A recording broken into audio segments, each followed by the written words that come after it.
Welcome, friends. The Lord of the Rings. It seems like a strange place to look for insight into these modern days. You might wonder how I come up with these things to talk about.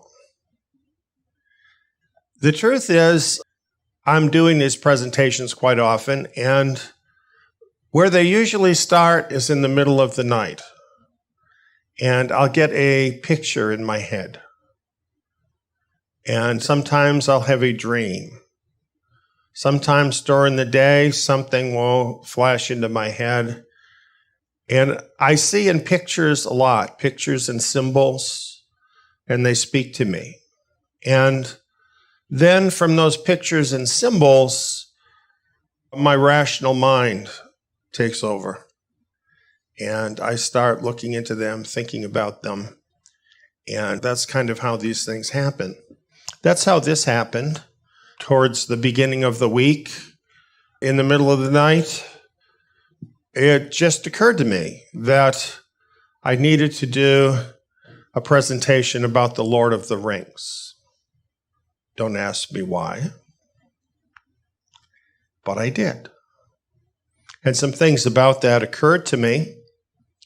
And the next day, I put together the background that you see in our video right now.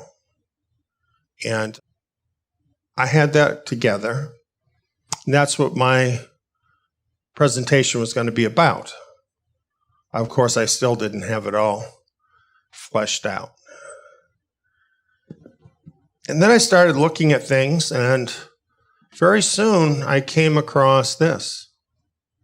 And it just struck me with how similar that is to the ring in the Lord of the Rings. Now, I don't know what significance it has or not, but it's rather interesting.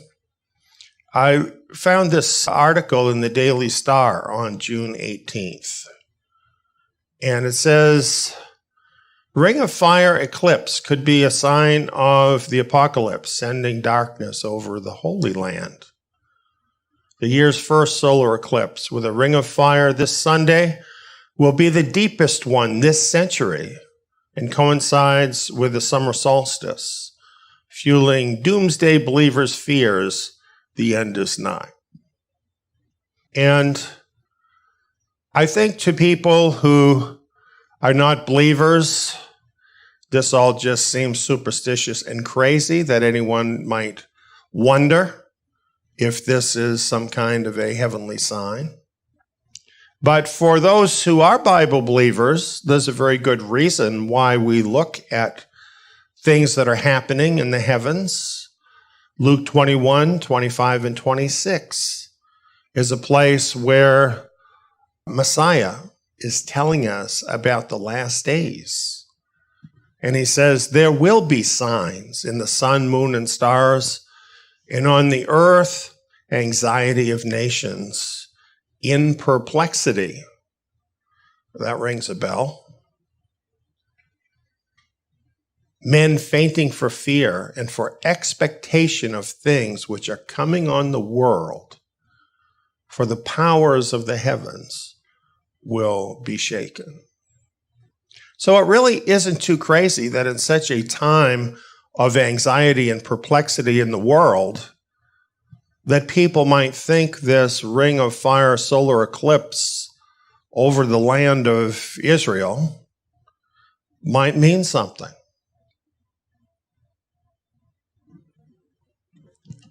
I learned from that article that there's also a lunar eclipse coming up on July 4th over America. Darkness covering the land. And then I saw this article entitled Land of the Worried. 83% of Americans very stressed over the nation's future.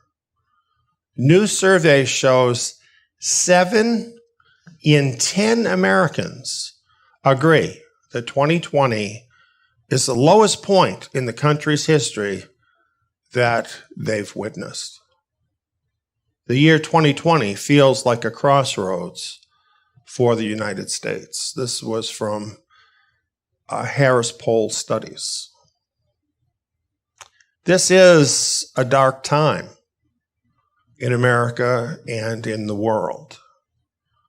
And I think this is why people are looking at these things to wonder the meaning. Certainly July 4th is an important day in America. And so people, of course, would attach significance to this. The Lord of the Rings, insights into the growing darkness of this last age. Now you know where the idea of growing darkness came from, right? What about this last age? Could it be that we actually have reached the last age? You know, it's interesting that even many people who are not Bible believers now are very worried. Very worried that this could be the last age for at least America and maybe for the world. What could a fantasy story like The Lord of the Rings have to say about any of this? It's just a fantasy story. But you know, there really is a little more to The Lord of the Rings than what some people might think. After all, The Lord of the Rings was written by J.R.R. Tolkien, who was a Christian and therefore had somewhat of a biblical view. And that reality informed his books. And for example, one reviewer, back when the first of these Lord of the Rings books came out in 1954, said this about the books: a deeply, though never overtly Christian book with a subtle converting power, being the product of that rare thing, an entirely Christian imagination. It forces one throughout to breathe and enjoy the climate of faith. It is neither allegory nor sermon, though both may be extracted at will. Well, since I have that invitation, I decided to do that, to extract something like allegory, something like a sermon from The Lord of the Rings, because these themes are actually in the book. However, it's very subtle. As Tolkien said, I have not put in or have cut out practically all references to anything like religion in his imaginary world, for the religious element is absorbed into the story and the symbolism. In other words, there are not individual characters that just have a one-for-one semblance to some biblical characters. It's really more about principles, timeless principles. And since so many people have read The Lord of the Rings, have seen the movies, it's a good thing that we have in common that we can look at to help us understand those concepts, some common ground from which we can talk, and that's really what I'm looking for here. So in this presentation, we'll look to biblical themes of the Lord of the Rings trilogy to glean greater clarity on what is really happening in these unprecedented times of growing darkness in the world. In the Lord of the Rings story, this is where it all happens, a place called Middle-earth. And we're going to see this as a literary picture of our world that we live in. Now, I just want to say, I'm not claiming that this is what Tolkien thought, okay? But because these principles are in his book, they can be applied this way. And of course, the name of the story is The Lord of the Rings. It's about the rings. So where we want to start here is considering the rings and who the Lord of the Rings is, and those who wear the rings. Let's take a look at that.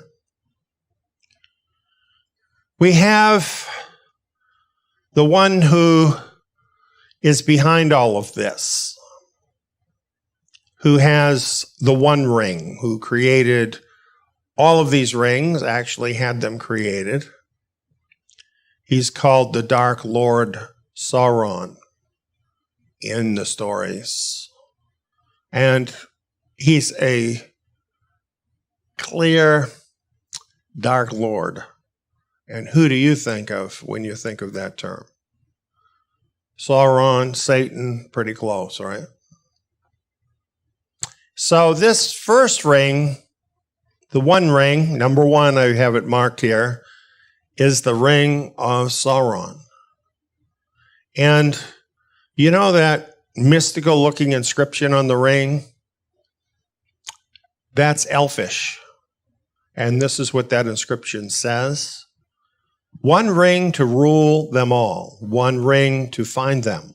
One ring to bring them all. And in the darkness, bind them. Doesn't that sound creepy? That's really creepy.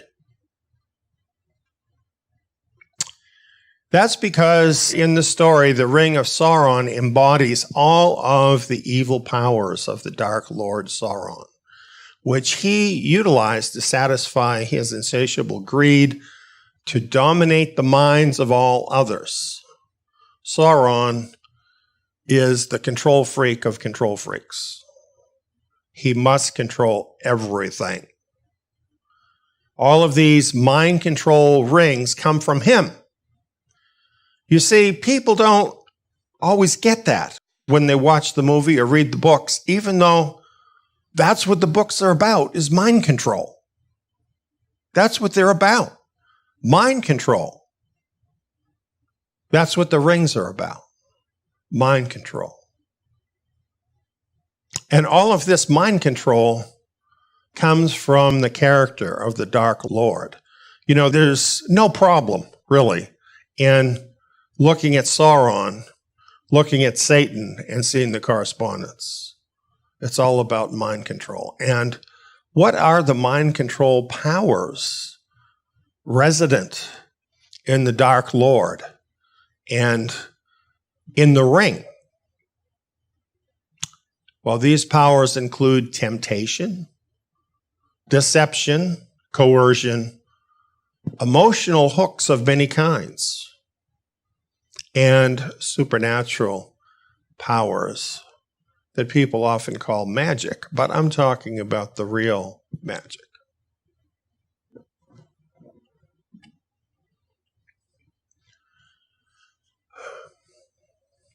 Here's the Ring of Sauron at work in this world.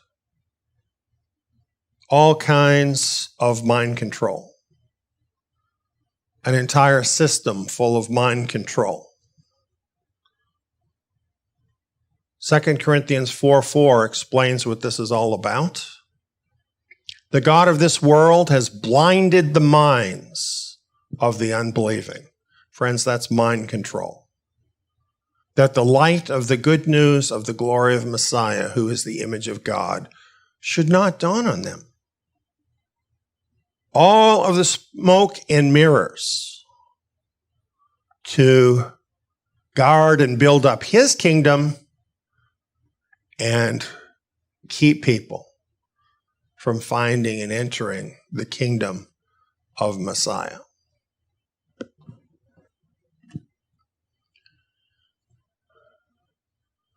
The inscription begins, one ring to rule them all.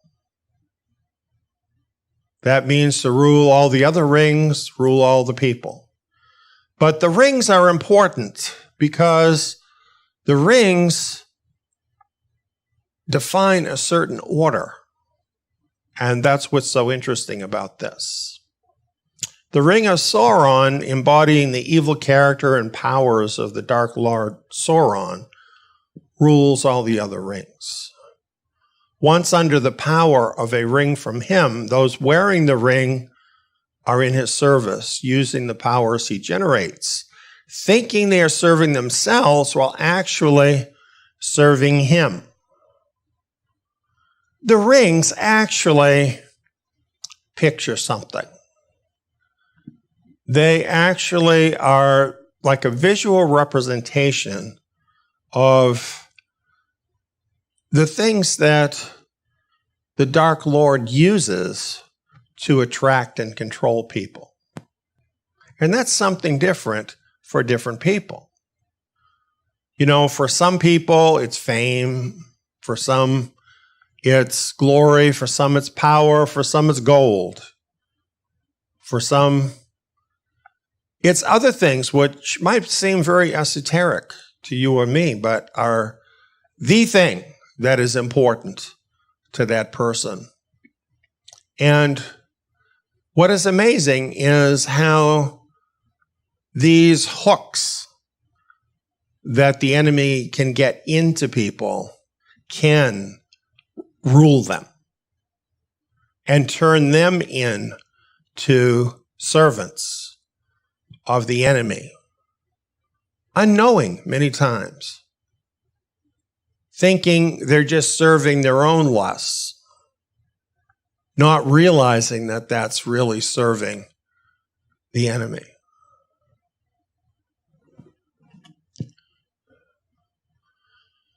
Yes, we are talking about temptation. Now, be honest, when you look at this graphic, you see the sign, do not push the button. What is the first thing you want to do? Am I right? You want to push the button. You see, we already have it within us, right? In our fallen nature, we want to rebel. And the enemy knows that. And he knows what your particular buttons are. And he doesn't really want to push your buttons. He wants you to push your own buttons. That's really what he's up to. The book of James kind of explains the process. It says, each one is tempted when he is drawn away by his own lust and enticed. Then the lust, when it has conceived, bears sin, and the sin, when it is full grown, brings forth death. Don't be deceived, my beloved brothers. Yes, it is a deception, the deceptive power of sin. And Satan knows exactly what to dangle, when to dangle it, and how to accomplish what he's after. But it's really up to the individual how they will respond, and this comes across in the movie quite a few different times along the line as we look at the difference between the people who satisfy that lust for the ring and the ones that don't.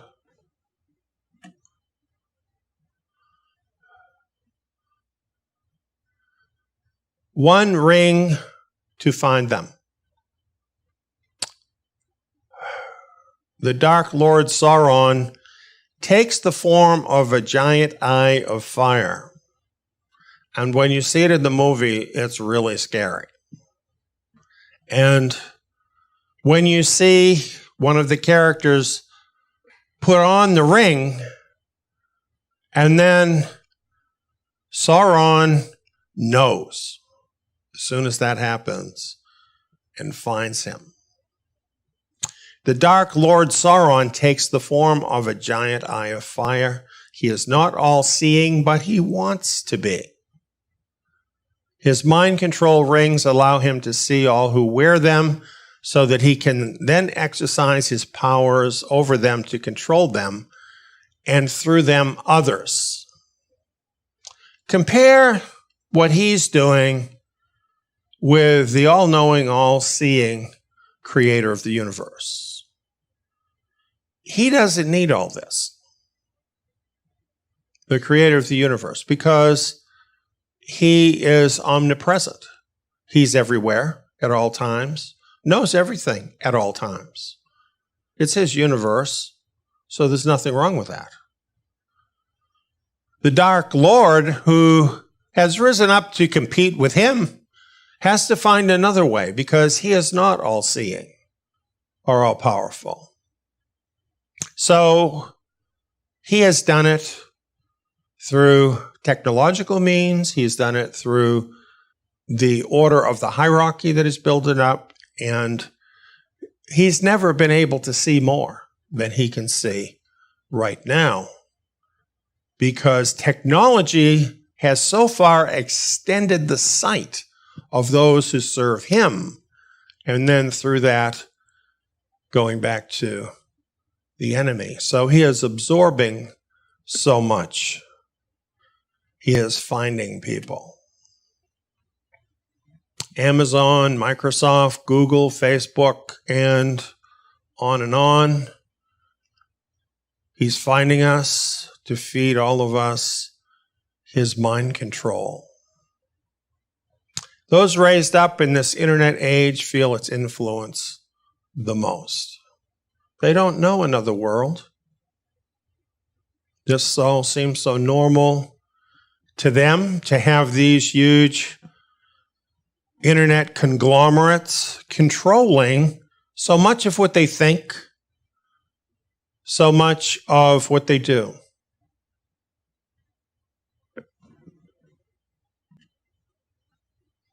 One ring to bring them all. All of this is used to control the ring wearers, in other words, those with their own particular addiction, and then use them to bring still others under his power. Failing that, he uses them to destroy all who resist. Have you noticed how nasty things are getting? Have you noticed how mean-spirited the world has become? His dark kingdom is a hierarchical system, a well-oiled machine designed to constantly dominate and expand his dark kingdom. At what point does he have enough control? At what point can he see enough into your life? Infinity. There's no end. Do you see it in the world around you? Do you experience it? That's not just technology. That's the eye of Sauron. Insatiable. To bring everyone over to his side. And that's the last line in the darkness, to bind them. When the same lies are repeated over and over again everywhere, when everyone around you believes and acts in those lies, then everything you know is wrong. This is the world we live in. We think we know. We think we really do, because we need something to go on.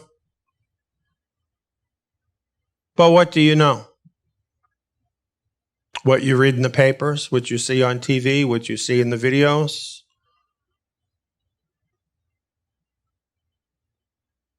All of this is meant to bring people. You know, what's so interesting about it is that there's a sort of unified message in all of it.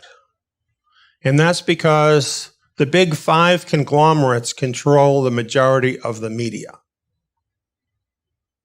And so they're all very much in agreement with what they put out there. It is propaganda. However, it exerts a great deal of pressure within the culture to conform, because when you see this everywhere, it makes you think everybody else believes this, and you're out of line if you don't believe it too. It binds you.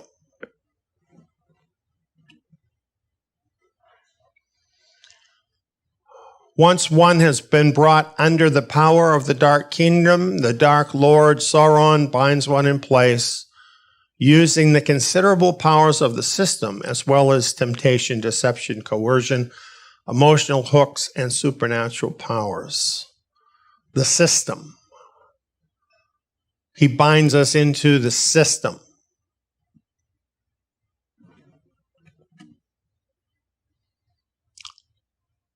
He has deliberately made all of us debt slaves.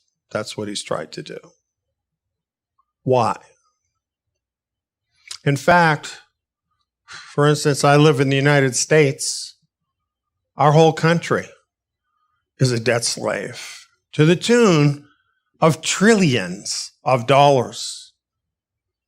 Do you think those people that have lent the money to the United States, trillions of dollars, have any control over what the politicians do, what the government decides, what happens in America? Trillions of dollars?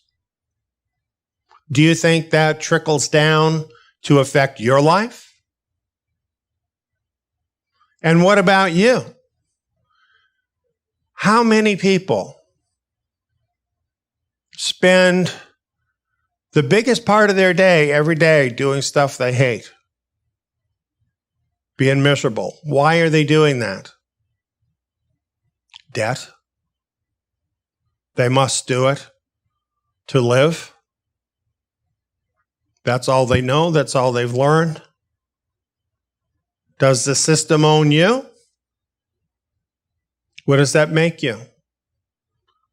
Proverbs 22:7 says, "The rich rule the poor, and the borrower is slave to the lender." Some people think the slaves have been set free. Maybe they ought to think about that again.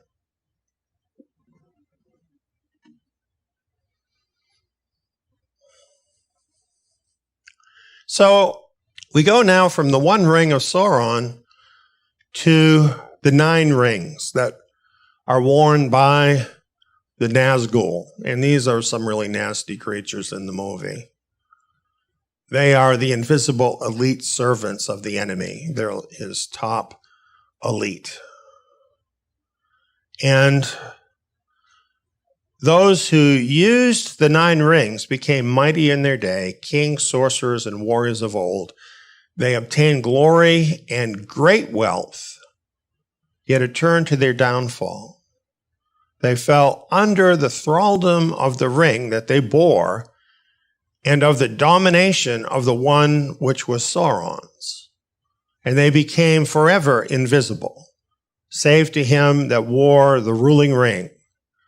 And they entered into the realm of shadows. The Nazgul were they, the ring wraiths, the enemy's most terrible servants. I'm thinking, aren't these people a lot like the elite of our world? Are they not wraiths as well? Soulless beings that no one ever sees? Faceless beings who nevertheless are controlling our world?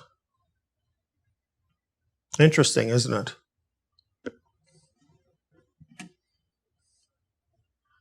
They are behind all of this. Most of us probably don't even know who all these organizations are.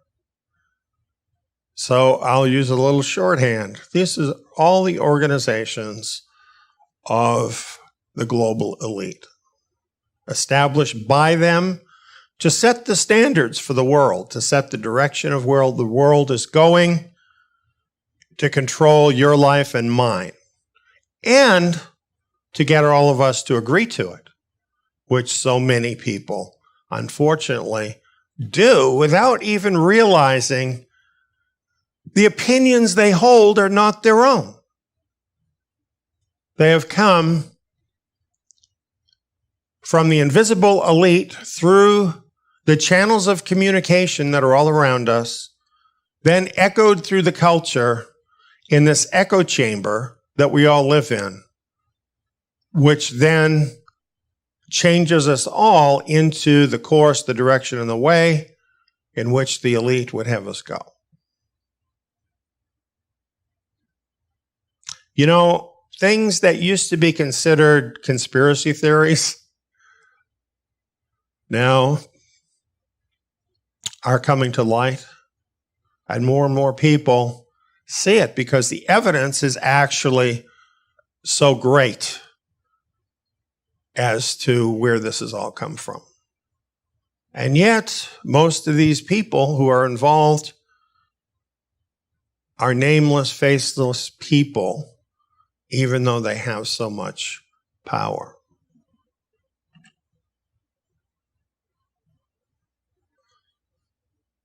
In the book, the Witch King of Angmar is the chief of the elite. And he was corrupted by one of the 9 rings of power. He is a king, a warrior, and a sorcerer. Really, all these guys are sorcerers because they all have received the great wealth and their great rewards from Satan. And trust me, they all know him and he knows them. They're the closest ones to him. How could they not? Could this chief of all of these roughly correspond with the coming anti-Messiah?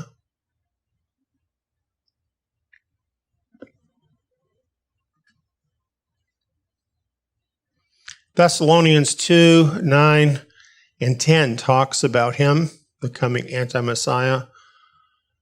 The coming of the lawless one is according to the working of Satan, with all power, signs, and lying wonders, with all unrighteous deception among those who perish, because they did not receive the love of the truth, that they might be saved.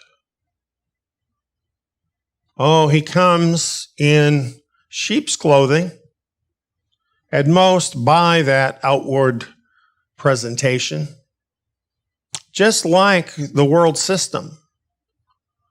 You know, everything they're doing is good, right? Trying to save us from ourselves. You need to do this for your own safety. You need to do this to save the world. You need to do this to save your neighbors. But in the end, who is it really for? Daniel 8, 24 and 25 talk about this one who is coming. His power shall be mighty, but not by his own power. His power comes from Satan. Through his cunning, he shall cause deceit to prosper under his rule. He shall destroy many in their prosperity.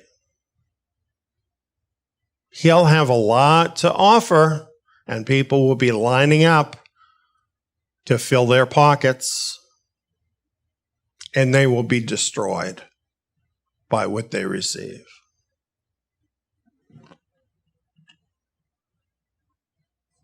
Then we have Temul, the second chief of the elite Nazgul. You know, I find this interesting, the difference between the Creator and Satan. When the Creator chooses someone, say for instance when he chose Noah, he didn't have a backup. He didn't have a number 2. When he chose Moses, he had no backup. When Moses said, well, I don't want to do it, he said, you're going. He doesn't need a plan B because his plan A is perfect. Satan needs a plan B because his plans aren't perfect, even if they're pretty effective most of the time. So he's got someone else waiting in the wings, seemingly serving the number 1, but always waiting next in line, even looking for his opportunity if he can overturn that one, because the whole system of Satan is based on selfishness and greed and going after more power. So none of these people can trust one another, ever. Then we have other rings. And these are not the ones that belong to Sauron's elite. And in the stories, there's various ones that get these rings. And this is just too big for us to talk about. We can't discuss all of these characters. So we simply want to say these other rings are all about expanding the Lord of the Rings power to as many as he can control. And we know that's what he's doing. And lately, he is expanding a lot.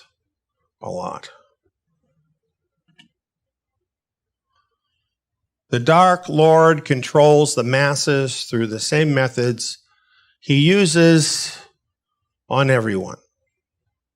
Temptation, deception, coercion, emotional hooks, and supernatural powers. 2 Thessalonians 2:11 and 12 describes that mindset. God will send them strong delusion that they should believe the lie, that they all may be condemned who did not believe the truth but had pleasure in unrighteousness. You see, sometimes people wonder, how come God doesn't do something about this? Why doesn't he stop these people from deceiving the whole world? And what we find in 2 Thessalonians, it's the will of God to give them the opportunity to do their worst, to deceive you. To find out, do you love the truth? Do you take pleasure in unrighteousness? Or are you going to choose to seek out the truth like it were gold, but more than gold, and to seek out the righteousness that he offers? You see, it's his way of separating people. And on this earth, which way do you think most people go? It's not surprising that Satan feels so successful, because most of the time he really is. Most of the time he is, because sadly most of us prefer to cater to our lower nature. And so it makes it easy for him. However, don't be fooled by that, because at the end of this story, righteousness will win the day, which will not be good for all of those who made the wrong choice.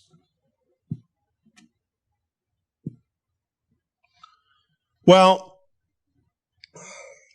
this brings us to the war, raising up the orc army. And in The Lord of the Rings, you have this happen. There's this growing darkness, and even though Sauron has what seems to be a perfect plan, he knows that not everyone will submit.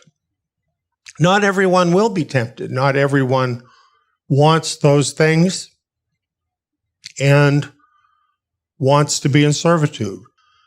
So he knows there must be a war. His lust for control of every person is too great for him to let any be free.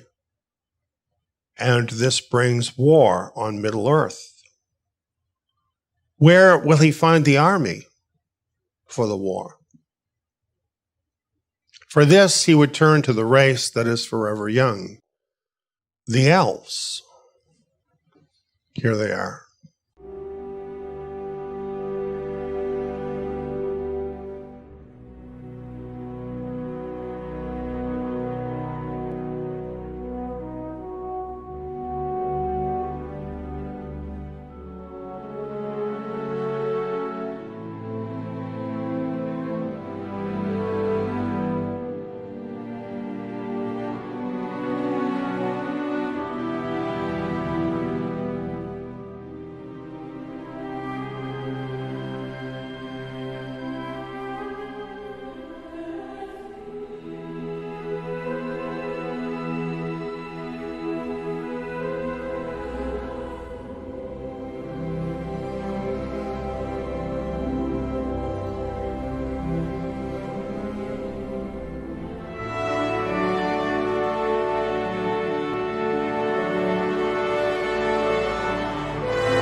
When you look at that, you might wonder, why would people like this, with a beautiful idyllic life and a beautiful idyllic place, ever want to become part of Sauron's army? Well, the truth is, they wouldn't. So he has to use the powers of the ring to turn some of them, not all of them, into his army of darkness. This reminded me of 1 Peter 5:8, where we're warned, be sober and self-controlled, be watchful. Your adversary, the devil, walks around like a roaring lion, seeking whom he may devour. You know, when looking at them in their idyllic setting, these beautiful people, why would they be watching for a deceiver? Sometimes we're like that, aren't we? We get very absorbed in our lives. We don't realize that the enemy is looking to destroy us. Well, nevertheless, he has his plan. And this is what his plan is with the outs.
Pretty ugly, huh?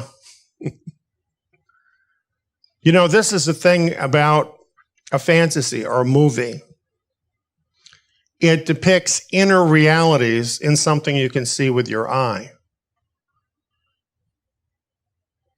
And it's rather amazing when the plot reveals that these ugly and nasty orcs actually were created from the elves. Couldn't be more different, right? And when I look at this and I see these beautiful young people who, by the way, are forever young, they're immortal. And this reminds me of the young people, because there's always a new generation of young people. In that sense, they're forever young. There's always new ones. And it is the young, in all the decades of my life, who have been targeted for conversion into the army of the Dark Lord. This has been going on for decades. These are the people they target. And turning the elves into the orcs is like turning these beautiful young lives into this other thing that we've been seeing going on with the young people. Who is it that's burning down buildings? Who is it that is shouting obscenities at police officers and doing worse? Who is it that have become lawless mobs? Is it not, by and large, the young people? Don't you wonder how that can happen? You know, I happen to be blessed with some wonderful young people in my life. I think that's such a beautiful time in life. You know, young folks are filled with so many good things, so many good characteristics, so much wonderful life, curiosity about things, and they're always finding every day new characteristics in their life and virtues that they can share with others. That's what should be normal for young people, and is for a lot of them. And that's why it's so shocking to see this kind of a transformation. Don't you wonder how this can happen? Well, for the orcs, you saw it. It was done by evil magic power. What does that actually look like in the real world? Looks a lot like that. Daycare. A lot of times, it begins before a child can even walk. Very, very little time at home with one's parents. Then K through 12. What is this? Could this really be the Dark Lord's indoctrination center that people are taking their kids to, thinking they're preparing them for the future? Yeah, they are preparing them for the future, the devil's future. We need to wake up. Parents, please, wake up. Think about what is happening with your precious children. The first step in turning an elf into an orc is to erase all sense of elfish identity. You see, if these elves had any sense of who they were, who their families were, where they came from, what they were about, would they ever be tempted to even be involved? So the first thing that has to happen is you have to take all of that away, all of that sense of identity. You have to have a blank slate to write the programming on. So mind control job number 1 is this 16-year program. Erase where you come from and who you are. We have this kid in the classroom Will somebody tell me who I really am? Well, now they've made it even worse because they tell you you don't really know whether you're a boy or a girl. Your parents are stupid, old-fashioned, and we'll tell you what to believe.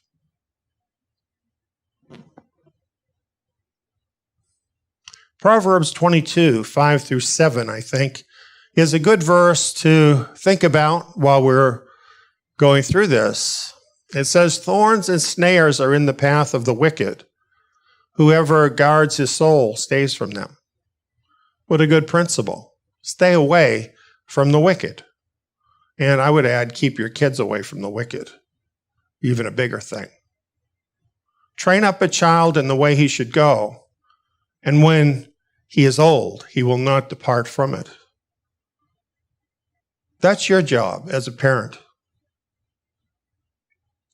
God has given that to you as your job. Don't farm it out to somebody that's going to teach your kid how to become a communist. Some educators, many educators, are very worried about their experience as educators. Inevitably, when people start out as educators, they think it's going to be a great thing. They think they're going to be able to have a wonderful influence on the youth and help to prepare them for the future. And of course, this is what should be happening. Here is a well-known professor talking about his experience in some of the major colleges of the world. He says, "My students are know-nothings. Their brains are largely empty, devoid of any substantial knowledge that might be the fruits of an education in an inheritance and a gift of a previous generation. They are the culmination of Western civilization, a civilization that has forgotten nearly everything about itself, and as a result has achieved near-perfect indifference to its own culture." This is the big difference, I think, between baby boomers and my generation and younger people. You know, people of my generation, we actually learned something about the world we came from. And we knew something about the history of the country we're from and about the sacrifices that people made along the way to make the country what it is. And whether we liked all those people or not, we all recognized that was part of the story that brought us here. And we had respect for that. Now the attitude is burn it all down.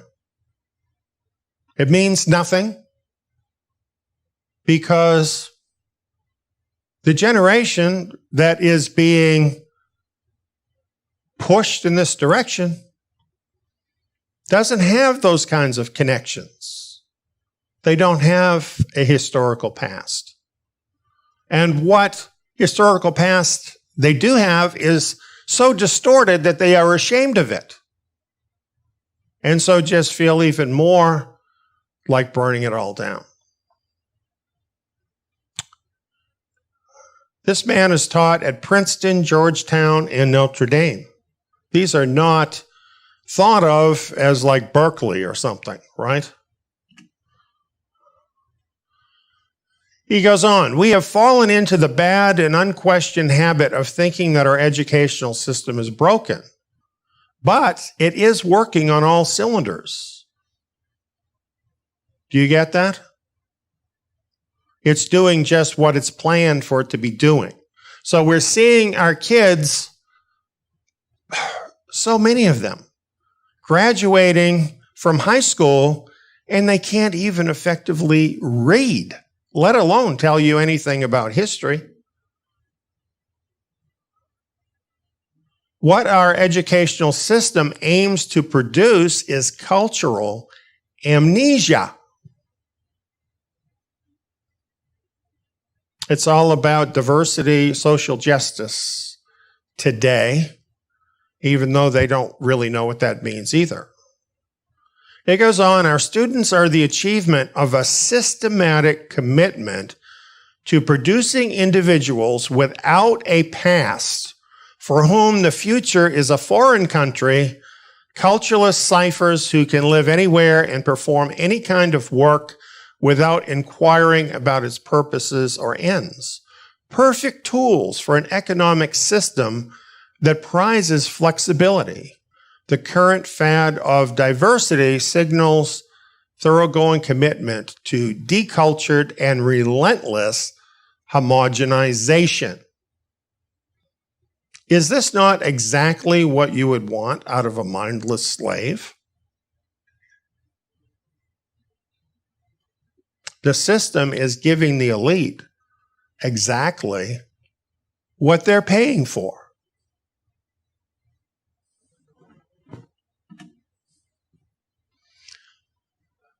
Now, I've just chosen selected things because this is a very long and comprehensive article, and I wish I could have included all of it because there's great insight in this article by Patrick Deneen, and he's a professor of constitutional studies at Notre Dame. He's a man who knows something about history. He says, I love my students, but I weep for them for what is rightfully theirs, but hasn't been given. I discern their longing and anguish, and I know that their innate human desire to know who they are, where they've come from, where they ought to go, and how they ought to live. The world they have inherited, a world without inheritance, without past, future, or deepest cares, is about to come tumbling down. The future depends on them. Do you understand the crisis this is?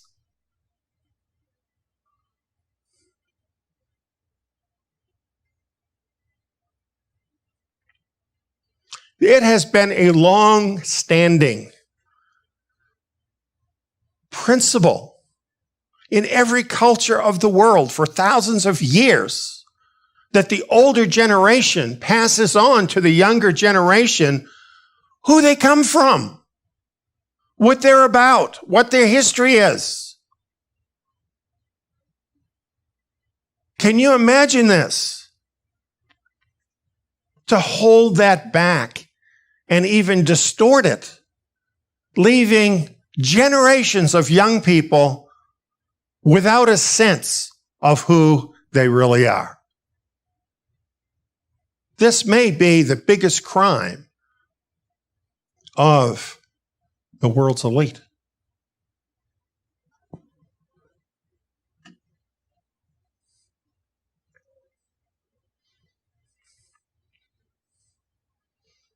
Erasing the mind,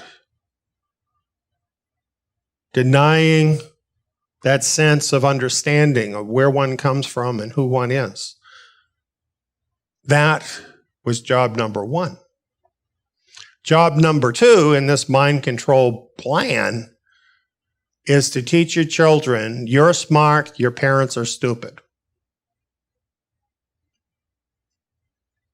And that's what it seems like to the kids. How much time are they learning from their parents compared to the time they spend learning in school? If the parents are farming out their kids to the school to teach them, what does that imply before you even get to anything else? Doesn't that imply that the parents feel that the school is smarter than they are? That the school's opinion, the teachers there, is more correct than their own opinion? So when you send the child to school, right there, what's happening is you are setting up the teachers in this school to be greater authorities in the lives of your children than you yourself are. Nevertheless, natural ties are very powerful. And to whatever extent you are able to spend time with your children, talk to them about real things, teach them about real things, they know the difference between being loved and not being loved, and that matters. So this is a problem for the mind control system, and they realize they've got to neutralize the parents. Because if the parents are taken seriously, their experience and common sense could blow the whole mind control project. And for some, thankfully, it does.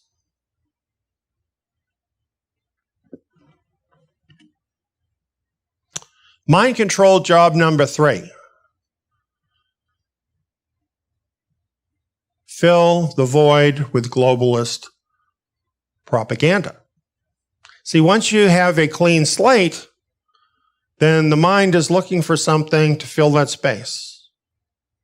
Now, the mind control can fill that space. That's the idea. And they are filling it with globalist propaganda. Here's another teacher, by the way, who writes, I am a witness to brainwashing in public schools. The U.S. education system is brainwashing, indoctrinating students with utopian, false, and fairy tale notions about socialism and communism. While teaching U.S. history, world history, economics, and American government for 5 long years to high school students, I was absolutely shocked and dismayed.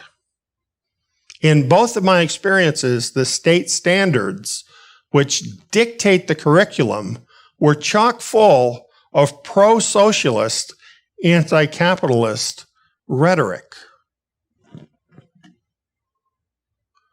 What is that about?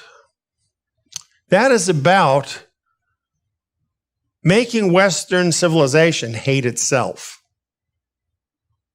What does that lead to? What does making people loathe themselves lead to? Well, it is mental illness.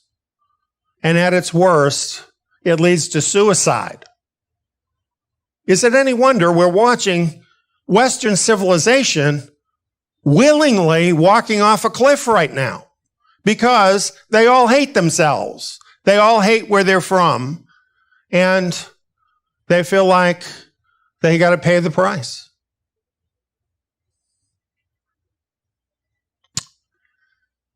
Mind control job number 4. Reinforce the globalist propaganda everywhere. Why? Because everyone everywhere can't be wrong.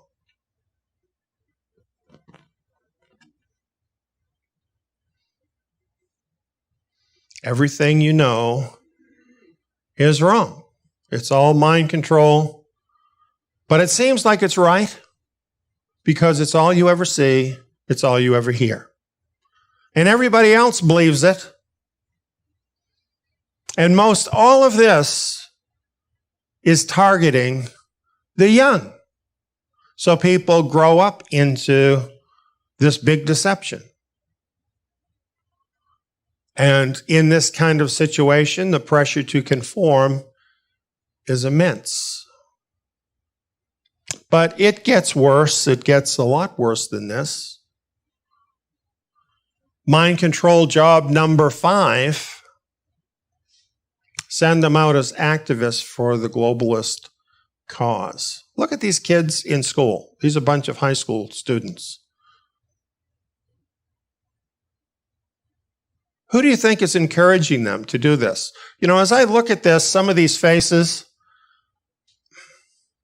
they don't look like this kind of motion would make you think they looked. You know, I think of that as the sort of a gesture a person would use when they're really feeling something inside. A lot of these young kids, their face is blank. They show no emotions here. They look like mind control slaves to me, doing what they're taught to do.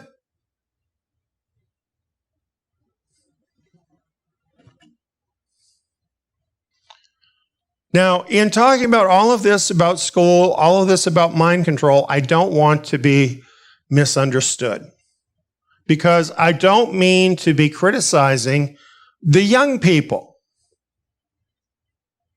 This is not a criticism of the young people, because they are victims of this system.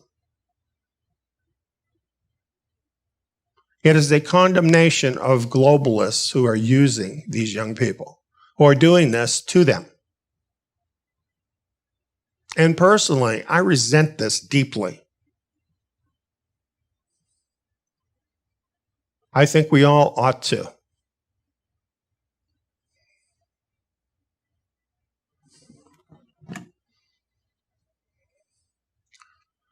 Here we have another professor writing, who also says about brainwashing that professors are brainwashing students. An ex-communist Romanian-born academic recently left his tenured position at Columbia University because the Ivy League school is on its way toward full-blown communism. According to the National Association of Scholars, out of nearly 9,000 professors from 51 of the top-rated schools, the number of liberal, socialist to conservative communications faculty members is 108 to 0. 0. Many professors spend class time indoctrinating students with their personal political views, telling students what to think instead of how to think. He lamented over the liberal bullying going on in classrooms. Any conservative influence left by their parents at home is no longer an obstacle for these masters of indoctrination. There is such an atmosphere in these colleges that is oppressing these students and forcing them into this way of thinking. Allowing schools to tell students what to think rather than how to think can be construed as brainwashing, not teaching. An agenda where opposing views are shouted down leaves us with one generation after another tilted in the direction of socialism. You know, doing this study for this presentation, although I knew a lot of these things, really was explaining a lot for me, because I've watched videos. I'm very interested in what's happening with young people, and I've watched videos about people going in to speak on college campuses, and in some cases sharing a view that is not a popular view, but isn't an evil view. It's just a different point of view. And watching these young people scream at them, holler obscenities at them, and tell them to shut up, and making it absolutely impossible for any other point of view to ever be spoken. This is un-American. You know, I'm not like a big political person. I'm not a big flag-waving kind of person. But I do know what it is to be an American, because it's written in our Constitution. America is supposed to be about freedom. One of those freedoms is the freedom of speech. That's how you get things done, friends, is you talk it out. That's all gone now. It's all about drowning out the other person, not allowing them to be heard. That's what's happening. And who's behind it? The professors in college, the teachers along the way, the system that is behind them, ruining these young people, so many of them. You know what is so amazing? What I find so amazing is that despite this incredible onslaught of mind control, there are as many young people as there are who break free from all of that. It's absolutely incredible, and much to the credit of those who are able to do that. But I still feel very sorry for the ones who are not.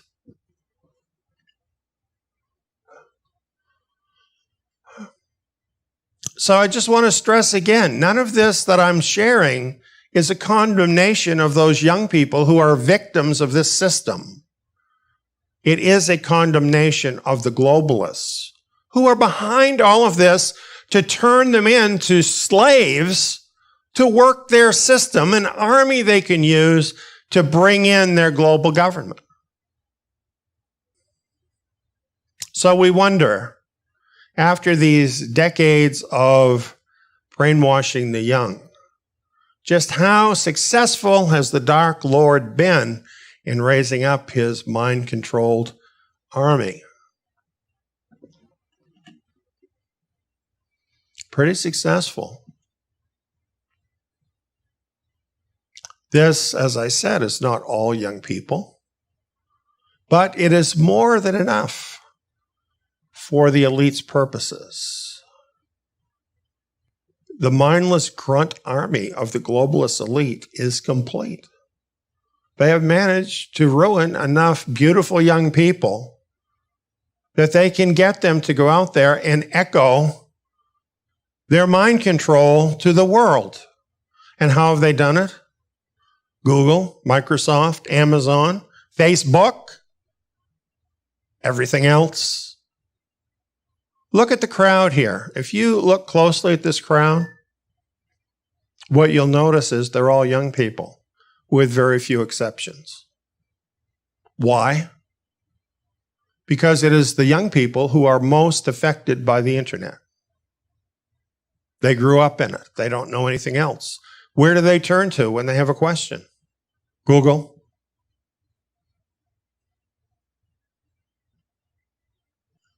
And where has it brought us?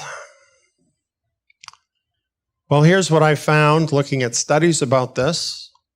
The Victims of Communism Memorial Foundation 2019 annual report on U.S. attitudes towards socialism, communism, and collectivism. One of the things in this report, 70% of millennials say they are likely to vote socialist. 70%. You wonder why they think differently than you do? Only about half of millennials believe the Declaration of Independence better guarantees freedom and equality over the Communist Manifesto.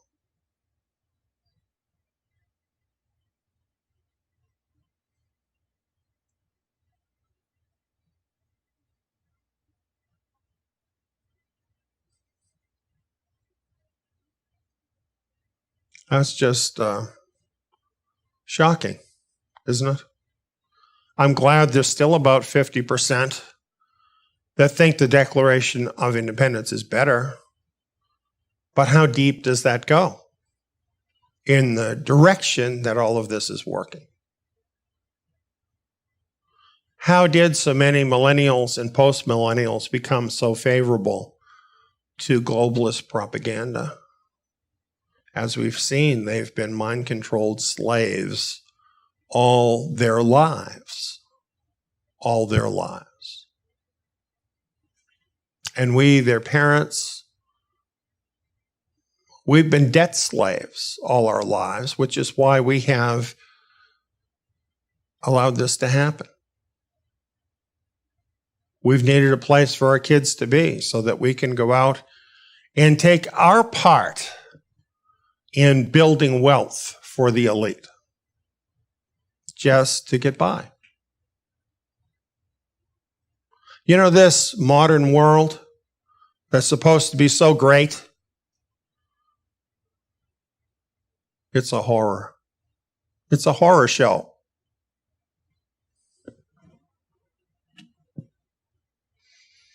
How does the mind control program spanning the decades translate into an army for the Dark Lord's globalist plan? Let's look at more of the numbers. Here are the generations as they've been defined. The oldest generation is what they call the silent generation, born between 1928 to 1945. This is according to the Pew Research Center. My generation, the baby boomer generation, are the generation that was born between 1946 through 1964. Generation X in this chart are the people born 1965 through 1980. And the millennial generation were born in 1981 through 1996. The post-millennials are not shown, but now they too are growing up and will have a growing effect on the world. As we look at the births underlying each generation, we see that the baby boomer, and the reason they have the name, big generation,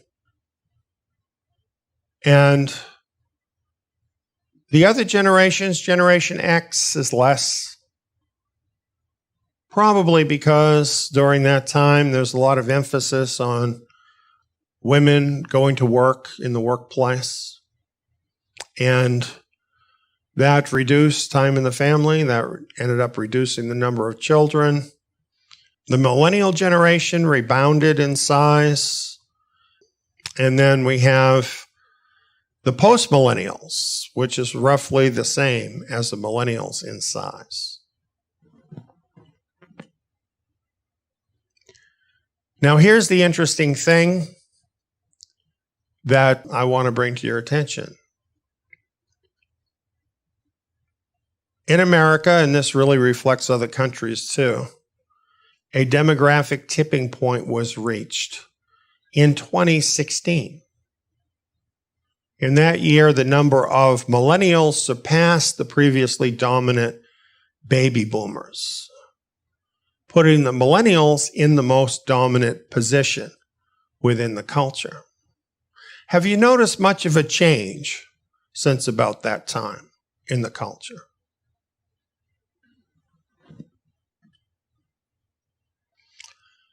The lead of the millennials over the baby boomers since then has been growing exponentially. You see how they don't really need to add many people because the older generations, the silent generation, the boomer generation, is declining pretty rapidly.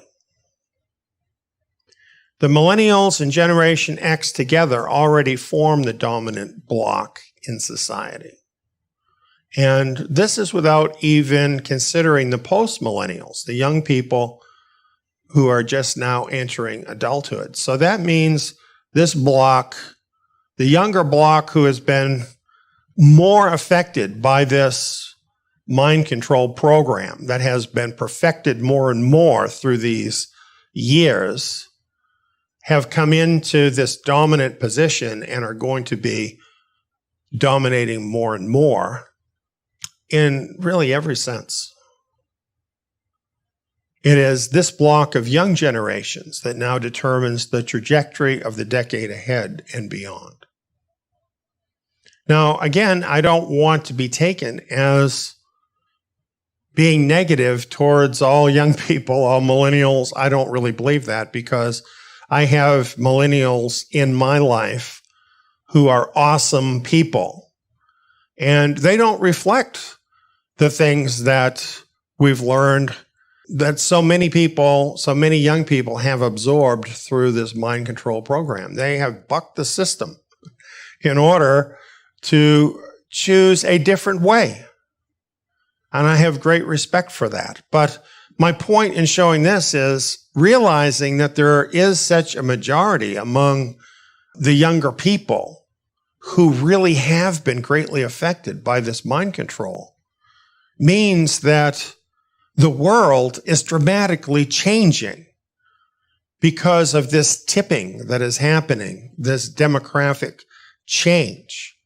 And I want to share this with you because, particularly for people who are from an earlier generation, much of this just seems like craziness. We can hardly understand at all why people would even do the things we're seeing them do. But it's not their fault. They are, in fact, responding to mind control. It doesn't make sense. That's why it seems crazy. But it does make sense to them because they've been imprinted with a different set of values, a different idea of what the world is about, and this is what is controlling their choices.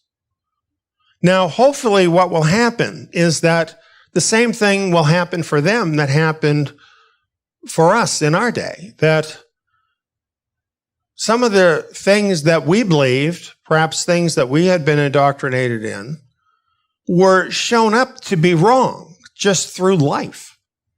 Because you see, you can't really argue with the truth eventually. The truth will always win out in the end. And some of these bright young people who may still be under this control will see that, and they will adjust their thinking to reality. So I by no means am pessimistic that all of these people are lost. I don't want to be misunderstood that way. But the preponderance of where this is going, I think, is still pretty scary and explains a lot about what we're seeing in these days. For this to be complete, I just need to bring in one other very significant demographic tipping point.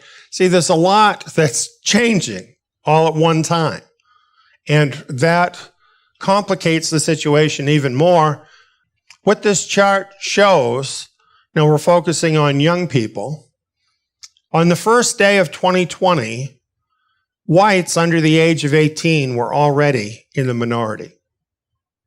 This is a huge change, demographic change in America. And it's bound to have something to do with how things change in the future. So while there remain fine young people who've not fallen to the mind control, sadly, enough have fallen to the mind control to give the globalists the army they need. Like this.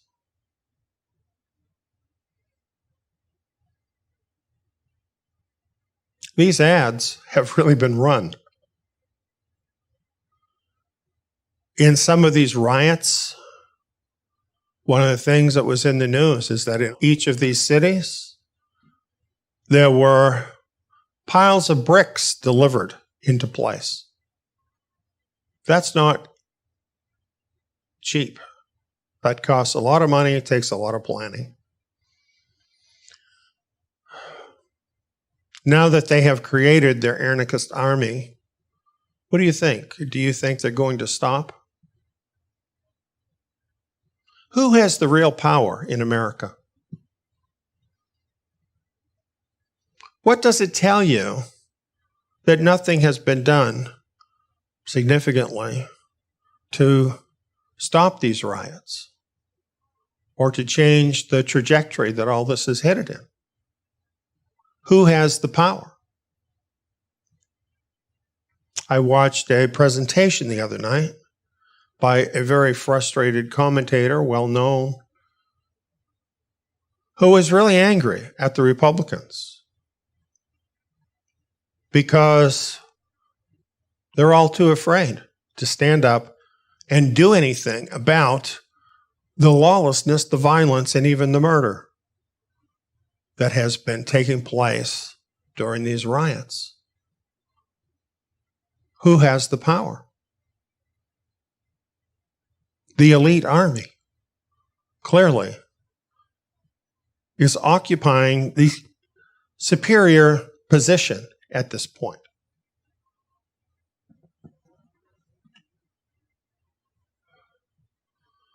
This plan has been underway for a long time. I think many of us know this. David Rockefeller was one of the elite, very much at the center of this, and his famous statement was, all we need is the right major crisis, and the nations will accept the New World Order. Well, I think they're trying all of them until they find which is the right one. What do you think about COVID-19? Do you think that could be the right one? Do you think burning down the country? Do you think that might be the right one? What about economic collapse? Could that be the right one? They'll keep trying them all until they get the right one. 2030 is the target date for the UN global government. What do we have ahead of us?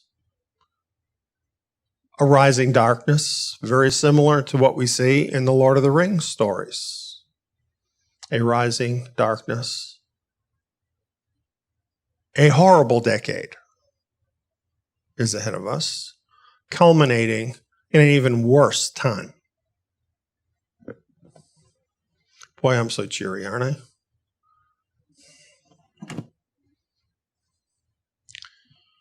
The Dark Lord and his elite seek total control over everyone and everything. They're like sharks smelling blood. They know how close they are. They have the technology. They've managed to change the culture so significantly. They have their army under control. They're getting all their dominoes in a row. They're very close. According to Bible prophecy, the darkness overspreading the earth will take us to the Great Tribulation, and don't think it's that long away. Certainly 2030 is their definite date to begin their global government. It's written into the agreement that all the nations of the earth signed in 2015 that we refer to as Agenda 2030. My seminar on the book of Daniel goes into these things in detail. If you haven't seen it, you need to see it.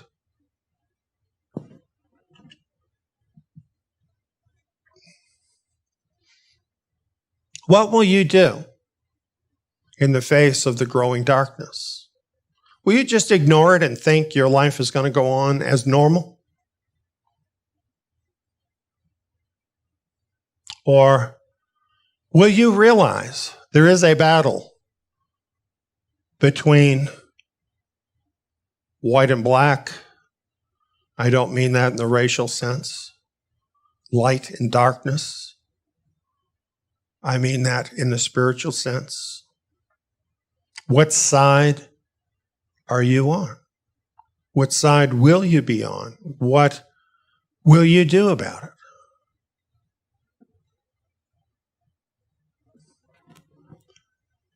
Consider this.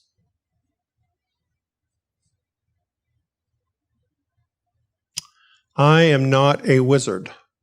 That's what I don't like about the books, by the way. They have a lot of magic in them. I don't like it. Gandalf is a good wizard. I don't believe there are good wizards.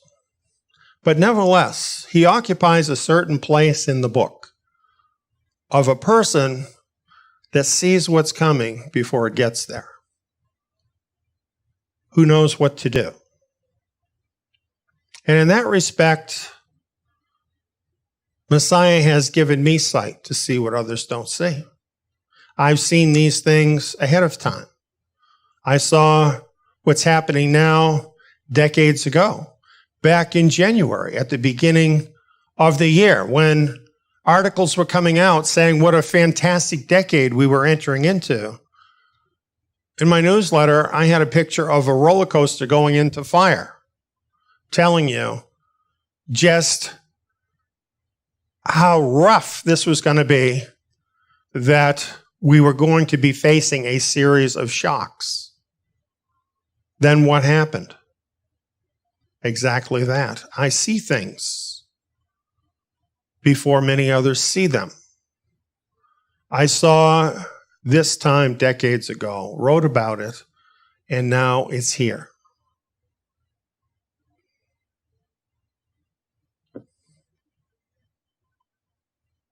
Why am I talking about this? Because we are in a crisis. The world is in a crisis. People are confused. People are perplexed. They don't know where to turn. I've been working on this all my life. I've been preparing for this all my life. I need to tell you that. I need you to know that. I'm not telling you that I can stop the darkness. I'm not talking about taking up the force of arms against anybody or hurting anyone. Nevertheless, I am an old soldier in this war, in the spiritual battle. And I know things that can help you. I've produced a vast body of information specifically designed to help you get through this time. I've been building up all of that for years and still am, to help you get through this time, whatever your age might be, whether you're a young person or an older person. I do want to say that in view of what I've just been going through and the burden involved in actually considering what is happening with our younger generation, I feel right now such a sense of concern for the younger people, and I want you to come. I want you to come. I want you to look at something different than what you've been shown. I want to give you a chance. That's why I'm talking about myself right now. I am freely sharing what I know with others and with you. And even while I do this, I'm frustrated because it's not easy for you to get what I have to share. You're not going to get this in a 5-minute video on YouTube. You'll have to work at this. If you really want this, you'll have to dig into this. This is going to take hours of your time. This is far more important to you than a college education that you spend $100,000 for. This is your life. Everything you've known that they've tried to teach you, it's all wrong. It's all wrong. But there is a place to turn where it's right. And when you have that, it changes everything. You don't know what I know. So when you start looking into it, you're going to think it's not even relevant to the problem. But those few who forge forward, for them, it's going to start coming together. And they're going to start to see the relevance, and their own lives will start to change. You will need this in its time. You know, some things are not useful to you at all, except when the right time comes. You know, if you get lost in the woods, you don't usually need to have some matches with you. You don't usually need to carry a compass with you. But those things would really come in handy if you got lost in the woods. That's the kind of things I'm talking about. Things that may not be relevant to you in your everyday life in the past, but with what is coming upon the world, very relevant. Things you need. You need to get those things now. You need to have them when you need them. That's what I'm telling you.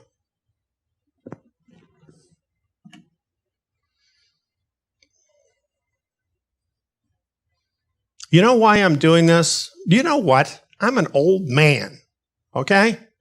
I'm 70 years old.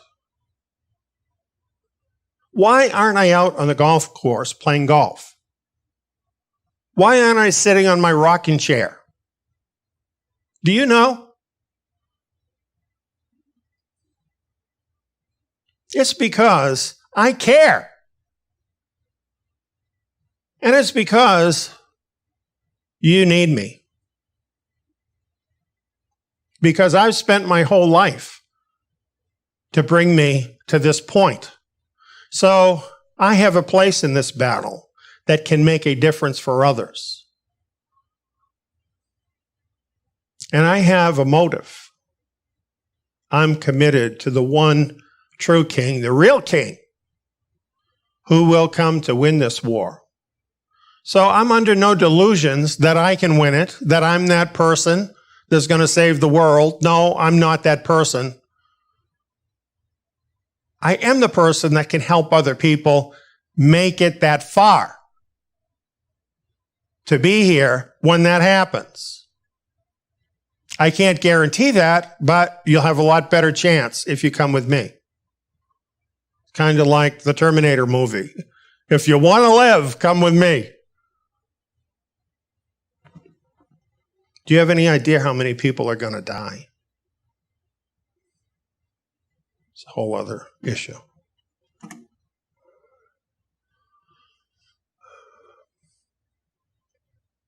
When I speak about my king, I'm not speaking about King Aragorn, the fictional king of Lord of the Rings. There's a lot about him that does illustrate certain aspects of Messiah. But no other king in a book or in real life could even come close to who the real Messiah, the Lord Yeshua the Messiah, actually is. He is the only answer for this world. If he does not return and take up his rightful rule over this earth, you're doomed. It's that simple. All of my hope and trust is in him. That's where I'm coming from.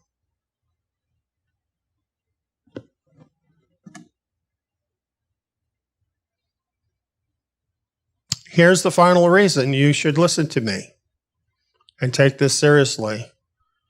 Because he it was that sent me to you. This is why I've had this passion in my life, all of my life. This is why this is what I do all day, every day. Because he sent me.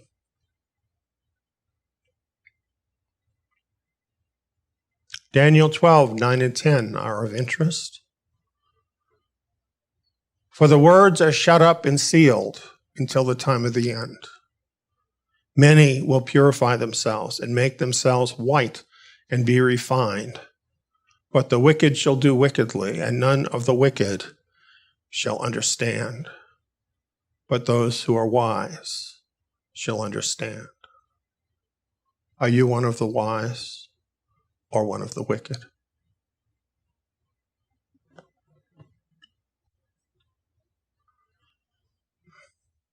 It all comes down to this. I have hundreds of hours of vital information to share with you now.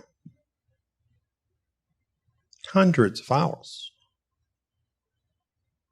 You better get started. TSIYON.net. Sign up free of charge and get started while you can.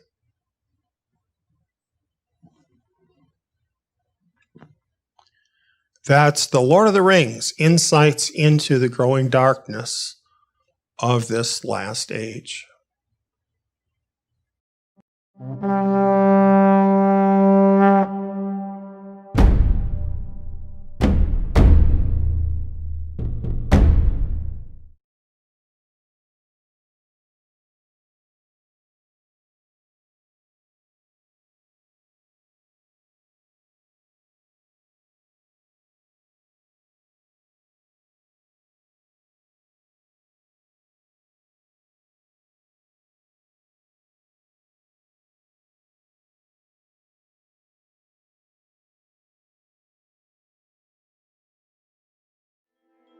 Prophetic Fulfillments Just Ahead is a seminar by Eliyahu Ben David on Bible prophecy concerning the scattered remnant of Israel, featuring 7 hours of Bible prophecy, plus bonus content.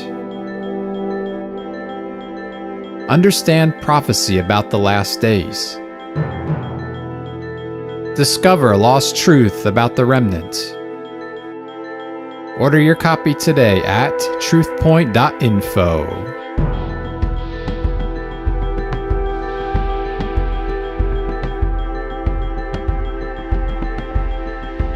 As you can see here with our title, this is about the tribulation trigger. And on my graphic, doesn't it just make you not want to push that button? Well, I think it helps us if we know what does push that button. Then we'll understand what's going to be happening. We'll be ready for what's about to happen. And these things are included in Scripture to make us ready here in these last days. It's very interesting that the book of Ezekiel speaks of Gog. And it says, you shall come like a storm, you shall be like a cloud. And in Daniel, it says that the king of the north will come like a whirlwind, which to me is about the same thing as a swift cloud. And in Isaiah here, where it mentions a swift cloud, the word cloud actually means darkness. And it's reminiscent to me of Joel chapter 2, where it talks about Gog as a locust horde. And when a locust horde comes, it's like a cloud that fills the sky. It connects these celestial events with the great day of his wrath. So, the great day of his judgment has been ongoing, but now the great day of his wrath begins, where he's actually pouring out vengeance upon the wicked. And this outpouring of his wrath begins with the destruction of Gog and Gog's hordes.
Darwinian evolution.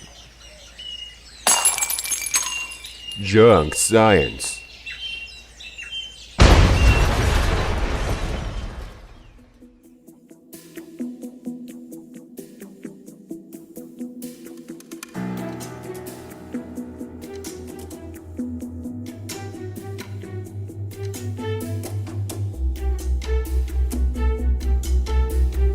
Now here's the really horrible part of all this. From a scientific point of view, the scam is Darwinian evolution is not even really science.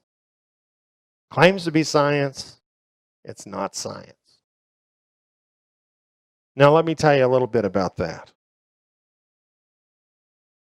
In The Origin of the Species, Charles Darwin himself gave us the measure of his doctrine.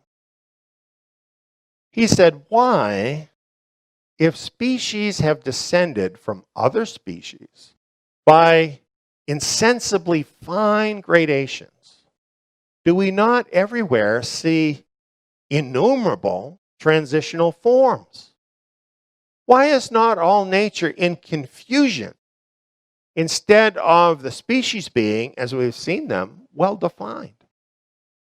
But as by this theory, innumerable transitional forms must have existed, why do we not find them embedded in countless numbers in the crust of the earth?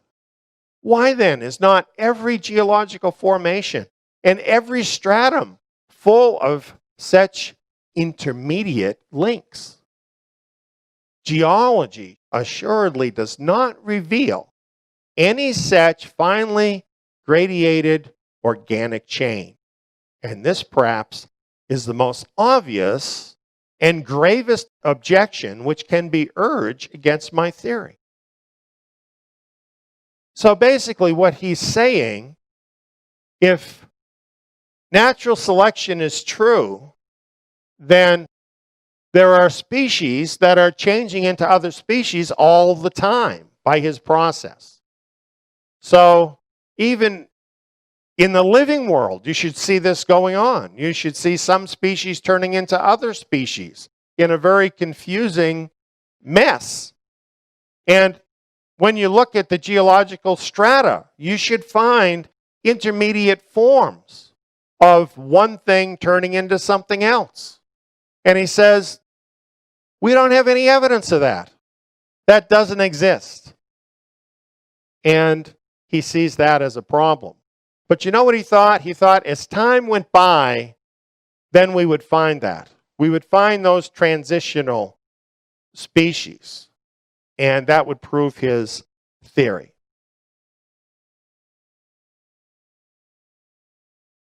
Well, here we are 150 years later. What's happened? Though billions of fossils have been uncovered in these last 156 years since Darwin's statement, no transitional forms have ever been found. That's kind of a problem for evolution, don't you think? You know what? It's interesting when you look at that. All the species are according to their own kind. Where did I ever read about that? That's the book of Genesis, isn't it? If you think that is still not enough time or not enough fossil beds have been discovered, maybe that's it. Maybe we just have to find more fossils. Well, it says here, consider a discovery by South African paleontologist Robert Broom. He estimated there are 800,000 million skeletons of vertebrate animals in the Karoo Formation. Also, the Gobi Desert of Central Asia is a paradise for fossil finds of dinosaurs, lizards, mammals, etc. It's reported that the freshly exposed skeletons sometimes look more like the recent remains of a carcass than like a supposed 80 million year old fossil. But there is nowhere to be found a missing link or a transitional form. And then this newspaper article says, I think Darwin would now stand by his statement. Wouldn't he be forced to? Wouldn't he be forced by his own statement to say, well, natural selection can't be true because there are no transitional forms? Don't ever expect an evolutionist to say that. They will never admit it because it's more religion to them than it is science. Now, what is a transitional form?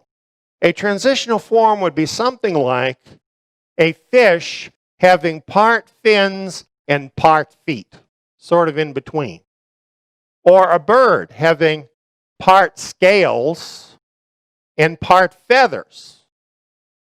Partially one function, partially another, with neither being complete or functional. That would be a transitional form. Even the top experts of evolution theory have admitted that there are no indisputable transitional forms in the fossil record to support evolution across biological groups or kinds, although this news is rarely made public. You'd never know that to look at their little chart, would you? It's all graded for you. This happened to here, then there was a transition to the next life form, and then that happened here. All laid out in a wonderful little chart for you, only that chart does not exist in nature. That's the part they don't tell you. The fossil record contains fossils of only complete and fully formed species. There are no fossils of partially evolved species to indicate that a gradual process of evolution ever occurred. You know where I had to get this? From Pravda. The Russians are telling you things that you can't even find in America. Think about that.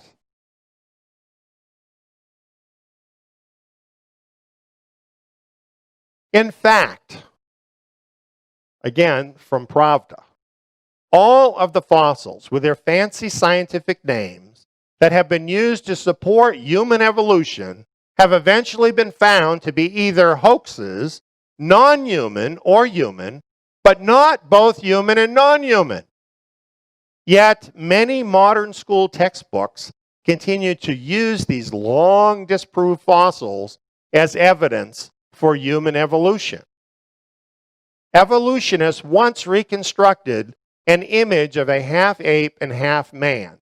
They called him the Nebraska man. And they reconstructed him from a single tooth. So they had a tooth and they made up the whole rest of this creature. Actually, it was later discovered that the tooth was from a pig. And let me tell you something. I've done a lot of reading on this. This is not the only time. There is a whole list of these so-called transitional forms, and it always turns out like this because they are so desperate to find a transitional form, and they haven't been able to do it. So if you see such a thing in the newspaper, just wait, and you'll find out, oh, it's really a pig's tooth, it's really a monkey, it's just crazy. As a matter of fact, this Nebraska man was used as a major piece of evidence in the famous Scopes trial in support of Darwin's evolutionary theory. You know, evolutionists are very proud of the Scopes trial because they think that proved evolution over religion, and their evidence was fraudulent. That should tell you something. It's like this.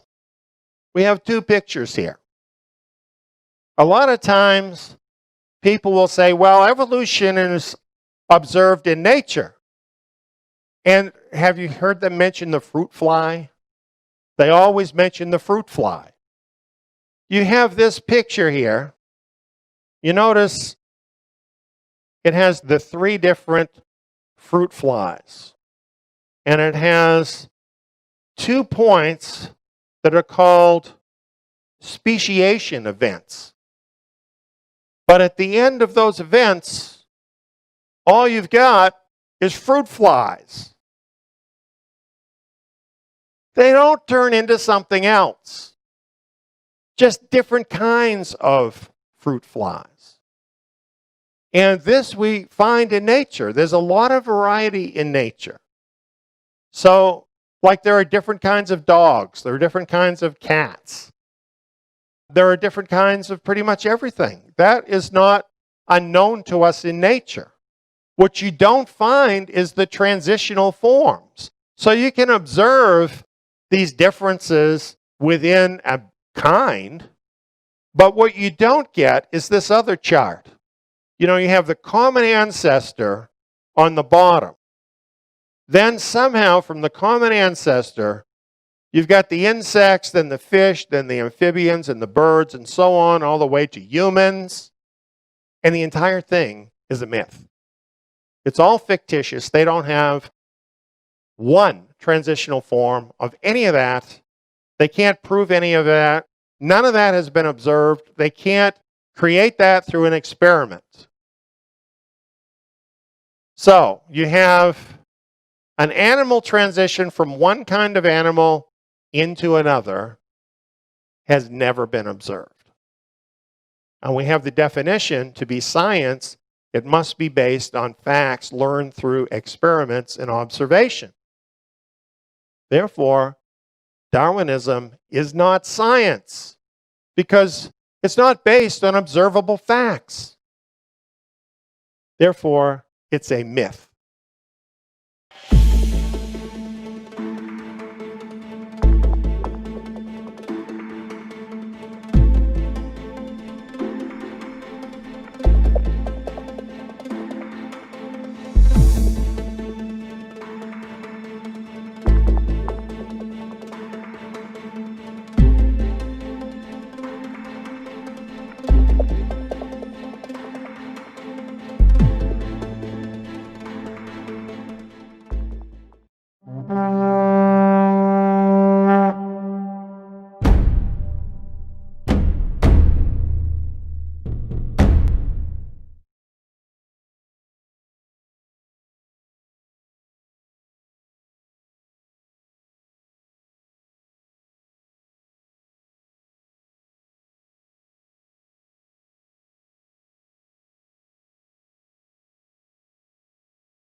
For whatever things were written before were written for our learning, that we, through the patience and comfort of the Scriptures, might have hope.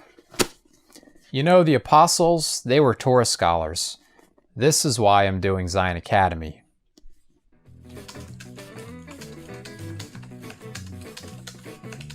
The lessons include 2-hour audio programs and quiz modules. All the lessons in the Torah can be applied to us today. Not to mention, they open up the renewed covenant scriptures in a whole new level, much like the apostles had understanding of the Torah. Plus, I can do the courses in my own time, at my own pace, with no prerequisites, and at a very low cost. I can do them here. Or here. Zion Academy students are provided with study materials, the Zion Messianic Scriptures, in-depth verse-by-verse programs, and quizzes with your final grade and a certificate at the end of the course. Zion Academy also offers assignments for students who would like to opt in to take part in the Zion Tabernacle live Shabbat meetings. Become immersed in the Torah. Find out how you can become a Zion Academy student at zion.org.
This is in Revelation 13. And it's speaking of the beast. That is the anti-Messiah. He causes all, both small and great, rich and poor, free and slave, to receive a mark on their right hand or on their forehead, that no one may buy or sell except one who has the mark, or the name of the beast, or the number of his name. Here's wisdom.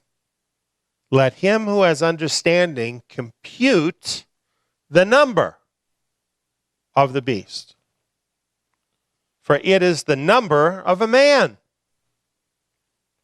His number is 666. Well, I'm sure you've heard that verse many times, that passage. I think as we read it, we can understand why people might think that this mark is some sort of technology that would be stamped upon or implanted into a person, because whatever this mark is actually controls whether they can buy or sell anything. And really, I think before the modern era, this was far more mysterious, how this could actually work. In the modern era, we have technology that actually can accomplish what this is talking about. Well, we're going to go into this verse a lot more deeply to see what the verse itself is actually saying. But before we get into that, we want to look at the 2030 agenda and see what it's actually saying about money and people and numbers of men. So let's start with this. This is from the United Nations website. They have a sustainable development knowledge platform. That's where I got this screenshot, and of course I added the boxes and so on so you could see this more easily. But as you look through this, you go through its many sections, you'll see that this 2030 agenda for sustainable development covers every possible area of life. However, when you read some of these things, you wonder, well, what are they really saying? Because as you read it, it's a little bit mysterious. Well, here in number 16.9, here's one of the agenda items. Now, I'm quoting directly from the document. By 2030, provide legal identity for all, including birth registration. Now realize that's not just talking about developed countries. That's talking about every human being, to provide legal identity. So you wonder, well, how do they plan on doing that? How do you establish that? You know, there are lots and lots of babies born around the world that are not born in hospitals. And this is especially true in poorer countries. There are no birth certificates for many of these people. So how do you establish legal identity for these people, including birth registration, where they're not even born in a hospital? What are they really thinking? Well, some of their recent activities shed some light on this, and I want to share this with you. Here's a website, Find Biometrics. They're very interested in biometrics, everything having to do with counting people by the use of biosignatures. That's your own body things having to do with your own body.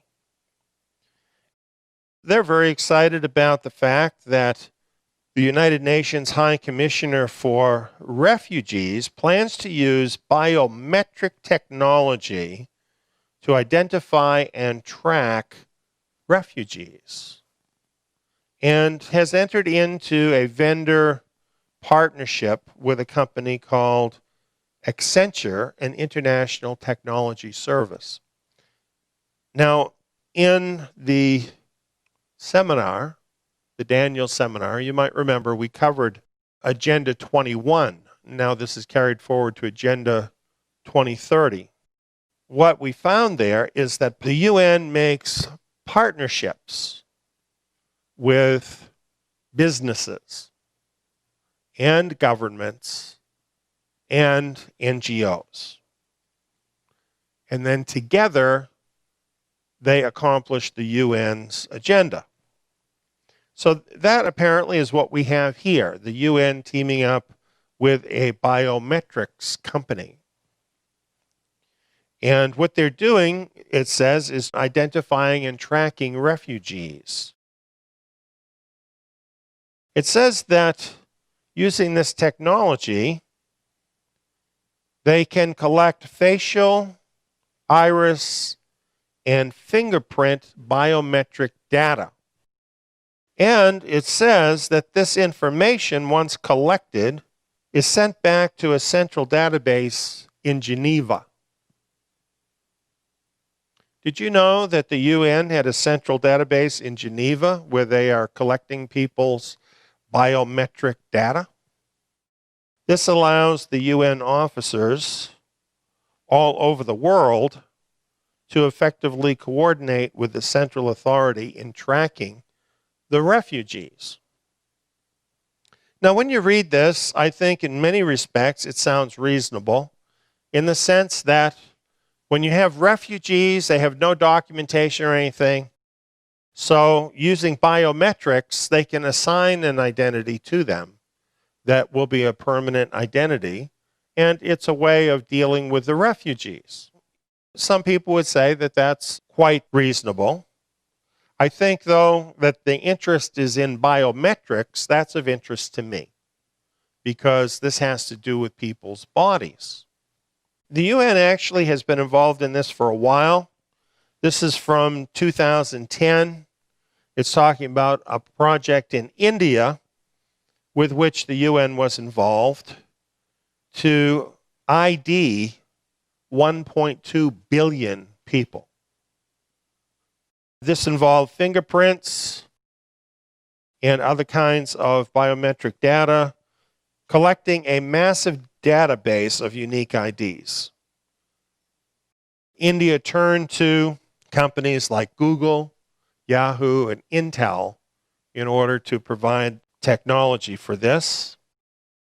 This is what they said was the reason for getting everybody ID'd, so that welfare would reach the right people and for purposes of banking, to allow these people banking for the first time.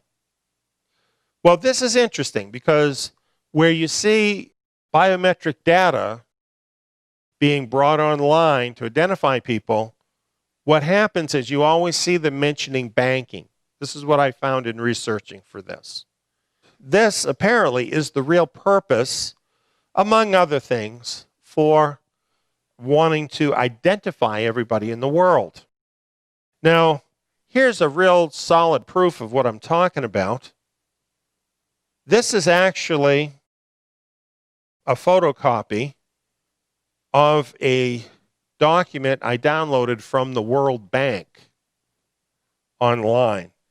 And the World Bank, look at its logo. Under the word World Bank Group, it says governance. What does a bank have to do with governance? That's totally UN talk, isn't it? Under the kind of government the UN is interested in, banks are part of the government, particularly the World Bank.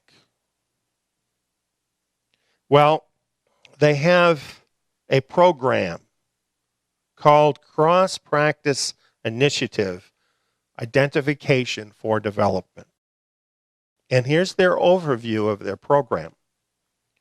Providing legal identity for all, including birth registration, by 2030 is a target shared by the international community as part of the Sustainable Development Goals. And it cites the very part of those goals which I read to you from Agenda 2030.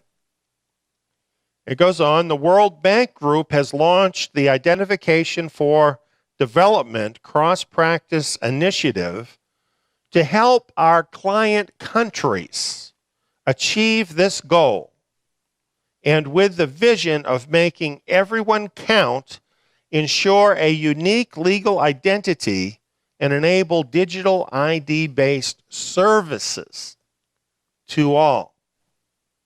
Well, when the World Bank says this, what kind of services are they talking about? I don't think you'd be wrong to say banking services. That's what they're talking about. So they see the very provision that we read about as including IDing people for the purpose of banking services. It's interesting that you have to take this circuitous route to find out what the UN is really talking about in their Agenda 2030. But the World Bank is here telling us that it's really about banking, IDing people for the purposes of banking. And not just some people, all people, everybody in the world. Well, the same website, Find Biometrics, picked up on this. And they say the World Bank and Accenture call for a universal ID. Now, Accenture is the same organization that worked with the UN and probably is continuing to work with them on IDing the refugees.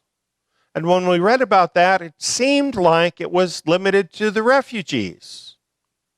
But now we find out that the World Bank is working with the same company. I'm not surprised, are you?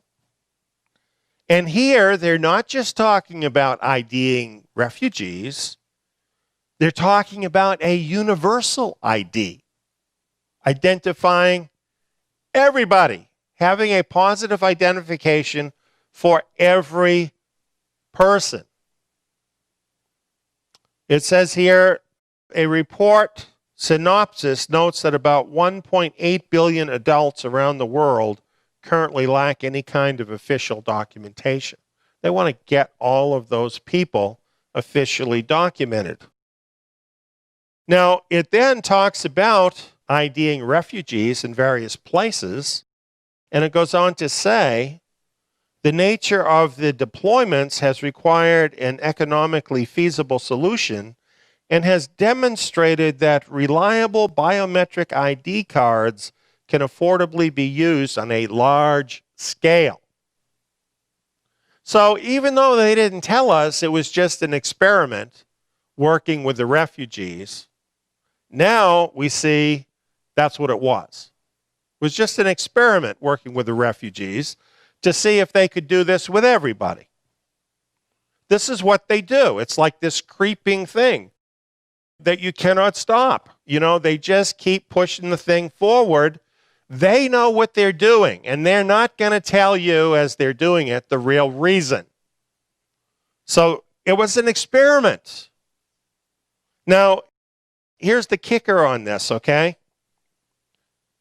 This experiment, it says, offers hope for the UN Sustainable Development Goal of getting legal ID into the hands of everyone in the world by the year 2030 with its Identification for Development initiative. Now, realize this is what the World Bank and Accenture said that's being reported here. Accenture is a company that uses biology techniques to identify people, things about your own body. So it is reasonable to conclude from this that that was, in fact, the purpose of the UN in the first place with this particular part of their Agenda 2030. They're wanting to have bio IDs on every person so that everybody is documented. Well, how do you do that with people that never had a birth certificate or any kind of documentation? How do you identify them? Well, using biology, everybody has a unique fingerprint. There's other unique things about every person, such as your iris, other things. So they're able to assign you an ID that then goes with you because it's in the database. So regardless of whether you have any documentation to start with, once they get a hold of the biometric data from an individual, they can essentially nail down the identity of that person from that point forward. They will actually be able to assign an identity to every person in the world, provided they can get that biometric data and provided they can somehow force them to identify themselves using that data. Well, how do you force people to identify themselves who don't want to identify themselves? Because a lot of these people don't want to identify themselves to the system. Here's one way of doing it. Why don't we just get rid of all the cash? Because if you get rid of all the cash, then for people to be able to buy anything, they are going to need to prove who they are. Every person, even the very poorest person in the world, like in India, is going to have a bank account. They will have to prove their identity using biometric means that will stay with them at all times. And if they don't comply, if there's no such thing as cash anymore, then how are they going to be able to buy anything? How are they going to be able to transact business or even feed themselves? So getting rid of the cash is a great way to make everybody step forward and accept whatever means of identification that the system wants to impose. Well, there's been a lot in the news about this.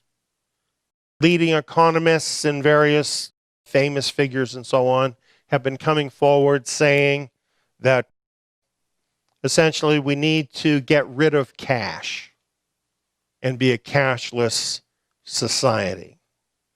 Steps are being taken to limit the use of cash, diminish it until it disappears. As it says here, governments are limiting the use of cash, and a variety of official mouthpiece economists are calling for the outright abolition of cash. It's telling us authorities are both restricting the amount of cash that can be withdrawn from banks and limiting what can be purchased with cash. So, two approaches. First of all, restricting how much cash you can take out of the bank. Now just imagine this is your money. You put it in the bank, but the bank, under government authority, is going to limit whether you can take it out or not. And then the other thing is simply putting a limit on how much you can purchase with cash. Just simply, you might have a mountain of cash in your house or something, but it's no good to you because you can't buy beyond a certain amount. This is how they're limiting the use of cash. Now let's look at the benefits of this. You want to sign up already, don't you? Well, there's big benefits for the banks and the government to eliminate physical cash. For instance, every single financial transaction can be taxed. So, the government is real excited about that. And every time they think up a new tax, well, they don't even have to bother you with filing a return or something like that. They could just take it out of your account. Imagine how much more convenient that's going to be for you.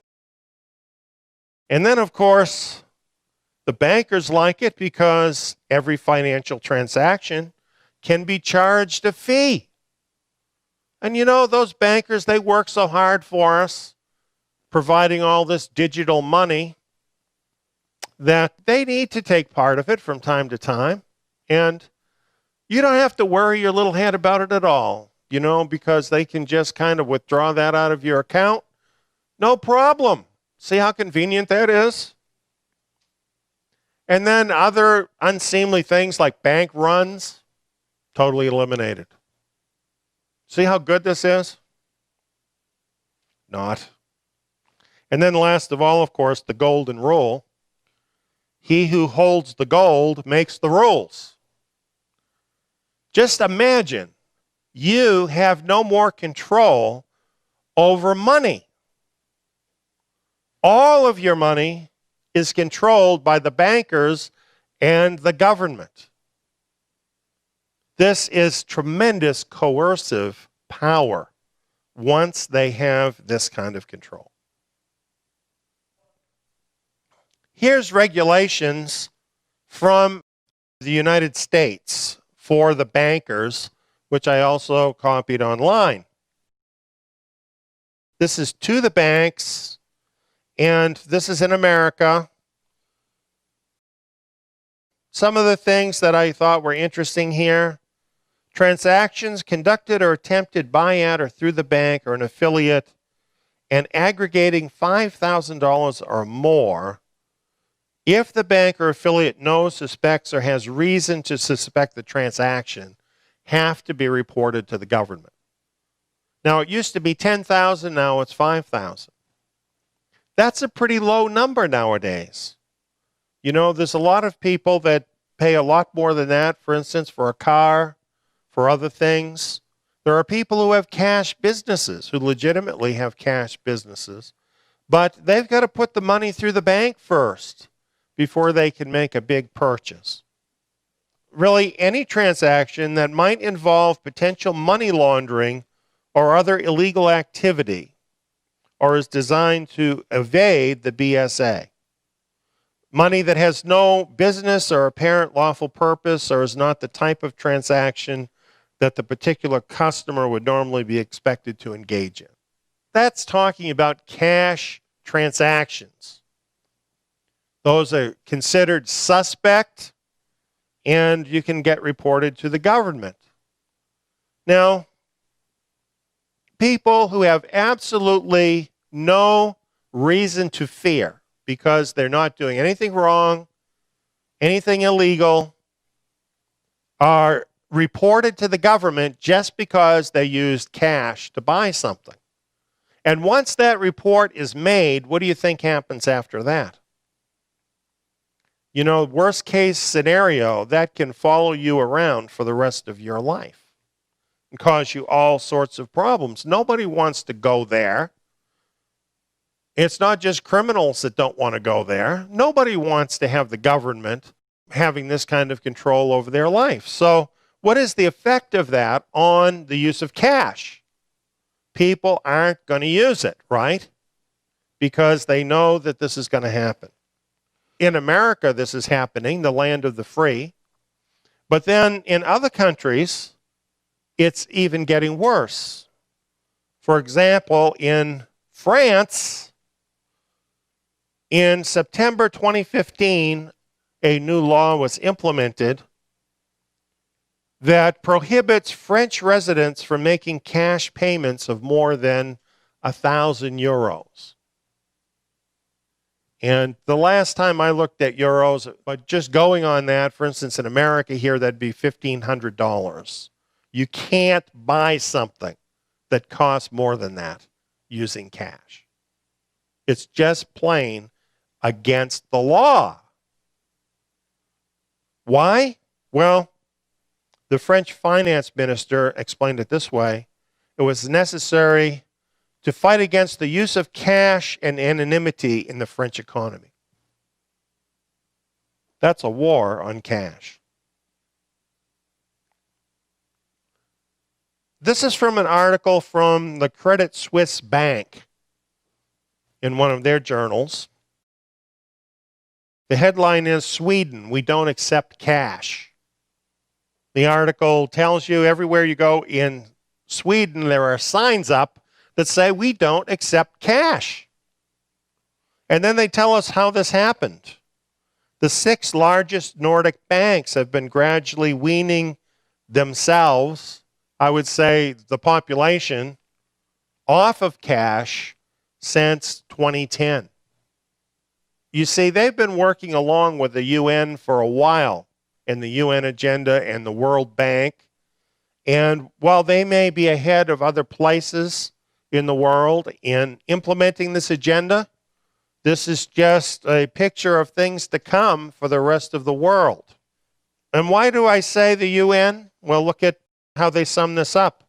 By 2030, we will be completely cash-free. You think they just grabbed the number 2030 out of the sky? This is happening in compliance with the 2030 agenda.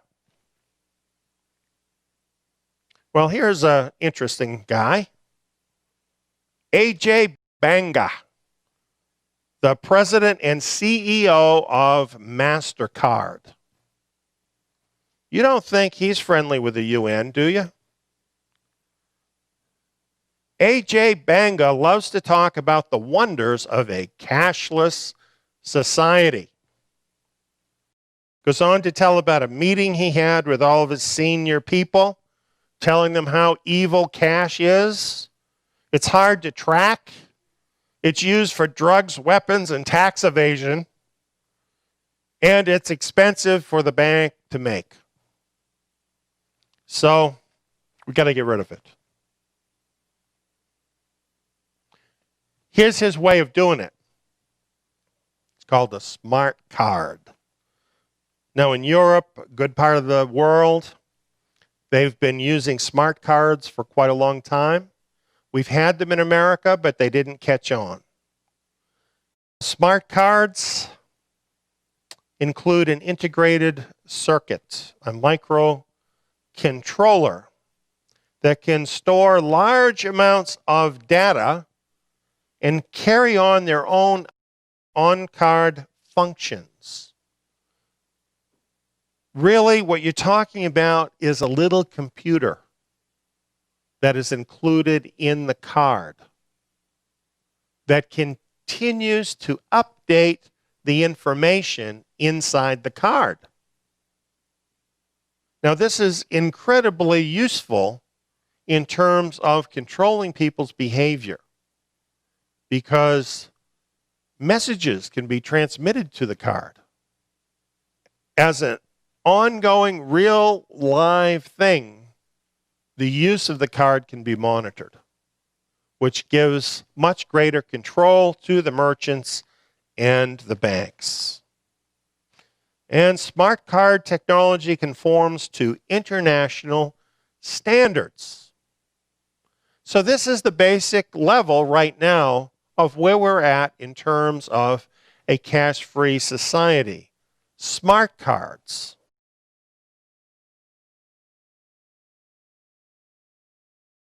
Now,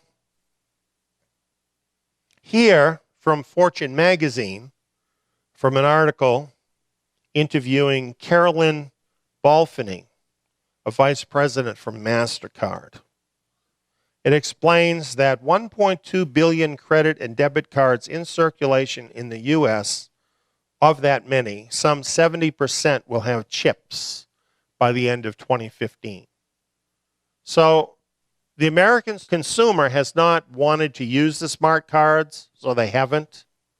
However, what has happened is the bank has changed the deal with the merchants. And as of October 1st, any merchant who doesn't have the point of sale hardware for the smart card will then be held responsible for any fraudulent charges that go through their terminal. Whereas in the past, the bank has insured against that.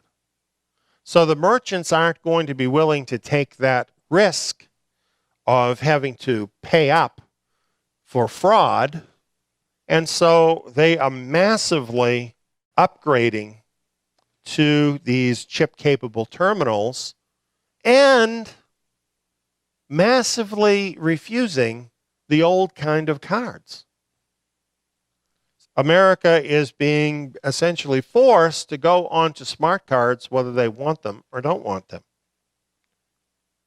Carolyn Belfany explained about this. This is a direct quote. "We want to make sure we're adding acceptance constantly to further our war on cash." You see, the smart cards aren't where they're really headed. They're just a step along the way in their war on cash. Whose war? Our war. Well, she works for MasterCard. She could be saying MasterCard's war on cash, but I think she's referring to the bigger war on cash, sponsored by the World Bank and the entire banking community and the United Nations. That's what I think she's really talking about. What do we mean about acceptance? You know, when you read some of these articles, you would think that people just can't wait for a cashless society. But the truth is, people don't want it. And so acceptance has to be forced on them gradually. And that's really what she's talking about. Until they finally get people to the point where they will accept a cashless society. In her own words, she's telling us exactly what is happening. And what we've seen is this is all supposed to happen by 2030. And so this is why we see a lot of changes regarding payments. This man wrote a book about it called Digital Bank. Chris Skinner. He says, "We already have contactless payment terminals, fingerprint recognition payments, micro and mobile payments. The only logical step is to introduce non-card-based, i.e. biometric-based payment systems." What is he saying? What does his picture say? We want to get rid of the cards. We want this biometric-based system to be based in your own body.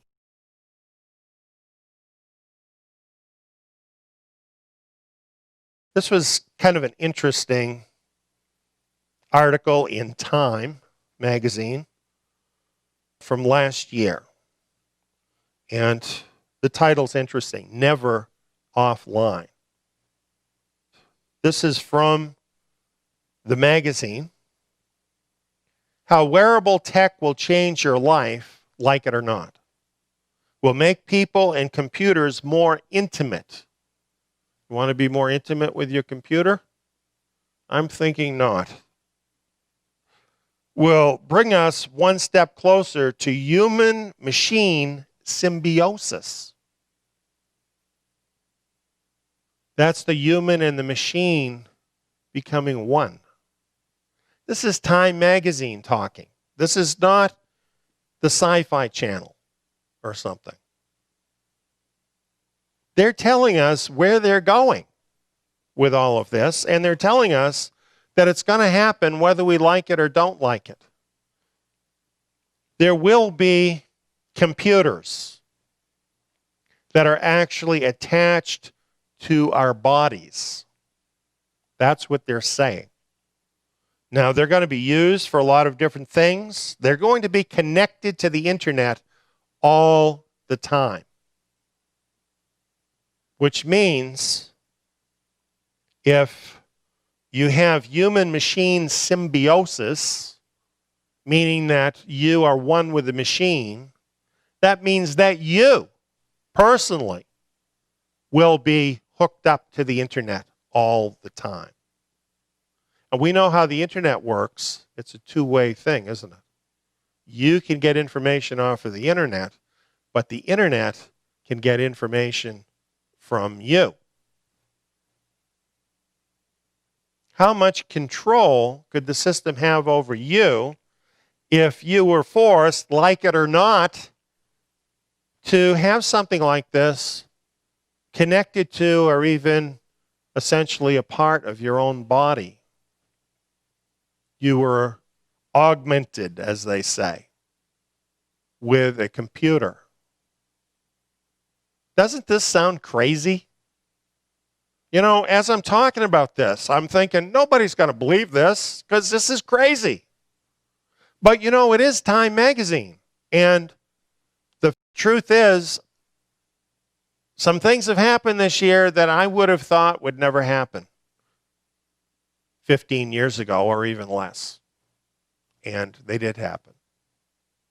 And there's a big push for this. And let me tell you, if the World Bank and MasterCard and the whole rest of the banking community, the technology community, and the governments all want this, like it says here, this is going to change your life, whether you like it or don't like it. Well, how extreme can this get?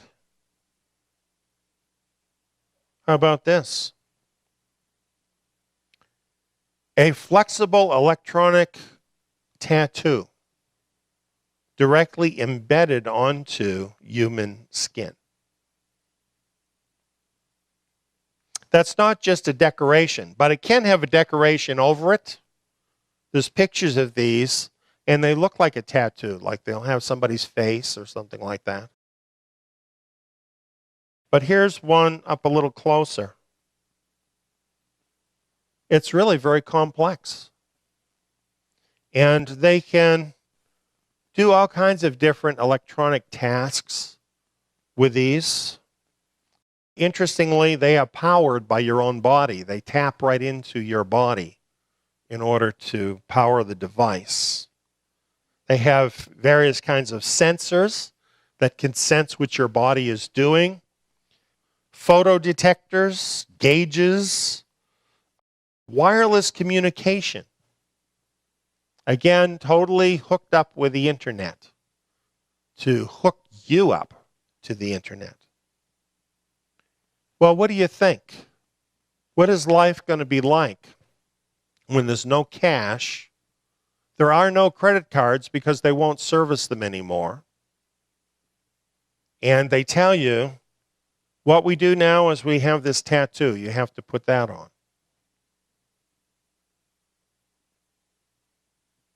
Are you going to do it? If you don't do it, how are you going to get by? You see, I'm not even suggesting to you that this device in itself is the mark of the beast. I personally don't believe that a certain technology per se is the mark of the beast. But I do believe it's involved with the mark of the beast. So, in other words, when you look at this, this could be used in a way that might not be offensive. However, if you're forced to use it all the time, to wear it all the time, be connected to the internet all the time, you don't have any control over the input that it sends into you and your body, or the output of what it extracts from you. Well, is that ethical? Is it moral? Is that in harmony with the scriptures that tell us that our Creator owns us? You can see the problems you get when you get to this point where they're beginning to try to force you to use this technology.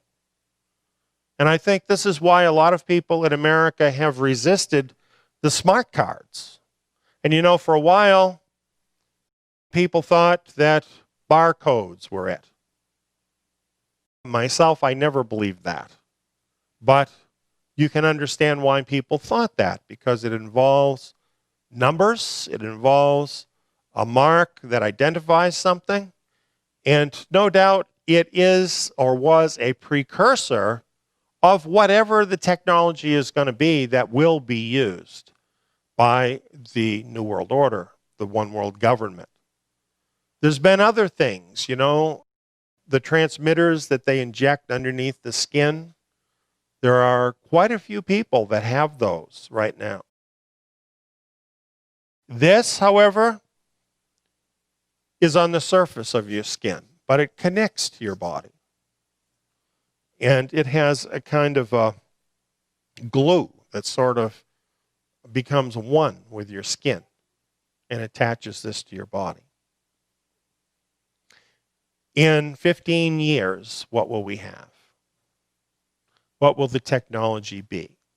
If already they have this technology that can connect to the internet and connect to you and can be used for making payments, what are they going to have in 15 years, and how is it going to interface with you?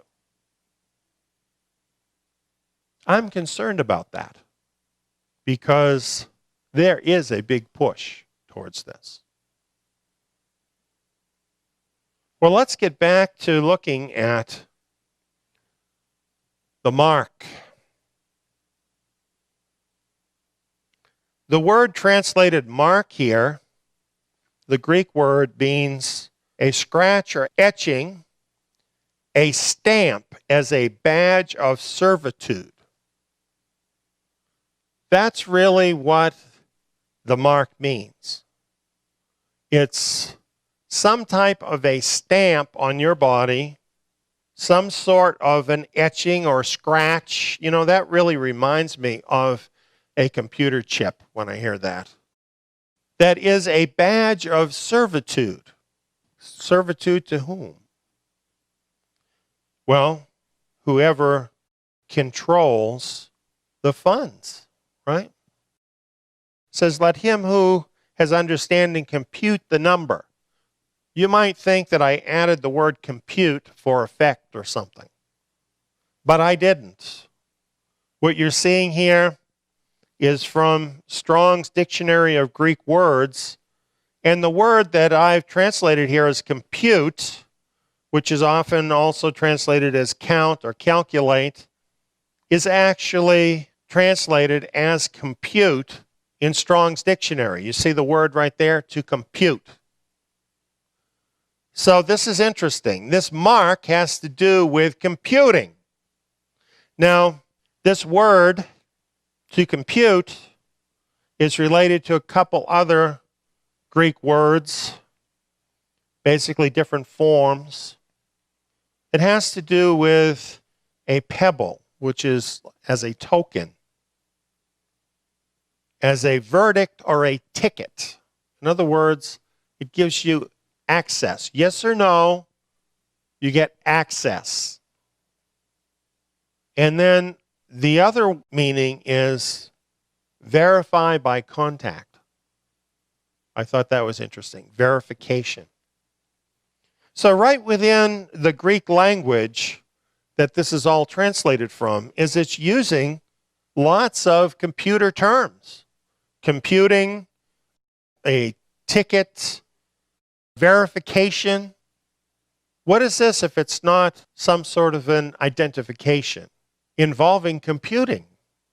When people talk about it being some kind of technology, it's not only that it's logical, but the thing is, as you look into the language in the Greek, the wording is really there. The definition is really there to suggest something having to do with a computer that verifies who the person is. Well, here's another thing. Compute the number of the beast, for it is the number of a man. What is the number of a man? I have a number in my wallet. It's called my Social Security number. It's my number. You know what? If I wanted to, I could tell you right now what my Social Security number is. It's probably one of the only numbers that I actually remember of any length. Other numbers in my life have changed, but that number I've had all my life. It was never supposed to be an ID number, but we all know it is. It is the number of a man. It's a number of this man, of a certain man. Nobody else has that number because it's assigned to me. Am I proud of it? No. It all happened before I had anything to do with it, but I'm stuck with it. It's the number of a man. Compute the number of a man. Whoa. Is this not talking about modern technology that identifies a person? The number of the beast, therefore, would be not just that type of number, like, for instance, let's say it's a Social Security number, which is the number of a man. The number of the beast would be his specific Social Security number. Just like I could tell you mine right now. Nobody else has it. Well, he also will have a specific ID number that is connected with the mark. And if you belong to him, so will you.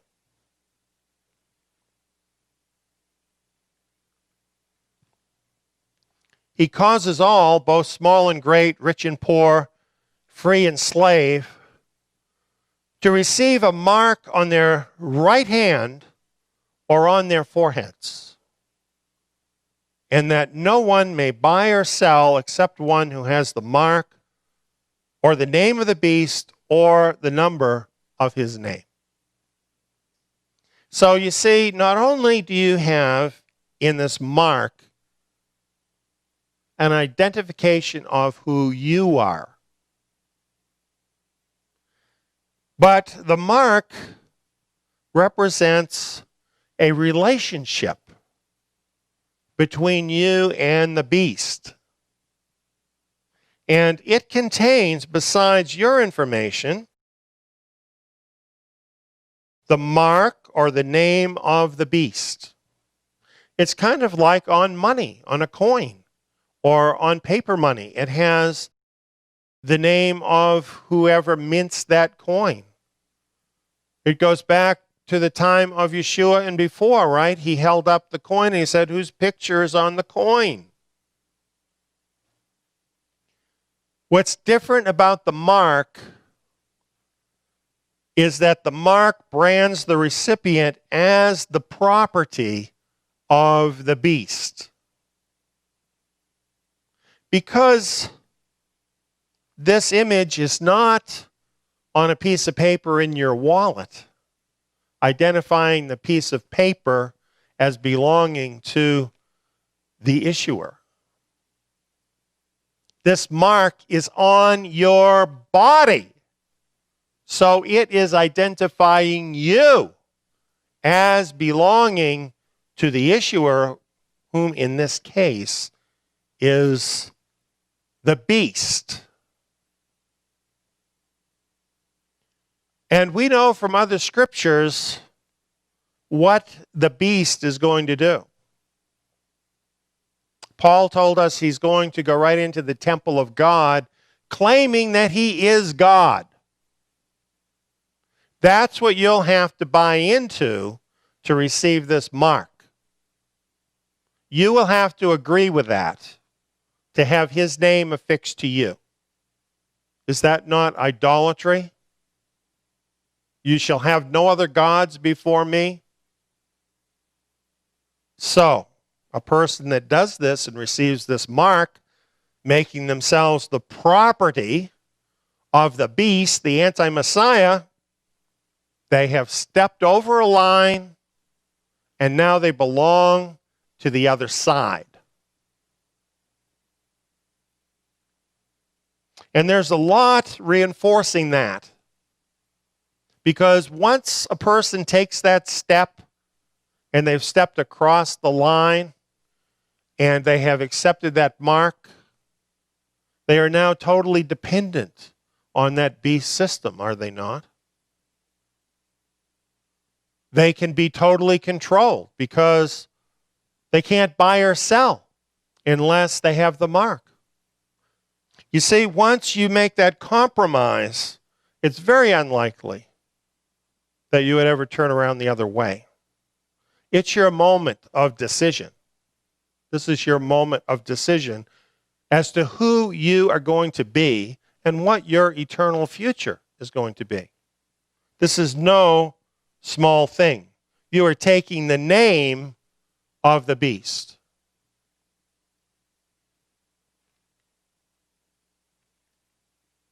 The name of the beast, the mark of the beast, is the key to success in the beast system.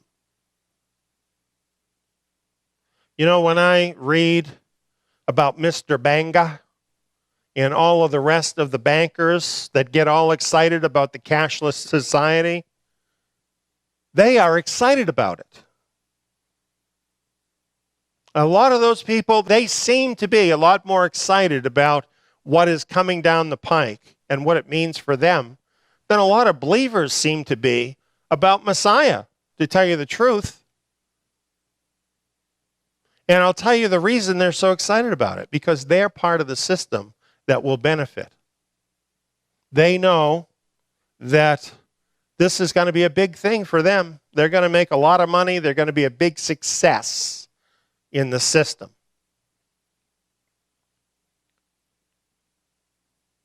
The only problem with all of that is success in the beast system is bought by surrender of total control to the beast system. You see, to get all of that the mark is going to open up for the person, they have to give total control over to the system. Because once you take that mark, they're able to track you everywhere you go. They're able to track your money everywhere it goes. They're able to tax you. They're able to take it away from you. They're able to coerce you. You are then a total slave. And you know, while I'm telling you this, I have to say it, you're not far from that right now, right? I mean, a lot of us, we're not far from that right now. We are living paycheck to paycheck, and, you know, we feel very controlled many times by the system. And we're feeling this. You know, the system is trying more and more to control you.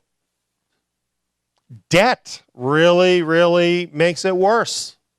You know, the more you want the stuff and you're willing to go into debt for it, the more control the system has over you. Well, the mark of the beast is taking all of that to a whole new level that really I think most of us can't even imagine at this point in time. And the aim, as we have seen, is to bring every single person on earth into the system and to make you hurt if you resist that.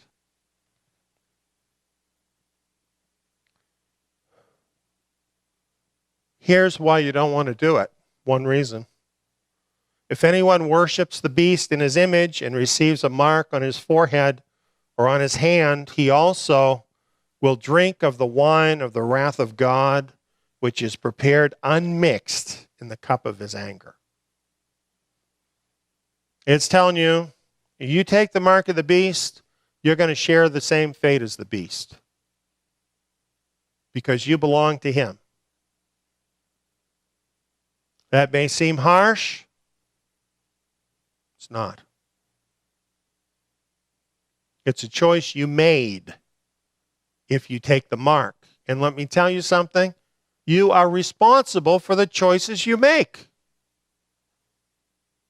And not only that, you know in advance. Right?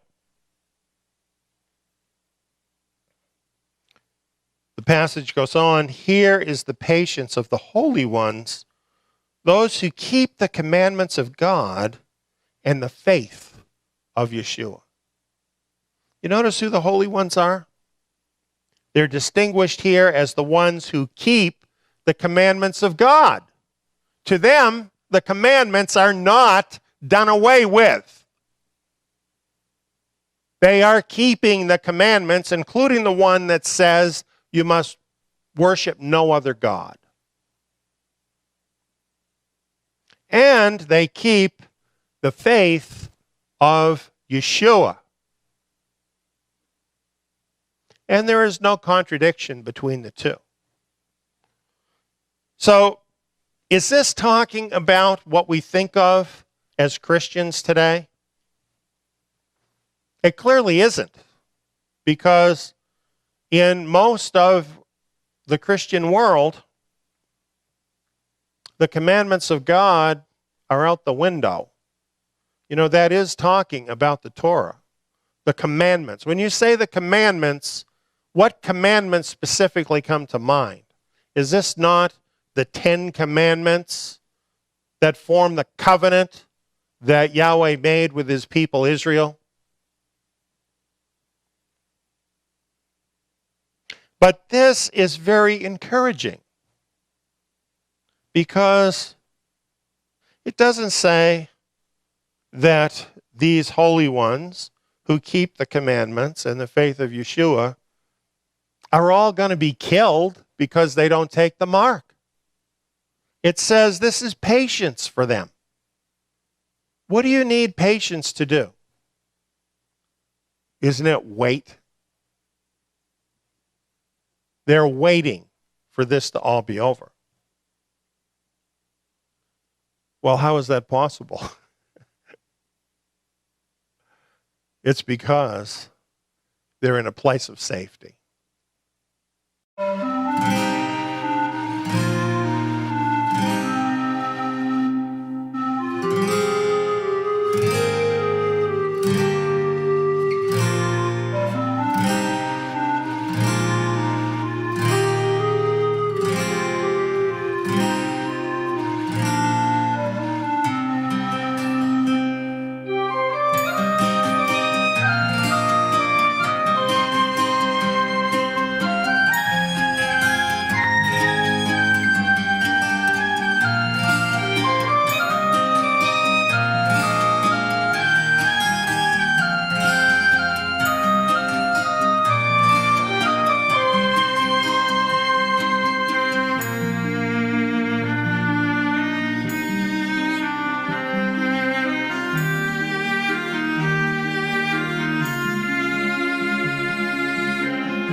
Isn't the world around us going insane?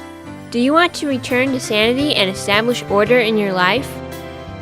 Return to the sturdy foundation that Yahweh established in the beginning. Torah is the foundation. It is Yah's standard of righteousness that He established in the beginning. In the Torah, the first 5 books of Moses, we are introduced to our Creator. We learn who He is and what His name is and what it means. His moral standard, His ways as a person, how He interacts with His people, and what He wants from us. Join Eliyahu ben David in this rich verse-by-verse study of the Torah and bring sanity back to your life. If you would like to listen to these vital programs, you can hear them for free on our radio station at tsiyon.org or download the Zion Road radio app and listen on your mobile device. You can also find our station on the TuneIn radio app for iOS and Android devices. Or become a Torah Club member at zion.net, that is tsiyon.net,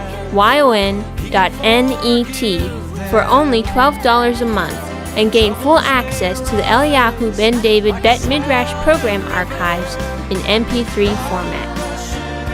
Join us this Sabbath for the Eliyahu ben David Bet Midrash and bring order back to your life. When you call upon the name of Yahweh, you'll be saved. Call upon His holy name in the last days. Upon the name of Yahweh, you'll be saved. Father will hear your cry and answer you from on high. When you call upon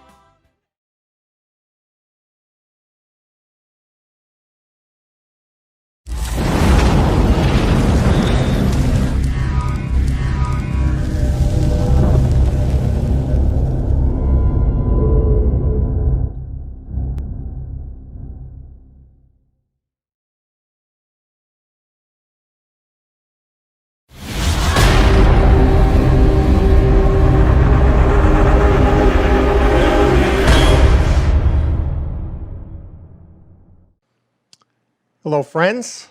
It's great to get to greet you here near the beginning of this new Hebrew year. And what an eventful year it already is. It seems that we're beginning this year in the midst of a bioweapon attack. And that's what we want to talk about, because that's what's on everybody's mind right now. And there has been a lot of questions, a lot of confusion. And we want to move on to actually talk about what the virus is really all about. And as you can see, my theme is the weaponized CCP virus promotes UN Agenda 2030.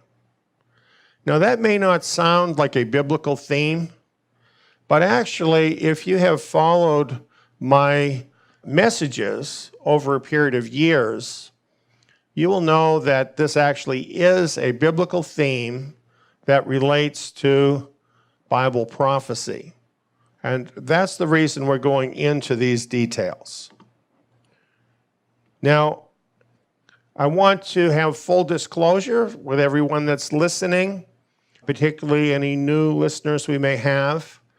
And in tonight's presentation, I'm going to deal with quite a few things that are about geopolitics and various politicians in the world. And this is not to promote any politician or political system, because the truth is I'm not even a voter. So I couldn't be and wouldn't be trying to influence other people to vote for a certain candidate. What I'm trying to do here is simply relay the facts unmitigated by propaganda as they actually appear, as they actually are, with all of that out of the picture.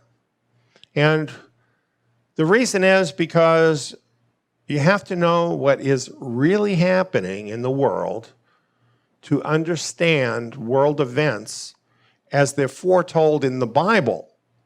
And since I am a Bible teacher and author and history researcher, that's the direction that I'm coming from with all of this. Well, let's dig in. The first thing I wanted to address is how some people might view this presentation. There are some folks that would look at the name of this presentation and think, well, this is racist, You could hear some people say that. Now, I don't see any reason from my title to think that it's racist, but this is the sort of thing you get today. Some people might think that because we sometimes use the term Wuhan coronavirus, and since it's a place, then some people consider it racist, even though in the past we've had the Spanish flu, we've had the German flu, we've had flus named after a whole bunch of different places, but somehow now all of a sudden to use the name of a place is racist. This virus is called by other names as well. The novel coronavirus, COVID-19, and a lot of people are starting to use this term, the CCP coronavirus, and variants of that. And that's the term that I'm choosing to use this evening, principally. And where this gets its name is CCP stands for the Communist Party of China. And the Communist Party in China is the ruling regime in China. And by saying CCP, what we're doing is we're focusing on a governmental system. That's what we're really talking about, rather than a race of people. And really, the more you know about the CCP, the more you'll know the people who suffer most from the CCP are the Chinese people. And that's a fact. So it's really not racist to call it the CCP virus. So what about being unreasonable or cruel? You know, things that people don't understand many times, they think of as unreasonable. And I think as I explain this to you, you're going to see that to suspect the CCP of actually weaponizing this virus and putting it into use is not a conspiracy theory at all. It's very much in keeping with their goals and intentions. And I'm going to share that with you. And this is because the CCP military, which is just a subset of the CCP, has adopted a mode of warfare which has been articulated by its military officers, has been documented by their military officers as having absolutely no ethical limits. Now, let me explain that the CCP in the 20th century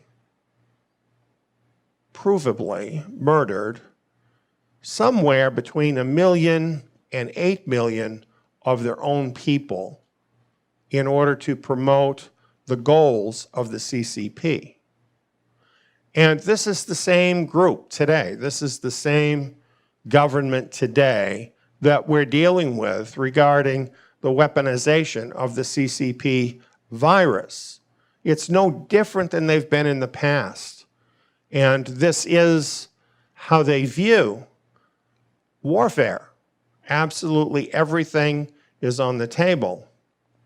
So when we talk about this, you know, like you and I, we would be shocked to think that a government might, say, infect their own people with a virus because they have a larger military purpose of infecting the rest of the world. And you might think, well, that has to be a conspiracy theory because nobody would ever do that. Well, the same people that might think that would think, well, no government would actually murder 8 million of their own people. These people did. They did that. When you're dealing with people like this, you're dealing with people that will do anything in order to promote their own purposes. So, while all of this is shocking, There's documented history about this. And personally, I've been warning about the dangers of the CCP around 2006, 2007 forward. So this was on my radar for quite a long time. And I talked about this in my radio programs on the road to Zion. What you see here is the fact that back in 2007, we had a program on unrestricted warfare. We even had a copy of this book, which you still can download from our website. And this book, called Unrestricted Warfare, was written by two senior colonels of the Chinese military. And it lays out their strategy for conducting warfare. And it's really quite, well, spine-tingling. They call it unrestricted warfare. The book sets out a strategy of warfare by which China and other technologically weaker countries may war against and overcome a technically superior force, namely the USA.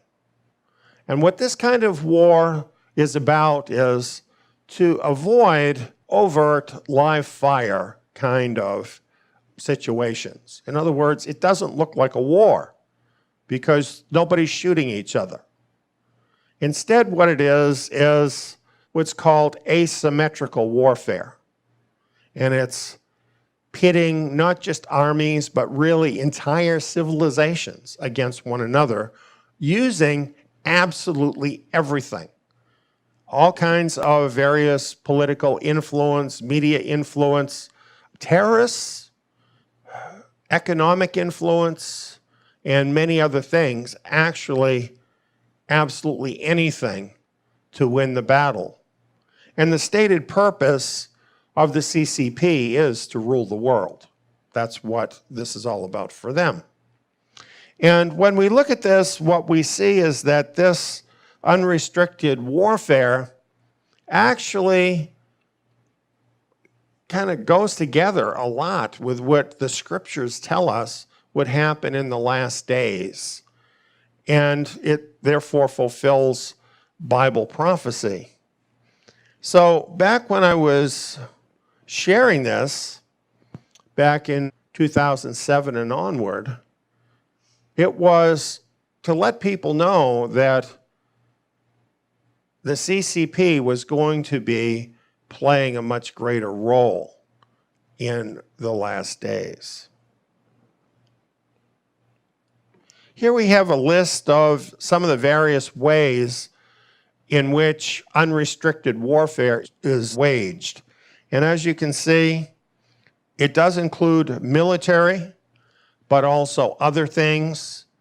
And it is called anything warfare, no rules.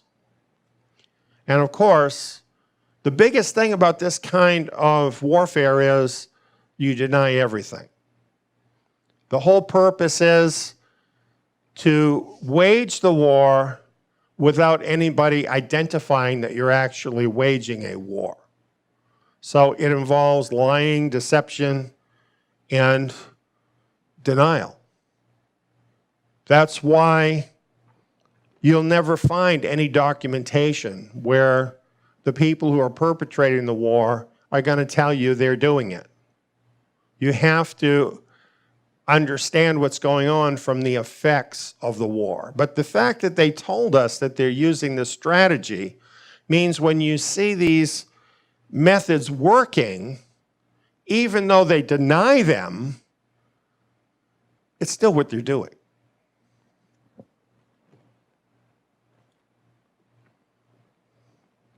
Now, here's some things that they've been doing recently that kind of shows you their mental attitude, and how they think about using everything in order to get what they want. One strategy that they're using is weaponizing its supply monopoly. You see, over the past few decades, what China has been doing is deliberately developing monopolies over certain products and over certain resources so that they can control them and use them as a weapon to coerce and control the rest of the world. And what has come out recently because of the virus is that the U.S. imports almost all of its medical equipment and supplies and even drugs from China. How stupid is that? But that's what we've been doing. And this is not only true in the medical field, it's true in many other fields as well, putting us basically in the position of being dependent on China and having to comply with them in order to get these things we need. Recently, this has been in the news, and for instance, there's this article about the Black Swan supply chain. U.S. dependence on China for pharma, medical supplies may lead to severe interruptions. Suppose China wanted to push up the death count in America. Simply interrupt the supply of medical supplies, and that happens. But it's not their fault because there's this big problem of shipping and everything right now, so you can't really pin anything on them. All we know is that we haven't had respirators, we haven't had other medical supplies that are needed during the virus. As a matter of fact, China threatened to withhold all medical exports, saying the United States will fall into the hell of a coronavirus epidemic. And they made this threat in order to make America stop talking about their responsibility, that is, the CCP's responsibility for creating the virus and allowing it to get out in the first place. This is the sort of thing they do. And there's a lot more I could point to, but here's one I think we're all familiar with. They threaten to withhold, yes, toilet paper. Perhaps you've been affected by this. Saying, we will not allow our toilet paper to grace the American population while they blame us for this pandemic. So if you see the press being overly kind to China, this could be part of the reason.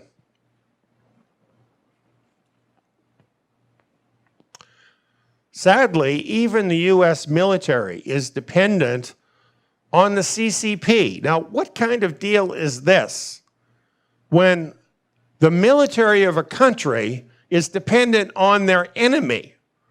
Can I buy some bullets for you so I can shoot you?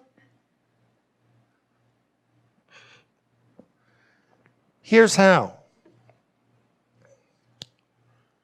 China has a near monopoly on what's called rare earths. These are very rare minerals that are used in high-tech devices, which are absolutely necessary to a modern military. And in our military, we need these rare earths in order to produce this high-tech stuff. So, you know, you might think, like if you're an American, you might think, well, our country's really strong. We have all of these satellites. We have all of this military hardware. Well, what if we can't get the rare earth minerals we need to make those things work? Then where are we at?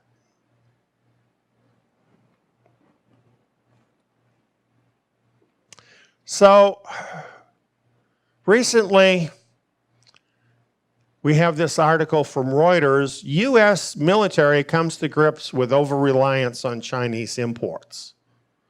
Do you know why they came to grips with that?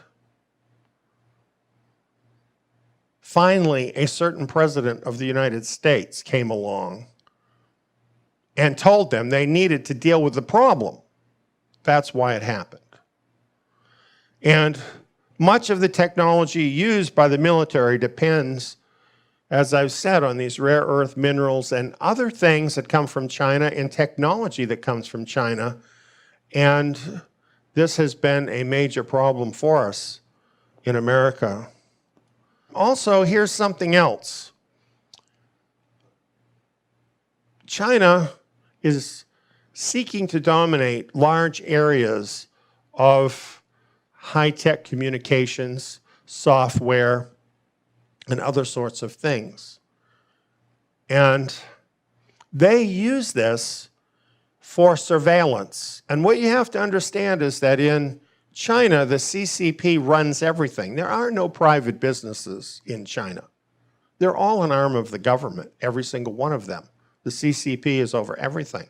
And they build surveillance and spy capabilities into their software, into their hardware, wherever they can get it out. And then, of course, they subsidize it and sell it at the cheapest possible price so that people all over the world will buy it and use it, and then they can spy on all those people and get vital information, in some cases like their personal information, where then they can steal money out of their bank account or compromise them in other ways, and other kinds of information that are strategic, sometimes business information or military information. Well, the military recently grappled with the problem with this software called TikTok, which is a social media platform. And the soldiers are using it to communicate with one another and to communicate at home. How great would that be for a foreign government to have this kind of information? You know, if a soldier just says, not just one soldier, let's say 1,000 soldiers, all get on TikTok and they talk to their friends, their loved ones, and say, well, I'm being called up to go to such and such a place, then what? You know, in World War II, there was this saying, loose lips sink ships. How could the military even let this happen?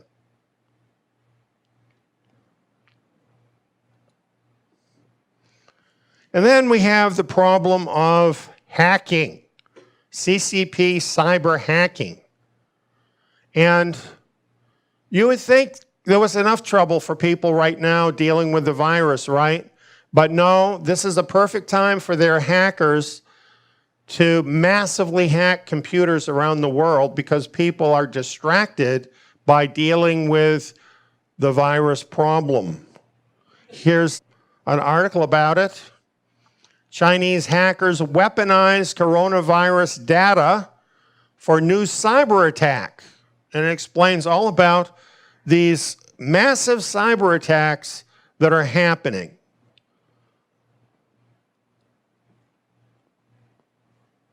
Here's another article.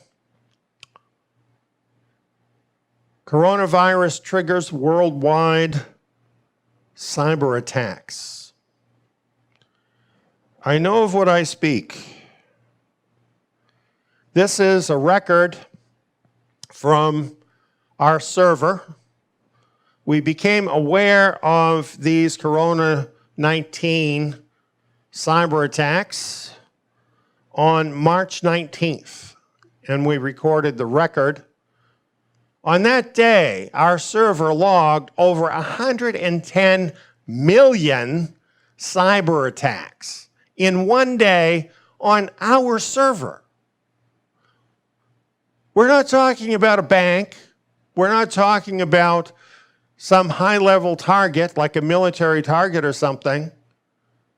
Our server, over 110 million attacks in one day, all trying to break into our system, trying to break down our system, trying to steal any possible data they can get. Multiply that by how many other computers? Who knows? And it gives you an idea of the scope of this. Just when you look at the numbers, you know this isn't individuals. You can't get some high school kid sitting down at his computer in his room doing 110 million cyber attacks on our server. That's obviously a big player, a state player doing that.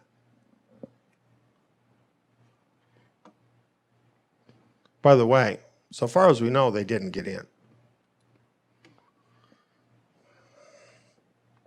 So when we look at all of this, and this is all part and much more of unrestricted warfare that they have been waging for years. And this has been going on and going on. How did America's politicians and leaders ever allow us to get into such a toxic relationship with CCP-ruled China? Why wasn't something done about this a long time ago? For decades, the elected U.S. officials and lawmakers have known the true nature of the CCP. They have investigated the CCP. They know that the CCP controls absolutely everything in China and that there is no private industry in China. They know that the CCP has a plan for world domination at the expense of the United States. They even know the CPP, among other things, has bioweapon capability. So why haven't they done something to shut down those channels into our country in all of that time? Now, let me prove my point. What you're seeing here is a congressional report. And this is from 1999. So over 20 years ago.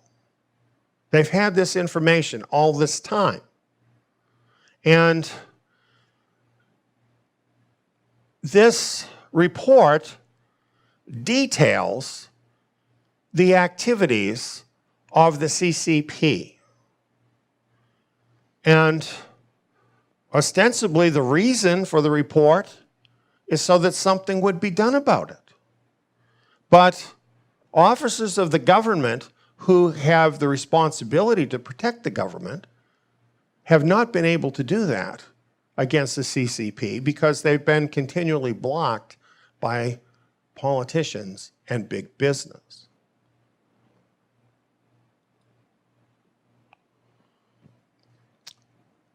This documentation is available from the Government Publishing Office, and this is where I got it. And what you see here is part of the table of contents. The part that details some of the capabilities of the CCP. And in this list, I found it interesting that the first thing in the list is biological warfare.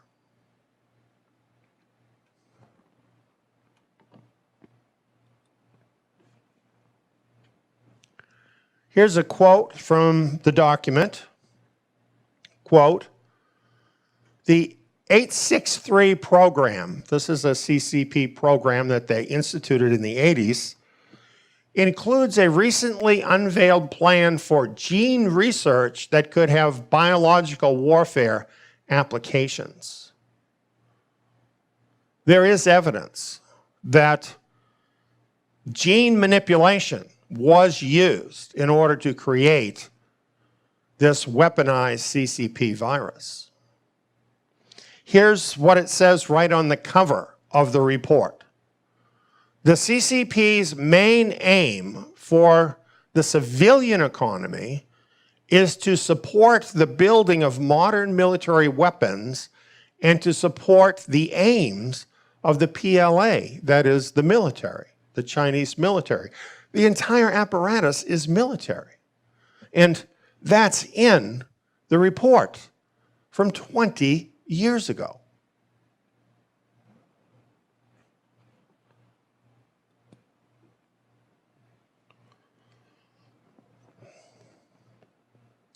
In the report, they state, after their total investigation of this, that the CCP is the one bureaucracy ruling over everything. They have total control. And they are the source of all military goals and operations.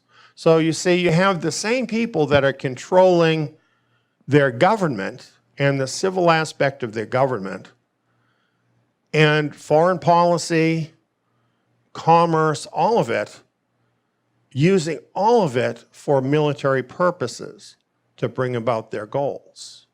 And for them, everything is military.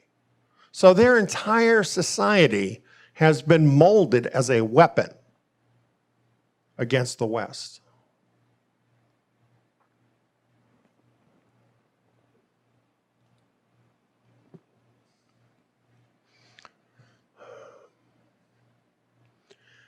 In 1986, month number 3, the Communist Party of China officially declared asymmetrical hybrid warfare, really another term for unconditional warfare, against the US and its Western allies in its nation-state program 863. So realize this is not just a fanatical dream of a few of the officials of the CCP. This is an official program that they've been working all of this time. It goes on to say, this strategy commits all of China with its strict communist military rule to engage in any and all methods to become on par with, surpass, and dominate the West at any and all cost. Again, this is a government document that's saying this. So, realizing these objectives, realizing these methods of using everything as a weapon, we come to this same problem again. Rather than stopping this CCP threat, the government, the politicians continued to perpetuate the CCP propaganda and kept opening up the doors here in America to the CCP. They own a lot of key things in the United States at this point. Summing up here, it says, over the past 30 years, the U.S. government and private sector have advanced a policy of full cooperation, including substantial financial and technological investment in China, fostering the belief that the CCP were moving towards a more democratic free market society, while the CCP used lies, misdirection, and deception. Just consider what's going on here. For all of this time, the politicians in the Congress had commissioned a study on this, had the full facts, understood the real goals of the CCP and how they were implementing them. And yet presented to the American people the idea that if we open ourselves up to China, then they'll become nice to us and play nice with America. That's what happened here in America. And this strategy is rooted in unrestricted warfare, that is, war without rules. Some of you might remember the Bill Clinton Asiagate scandal. At that time, there were actually Chinese operatives that came in and gave money to the Clintons and to the Democratic National Committee in order to turn the presidential election of 1996 toward the Clintons. Why would the Chinese want to give money to the Clintons and the Democrats so that they would win the election? Well, interestingly, they did take the money. Washington Post of 1998 says this: evidence gathered in federal surveillance intercepts has indicated that the Chinese government planned to increase China's influence in the U.S. political process in 1996. And eventually the Clintons and the DNC were forced to return $2.8 million they had received from the Chinese. This is what we know about, right? But this certainly helps to explain why the politicians have continued this policy with China, even though it's obviously harmful to the country. We have a record of what happened. Interestingly, this particular report is from 2012. Now, long time ago. And at that time, more than 2.7 million jobs from every state were lost to China. And as for the politicians, big business, they did everything they could to keep promoting this gravy train because the elite were getting rich off of cheap labor in China, leaving America, leaving American workers, denying them their jobs, giving those jobs to people in China that would work for peanuts, and then selling that same stuff back to their fired workers in America. Great deal for the elite, not so great for the average American. They're still doing this. You ever go to Walmart? Can you find anything in Walmart that's not made in China? So here's what happened. In effect, the American worker and consumer has financed the rise of CCP influence around the globe. All this money that the American worker has sent to China, thanks to our politicians and the elite, out of that, much of it has been used by China to influence not only America. Look at the big red glob in America of money coming back to get what China wants from America, but the whole rest of the globe. And China has been coming up and up and up at the expense of America. They would have you believe that's all just some kind of accident, that happened. There's just, chance that happened. Even though they knew all along that it would happen.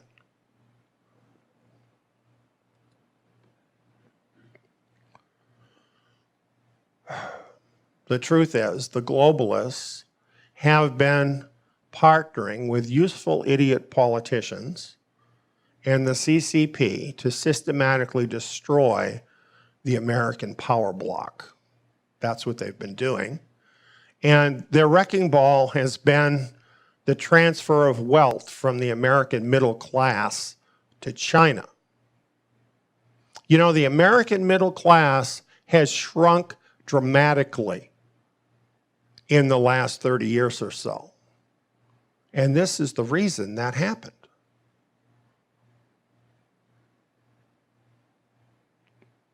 And the globalists, they're just a bunch of good buddies.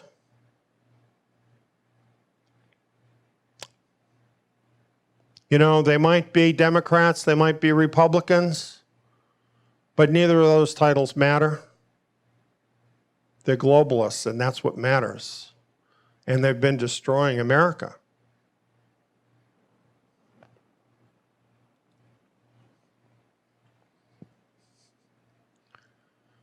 They want a one-world government.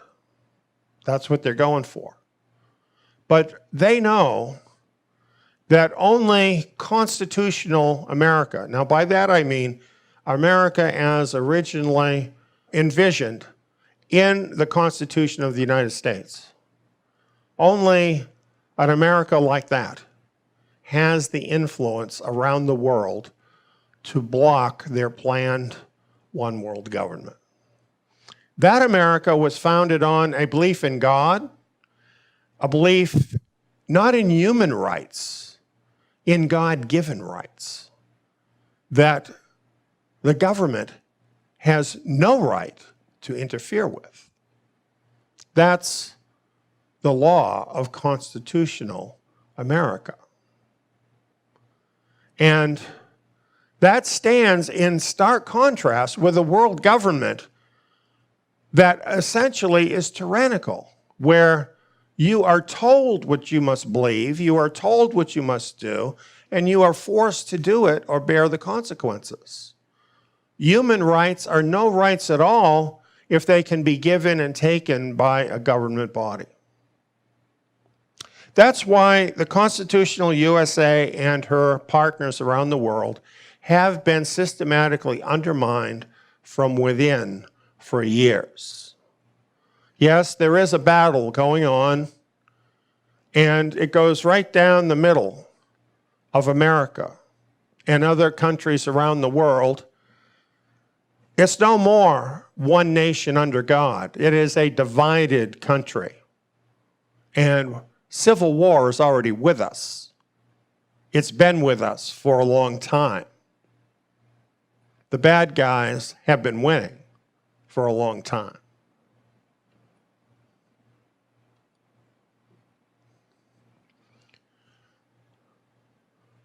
This was the plot with China. This unlocks this. Simply using China to suck the wealth from the middle class in America, who basically are the people who have the traditional values, who treasure the Constitution, who treasure the Scriptures.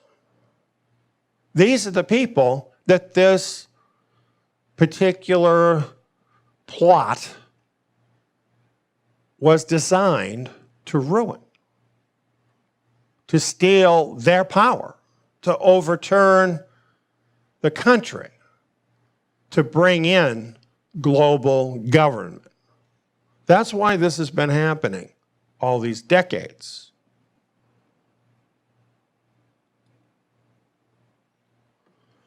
And the thing is, for a long time, it was all going perfectly. By the time we got to the Obama administration, what were we hearing? Oh, those jobs are never going to come back. The world has changed now. We have to accept our new place in the world. You have to accept that you're going to be poor and not have anything. They thought they pretty much had won. So they were so confident, in fact, that in September of 2015, they sponsored a meeting at the United Nations where what is called a universal agenda for humanity was launched, called the 2030 Agenda. Do you remember that? Do you remember the Pope visiting America? Very big deal. He went to the UN and spoke at the UN, endorsing the 2030 Agenda. All the nations of the UN, which are essentially all the nations of the world, signed on to the plan, ratifying the 2030 agenda, ratifying, in effect, a global government over the world. Before it happened that year, I explained that it was going to happen and the significance of it in this seminar called Beasts of Daniel Surfacing. It was a free seminar that we offered at that time.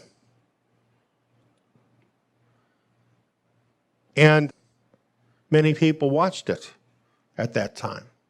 You can still watch it free at our website. So, you know, when you explain things like this to people, they think, oh, the UN is nothing. That's what they think. The UN is just an organization that tries to help people everywhere. That's what they want you to think.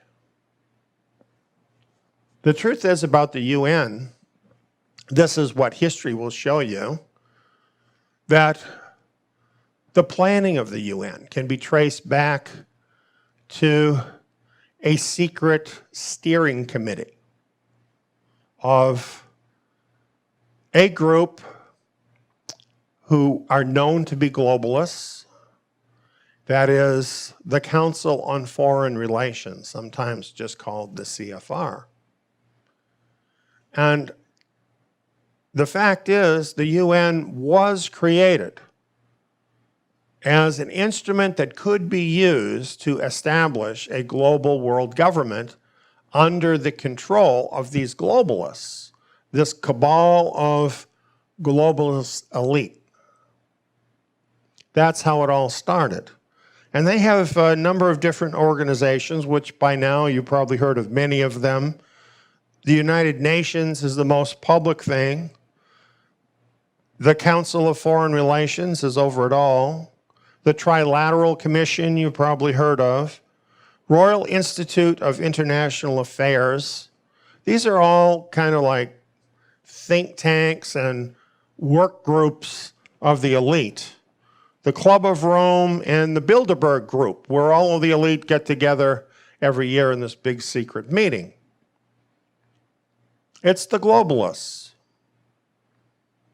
It's the globalists that invented the UN, not for all of the very helpful kind of purposes that we think of, but to enforce global government on the world. In 2030, we became aware of the goals of the 2030 agenda, sometimes called the Sustainable Development Goals. Do you remember when you never heard of anything called sustainable development? And now when you're reading the news, when you're watching the news, whatever, you keep hearing about sustainable development? Where do you think that came from? That's all a globalist thing. And it's really a pretext on which to take over the world. These goals that are laid out here, you can read all of this on the UN website. These goals actually take over control of every aspect of the earth and the people on it. That's what they do. You read through it, that's what you've got.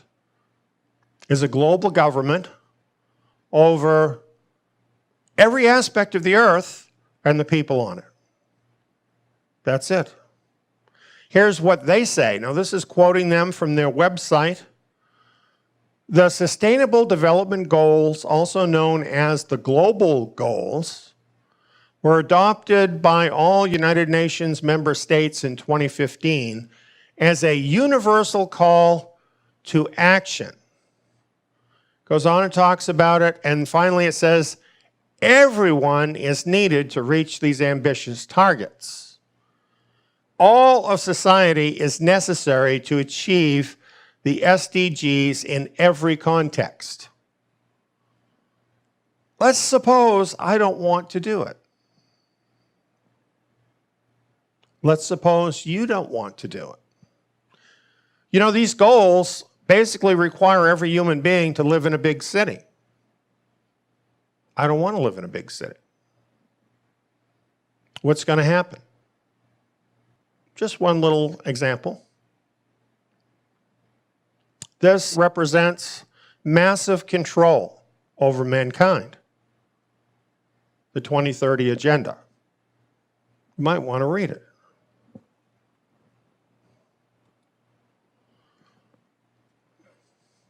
Here's a DVD set that we put out containing those messages from 2015, where we were warning people about this, and more importantly, where it sets out important information from the book of Daniel describing all of this that is happening right now and was happening then, and the rise of this global government.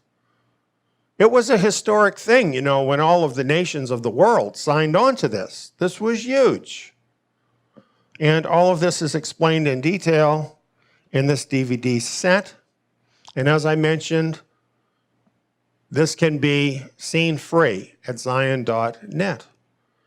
And if you watched it in 2015, maybe you should come back and watch it again in view of the things that have happened since then. Because in only 5 years, the world has changed dramatically. And so many of the goals of Agenda 2030 have moved forward in a really an amazing way.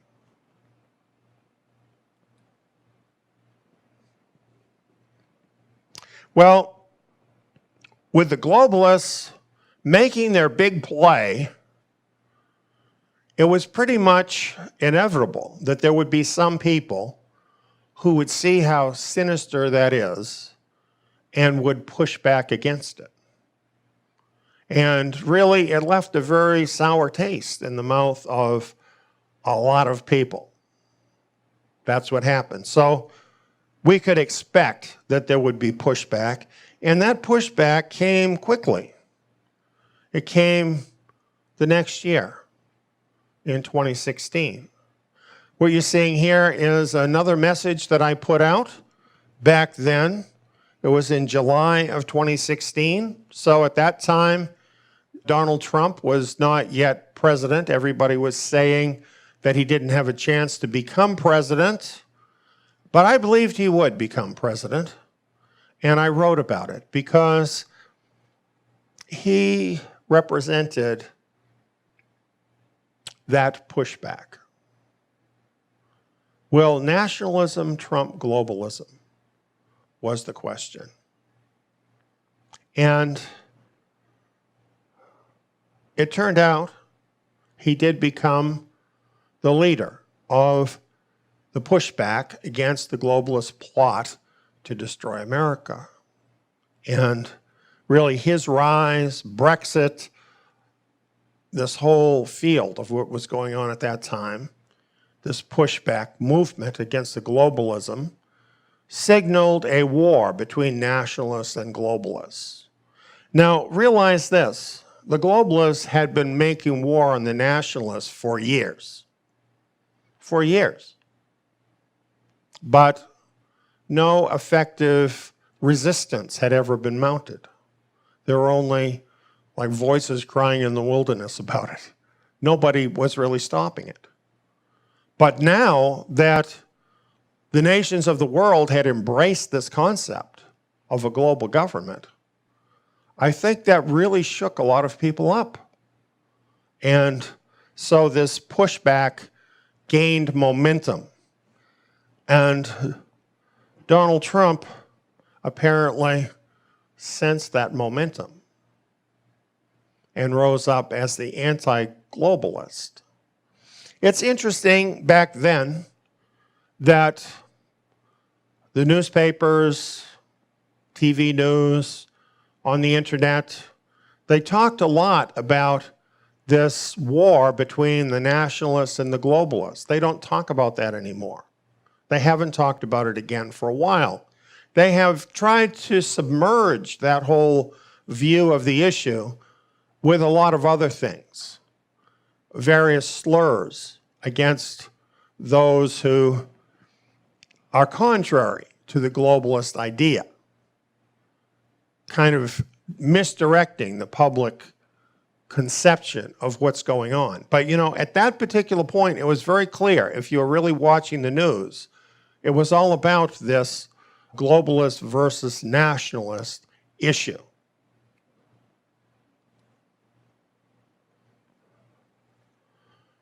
I thought this was an interesting article from 2017.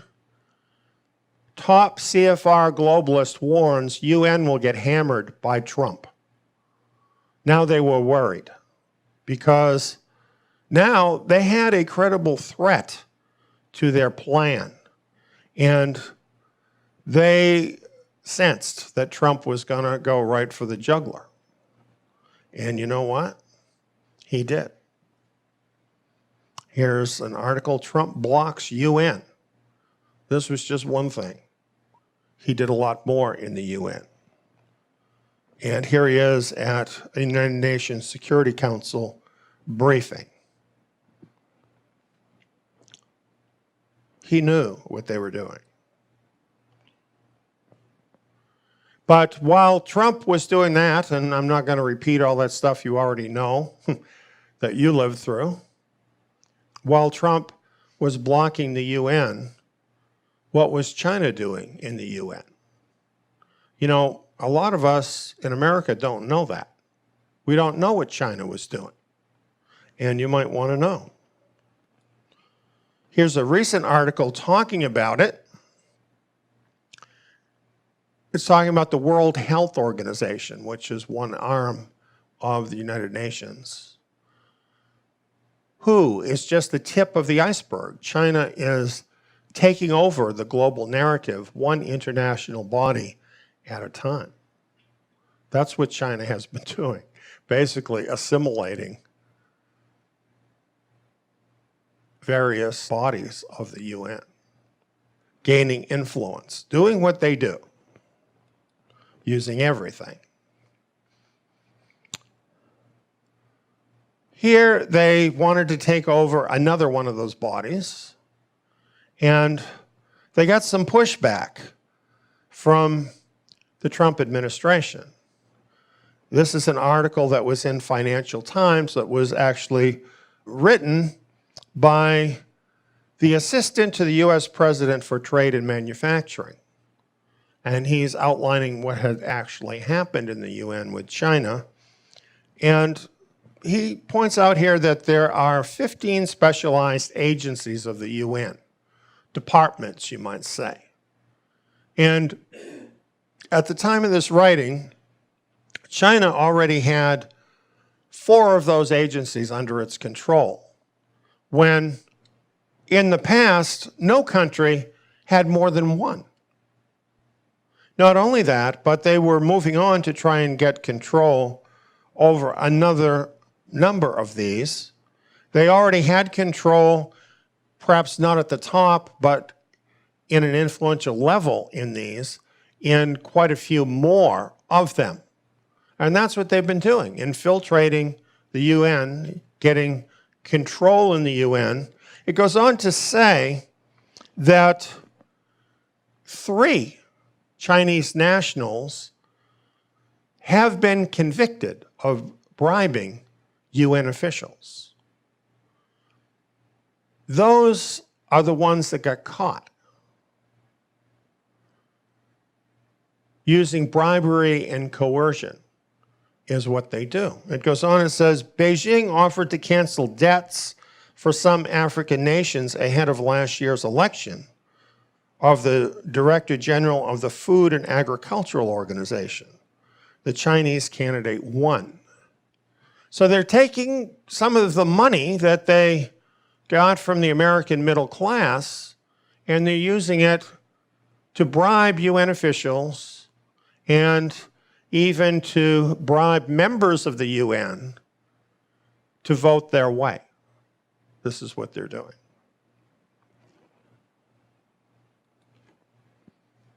So they're getting a lot of good press from the UN. Here, for instance, is one article saying 5 reasons why China is the world's sustainable development superpower. See the buzzword, sustainable development, the 2030 agenda? Well, China is a sustainable development superpower, even though China is the biggest polluter on planet Earth.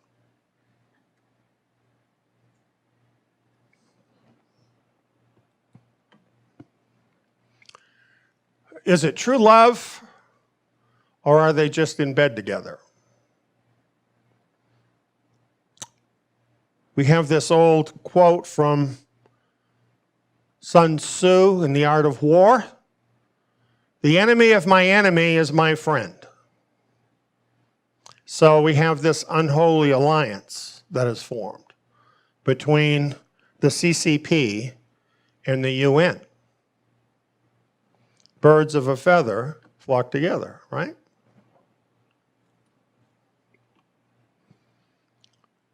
And then comes along this guy. Their love affair was just budding, and Donald Trump came along. And not only that, he immediately zeroed in on the CCP globalist plot. This is an article from China Focus, and it's China in 2016 year in review. And all it is Donald Trump saying, China, China, China, China, China.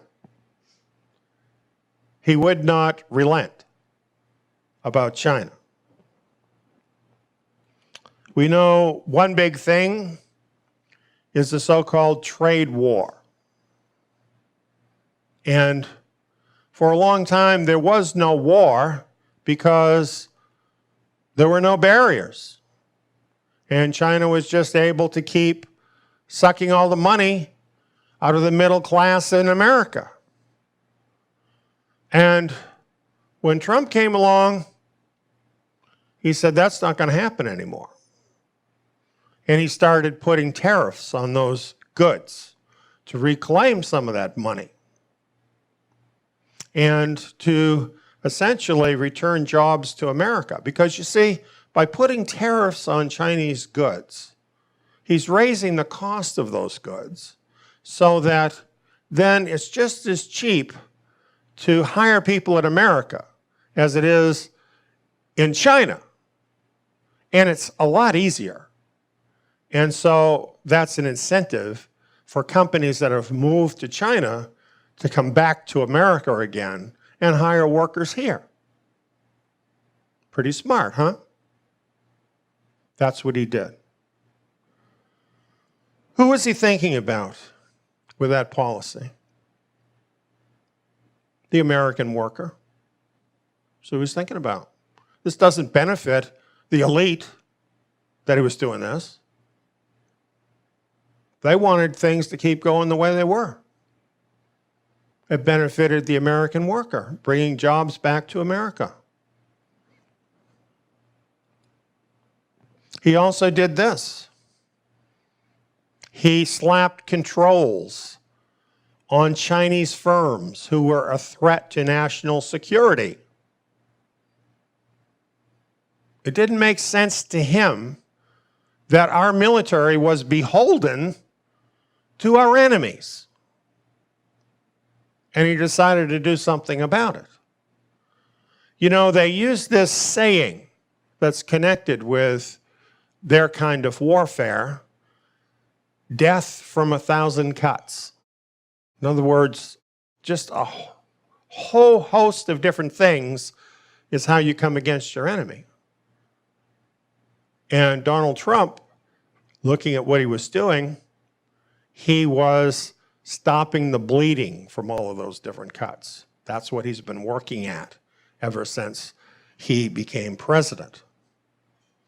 Now, as I mentioned, I don't even vote. So you can't say I'm prejudiced for Donald Trump. I'm just telling you what happened. This is what happened. Well, Donald Trump was labeled an isolationist by the uppity-uppities. And they all hated him because he was putting an end to the gravy train, at least slowing it down. They hated that. So they had nothing but criticism for his policies. And basically, from before he was in office to this day, they keep trying to paint him as some idiot who doesn't know what he's doing. And the truth is, he has been right on like a laser on what's really going on in the world. And I think this is why a lot of people are very confused about Donald Trump, because they don't really know what's going on in the world, and they just believe all this stupid propaganda. Here's an example. In Bloomberg, this is how Bloomberg is describing the trade war. And it's entitled, How Trump's Trade War Went from Method to Madness.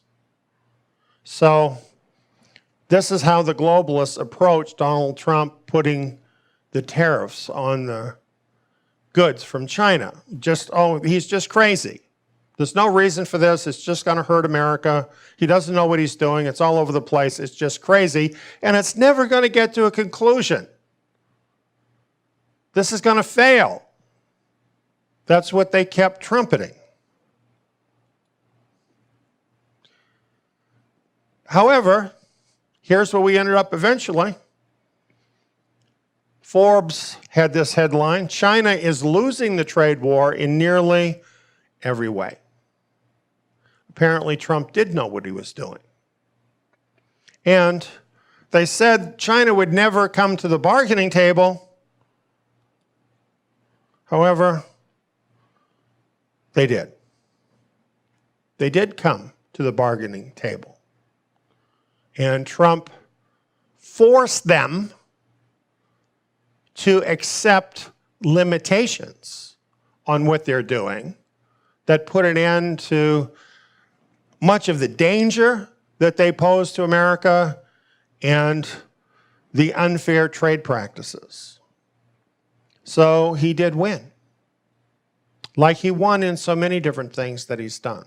Now, that doesn't mean I totally approve of everything Donald Trump does, but I will tell you this, he's absolutely the best president for America that I've seen in my lifetime. My first president was Eisenhower. I've never seen a president work this hard for the country. And I have to give him credit for that, even though I don't vote. In fact, until he came, I never believed a politician could make this much of a difference. So this is really a historical thing that is something of major importance. And with all that he's done, it's not like he had the support of the political establishment or of the press. Quite the opposite. We all know what he's gone through. The deep state war, attempted soft coup against the president.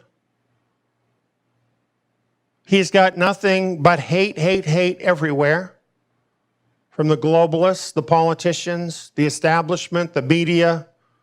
Constantly, they're all promoting hate against Trump. That should make you like him. Because the only reason they would do that is because he's being effective against their globalist scheme.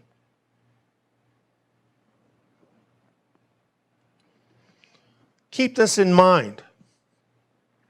6 globalist megacorporations own most of the media in the United States and really in much of the rest of the world. And because they are all owned by megacorporations, they all hate Donald Trump. So what do you expect you're going to hear in the media about him? Shouldn't you expect exactly what you have heard? So here's what you always hear. I'm sure you've heard this, right? A homophobe. You know that word didn't even exist for most of my life.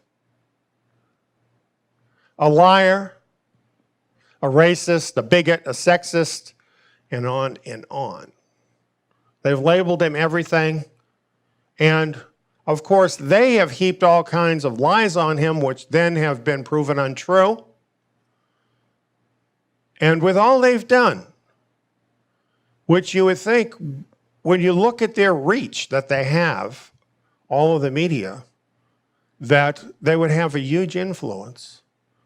And yet, with all of that, they have been unable to unseat him.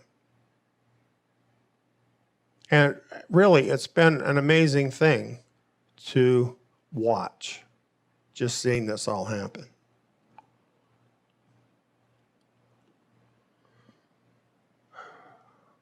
The people want to re-elect him, but the globalists and CCP want him out.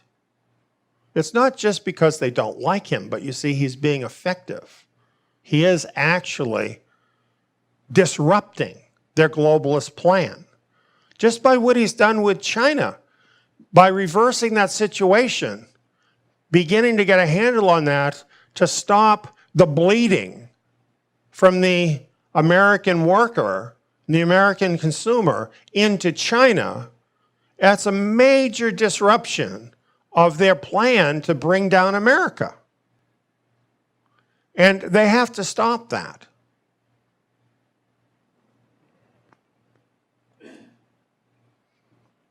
The problem they have, though, in stopping it, is that Trump's record is too good. In a whole host of areas, particularly having to do with the economy, his performance has been record-breaking in every way. Record-breaking. And not only with white people, let me say that. White people, because they constantly accuse him of being a white supremacist. And yet, no president has brought more jobs to people of color than Donald Trump. As a matter of fact, he has made a point of doing that, of raising up the people in the poorest areas. He gets on the phone and he talks with businesses and says, hey, why don't you move a factory there? Those people really need jobs there. Be a good American.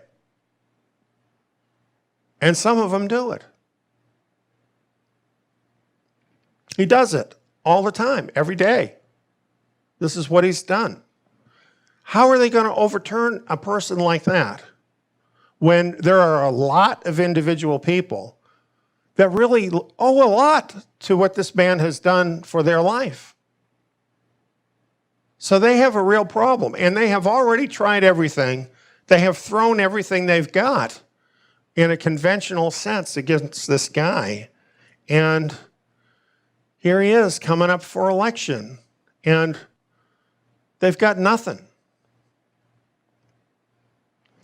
What they know is that to destroy him, they have to destroy his record. If they can destroy his record, if they can wipe out his record, then they can get rid of him and get the plan back on the rails with one of their guys running the country, who can then reverse everything that Donald Trump has done. That's basically what they must do to get their plan totally back on the rails.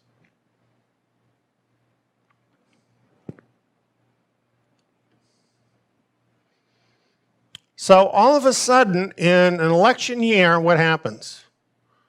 Zap! We have this CCP virus that seems to materialize out of nowhere. And it's right in time to wipe out all of Trump's gains just before the election. all the economy numbers were up, up, up, up, up. We get hit with the coronavirus, and what happened to all those numbers?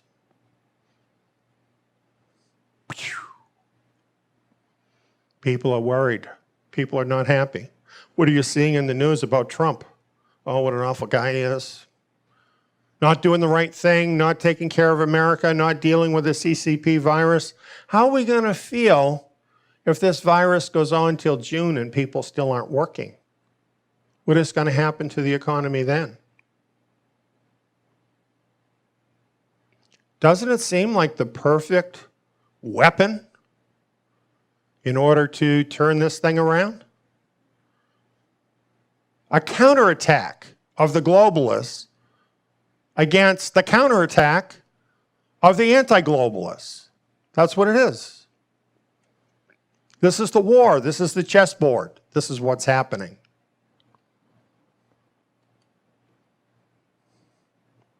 So all of this might sound to some people like a conspiracy theory.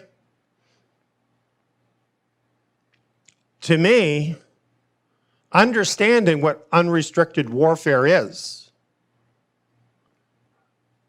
having documentation of who the CCP really are, the history of who they are, their war book, Unrestricted Warfare, which actually lays out this very strategy. Now it's happening in the real world. To me, that's not a conspiracy theory. It's just what's happening. What do you expect?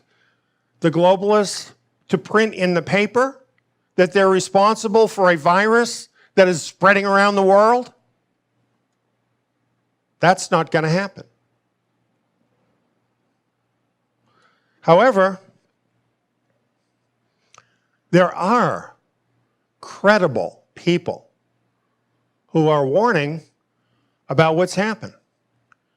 Dr. Francis Boyle, creator of Bioweapons Act, says coronavirus is biological warfare weapon. Here is the man who drafted the Biological Weapons Act. He's obviously an expert on biological weapons. He says this is a bioweapon. He ought to know. He also says that the World Health Organization, an arm of the UN, already knows about it.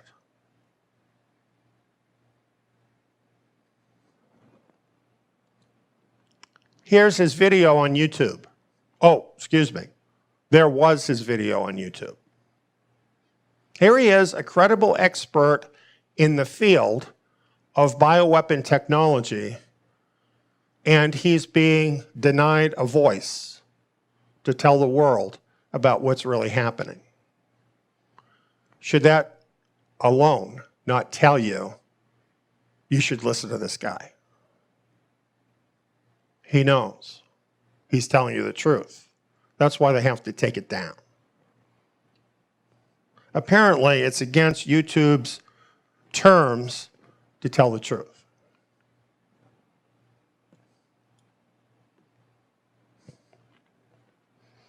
I think we all know this by now.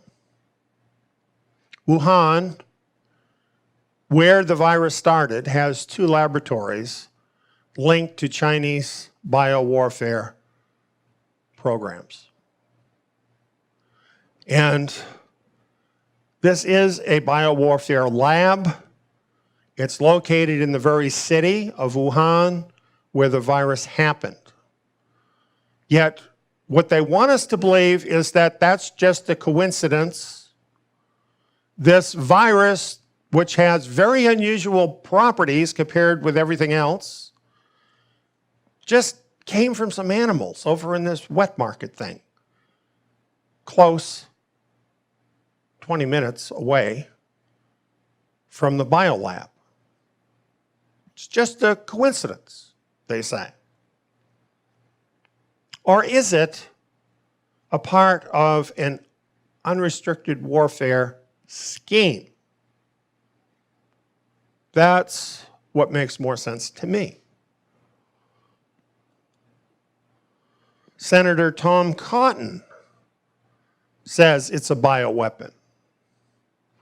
I'm thinking a senator has more information about this than you and I.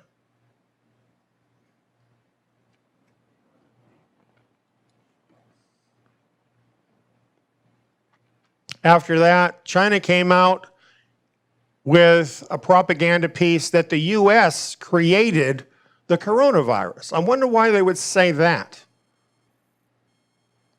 Now, remember, the CCP has a bioweapons laboratory, which means they have certified experts at that laboratory that have looked at this virus inside out and upside down.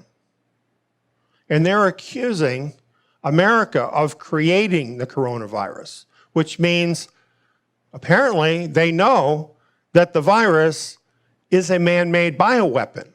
They just don't want us to think they're the ones that made it. So in a sense, even that is an admission of the CCP that it is a bioweapon. And they don't want to own that they did it.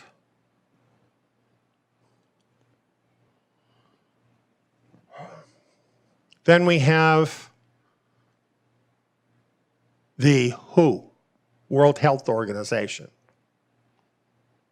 This particular article, China's shills at WHO served as propagandists for Beijing by repeating the lie that the coronavirus wasn't contagious. Little flashback on that. The virus first arose, some say as early as November, definitely in December.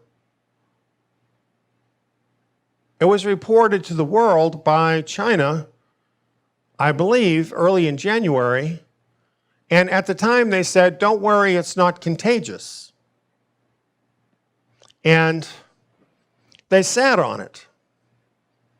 And they lied that it wasn't contagious. And they sat on it until after the Chinese New Year. And the Chinese New Year is the biggest migration of people in the world. 1 billion people migrate within and to and from China at Chinese New Year. So they held the news about this up until after Chinese New Year, and then all these people that went there to Wuhan went back all over the nation and all over the world. Then they told us that it was contagious and we had to do something about it.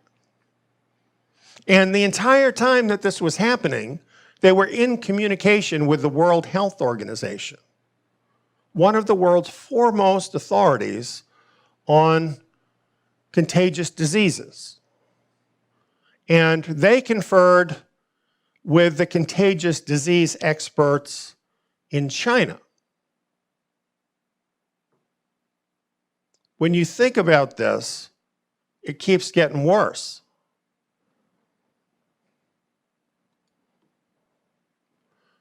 Meanwhile, here in America, what are they telling us? The globalists, they're coming out telling us, oh, it's not propaganda, and it's not their fault, it's not China's fault, and we're a bunch of racists for thinking that it's their fault even though it happened there, even though they lied to us, and even though the whole world is getting sick and many, many people are dying. And that's all supposed to be okay with us, because if it isn't, we're a bunch of racists. Here's the truth.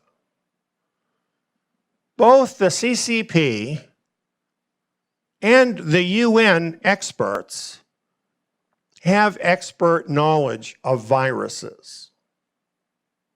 They know what viruses do.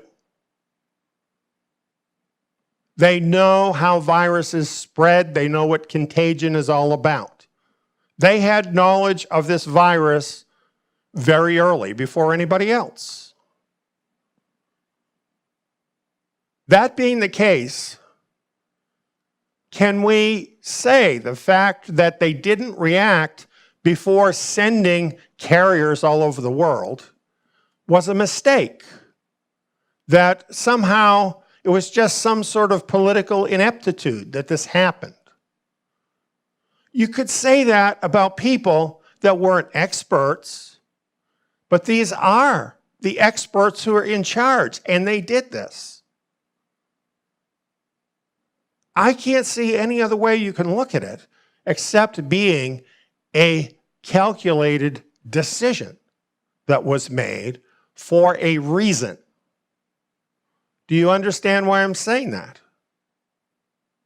Those people couldn't possibly have done that as a mistake, since they are leading experts of the world on viruses. It had to be on purpose that they lied to cover it up and waited until after the greatest possible exposure of the world to the virus before they revealed the truth. Is this consistent with the CCP and their past? Would they actually infect their own people in order to carry out a warfare goal? Their history is they've killed millions of their people in the past. So you can't say they wouldn't do this because it's their own people. You can't really say that here. They had a motive. Trump is costing China a huge amount of money. And he's interrupting their gravy train, and he's totally messing up the globalist plot to destroy America. Would it be worth it for them to do this, to bring him down and then to bring down all the rest of the nationalists that essentially are following behind him? You see, when you look at the whole plan from a warfare perspective, what else could it be? So New York Times, eat my shorts.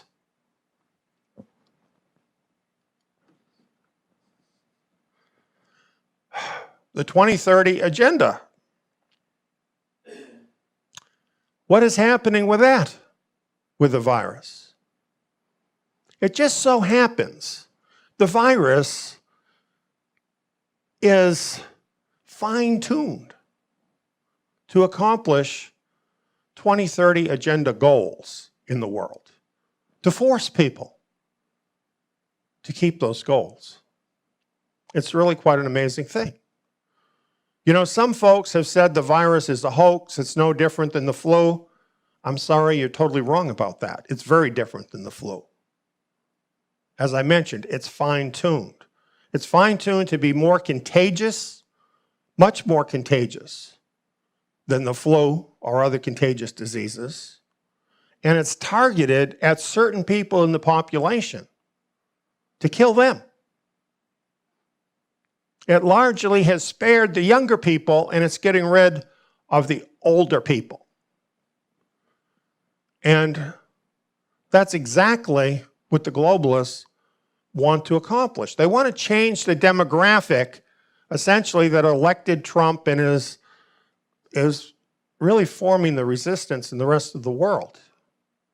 You know those old people who are stupid and don't know anything? They're the ones they have to get rid of. Because unfortunately for them, they're not stupid and they do know a lot. They know what's happened in the world that the younger people don't know about and need to know about. So it can totally tip the balance in the globalist favor if they can kill off enough of the old people. And you know from the headlines, that's the target group, one of the main target groups of this virus. And many, many older people have been killed already.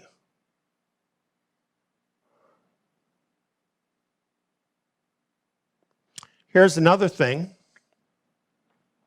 Because of these unusual characteristics of this bioweapon, countries must quarantine in order to defeat the virus, and they must use what today they're calling social distancing, which is really a concept from the book of Leviticus 4,000 years ago, in order to protect the public. And so what they've done by creating this virus is they have forced the nationalists to become very authoritarian and to temporarily deny freedoms from the people in the public good. So what is going to happen with those people who normally would be against the globalists? Well, if they don't understand what's going on, they're then going to get angry at the government for bringing about these restrictions and essentially turn against the people who care about them and help the globalists and the CCP. I think that's pretty diabolically amazing as a war strategy. Then again, we have, for instance, here in America and other Western countries, the economic strength of these countries is grinding to a standstill with no end in sight. A major effort of the globalists is to weaken America and its partners. And what is going to happen with the economy? I can tell you right now what's going to happen. It's happening already. Even despite loans and things from the government, a large number of the smaller businesses are going to go out of business. A lot of real estate owned by those businesses and by private individuals is going to be forfeited or bought at a very low price. Where is all that wealth going? Those businesses, that real estate, that money? It'll be the same thing that happened in 2008, right? The big globalist corporations will eat up all of that, take over more, and the banks will swallow up a great deal of it, along with the real estate. And it will make the elite more wealthy than they are, and it will drain the middle class more. That's just what they want. That's what they wanted. That's what they've been doing for years.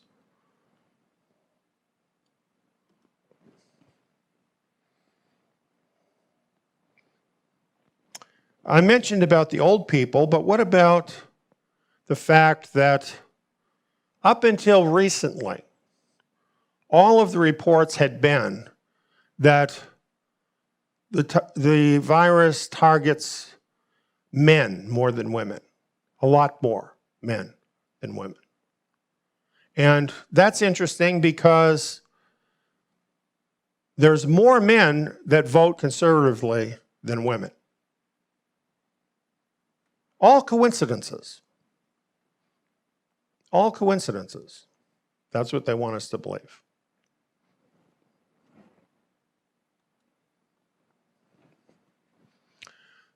We're being told by the World Health Organization that we should stop using cash because using cash, it's a risk of infection.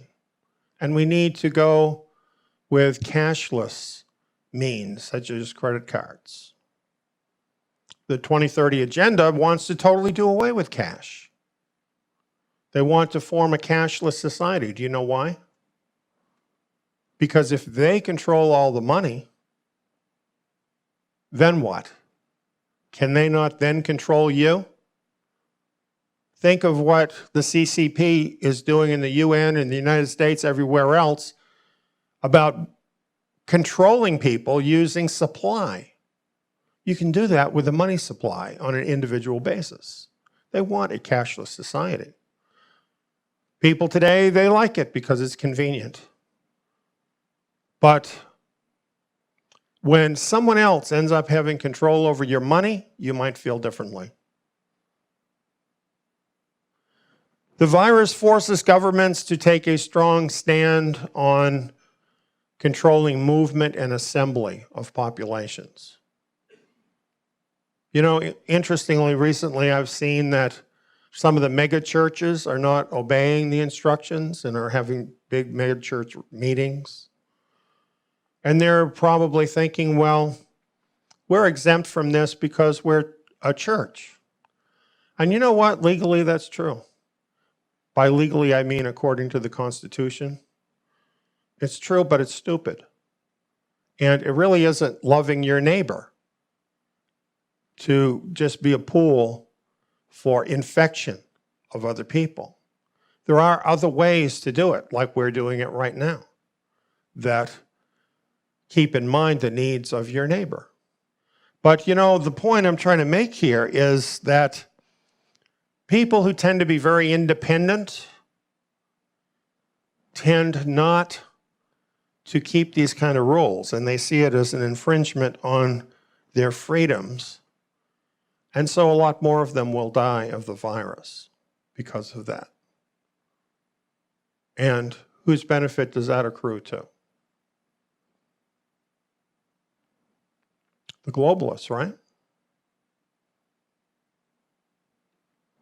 Don't help them by being naive.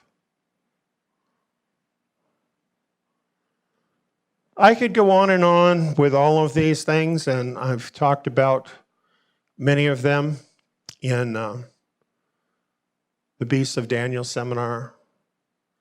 You can look up these goals at the UN and read the entire thing and read between the lines, and you'll understand what's happening and the different ways in which they're establishing control. And once you understand that, and you look at what we're learning about this virus, you'll see that the virus totally supports these goals and is in fact changing the world to move us all closer to those goals.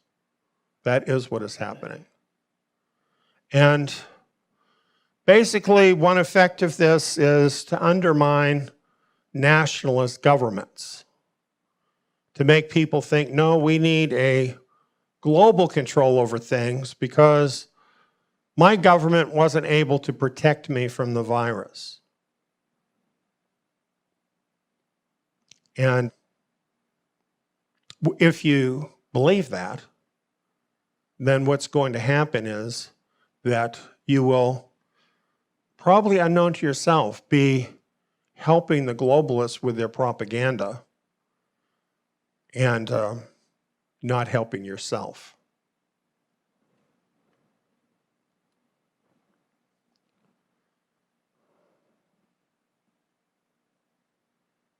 Dealing with the CCP virus and dealing with the globalists are two different things. A lot of people have confused these two things. There are people who know that this virus is really from the globalists and from communist China. And because they feel that way, they will not cooperate with any kind of effort to defeat the virus, thinking that by doing that, they're cooperating with the globalists. That's too simplistic. That thinking is too simplistic. You have to deal with two different things. You have to deal with the virus as a health issue, because that's what it is. It's a health issue. And so, since it is a health issue, you must deal with it as a health issue. You serve yourself and your neighbor by cooperating with the government in any measures that are protecting the public health on a temporary basis. When all of this is over, no, we shouldn't accept tyranny, but that's a different thing. We must deal with this as a health issue. And then we need to deal with the globalists by rejecting them and rejecting their political correctness, rejecting all of their propaganda. Don't let them control our minds, and instead allow the scriptures to control our minds. That's where the truth is found. You know, what I'd say about this is, compare this to actual live fire warfare. Suppose your enemy is shooting bullets in your direction. And you're in the foxhole, and you see the bullets coming your way. And you say, well, I'm not going to cooperate with my enemy in this war, and those aren't real bullets. So I'm just going to get up out of this foxhole and not accept what the enemy is doing. What happens to you? You're going to be perforated. See, that's how you have to see this virus. These are the bullets coming at you. Get in the foxhole and live long enough to fight the battle. And allow your grandparents to live long enough to help you.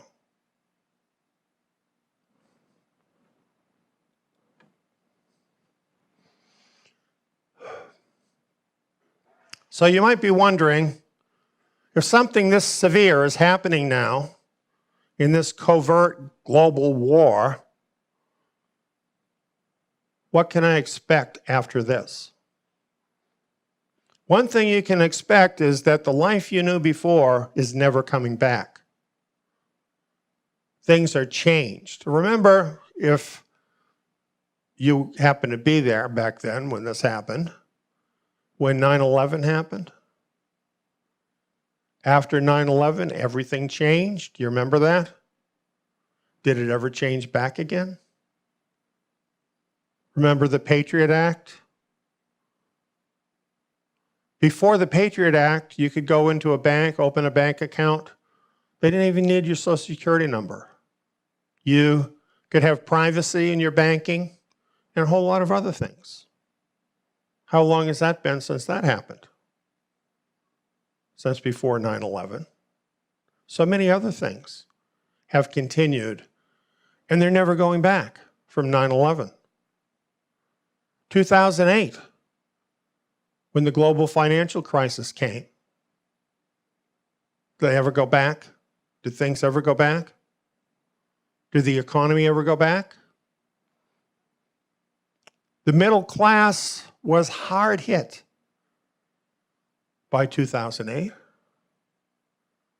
shrank dramatically as a result of 2008. And the people that lost their homes, lost their retirement, lost so much, nobody gave it back to them. That was gone forever. Now we've got this, the CCP virus. It's totally changing the world. Don't expect that things are going to go back. They're not. They might get more like they were than they are now for a little while, but it's not going back. And the truth is, we don't know exactly how this is going to change the world, but we do know it's going to bring us closer to the global government, because that's what it's designed to do. It's just one of a series of shocks that are planned for this war over about the next decade. So the thing is, some people are saying this is just some sort of an anomaly, and then when it's over, everything's going to be fine again. That's not what's going to happen. There are going to be a series of shocks, not all bioweapons. Remember, unrestricted warfare could be anything, right? But whatever it is, it's going to be more diabolical than you or I could think about right now because of the people it's coming from. And it's going to be more effective than this. These shocks are going to increase in intensity, if anything. It's going to be a difficult time to live over the next 10 years or so. And then after that, it's going to get worse. This is not what you want to hear. But it is what you need to hear. Because if you understand this is the world you live in now, you can take steps to deal with it, to realize, the normal things that people do, just go on with life and just enjoying themselves and doing the things they want, you're not going to be ready if that's the kind of life you lead. You're not going to be ready as these shocks come in upon you. Finally, they will accomplish their goal. I wish I didn't have to tell you that, but unfortunately, the scriptures say that this must happen, not that it can happen. There's nothing in the scriptures to indicate that anybody can change this. It is going to happen. And the globalists will win, and there will be a one world government. And when that happens, everybody's going to be cheering. They're going to think it's the greatest thing that ever happened until it isn't. And then enslavement is going to fall upon mankind, and it's going to be the worst period of history ever. That's what's going to happen. There's only one place that you can get the help you need in order to deal with what's coming down the pike.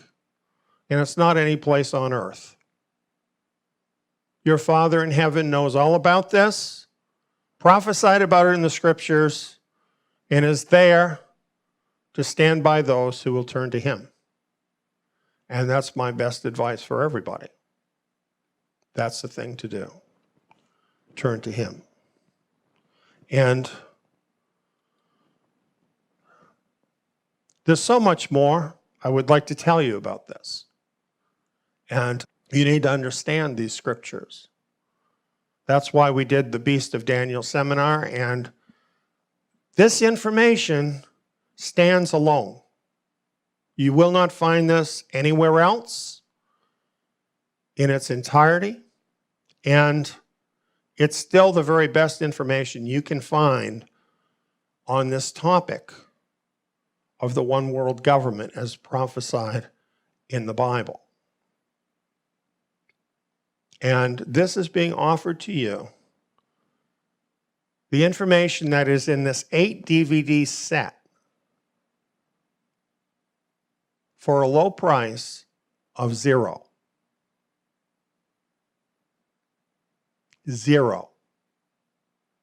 Just your time, that if you care enough about what's going on, you'll come to tsiyon.net and take the time to take in this information so you can be ready. And I just want to urge everybody that can hear this, especially those people who are encountering this information for the first time, please come and do it. No obligation at all. Just come and do it. We don't need your credit card. You don't have to prove who you are. Just come and do it.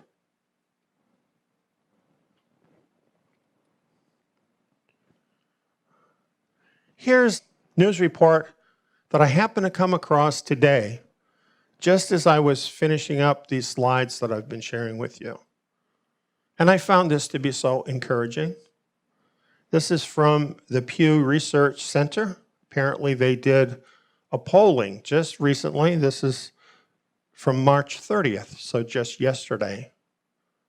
And as you can see, the headline reads, "Most Americans say coronavirus outbreak has impacted their lives." Well, that's not the part that encouraged me. What I like is what it says in the smaller letters. More than half have prayed for an end to the virus's spread. More than half of Americans have been urged by this virus to get connected up with their Creator. Isn't that encouraging? That's what I would say to do about the virus. Use this as an opportunity to get connected up with your Creator. Spend some time in prayer. Ask Him if these things I've been telling you are true. Ask Him to show you what the truth is. Ask Him to show you what He wants you to do with your life in these critical times. He has the answers. Go to him and ask. That's the weaponized CCP virus promotes UN Agenda 2030.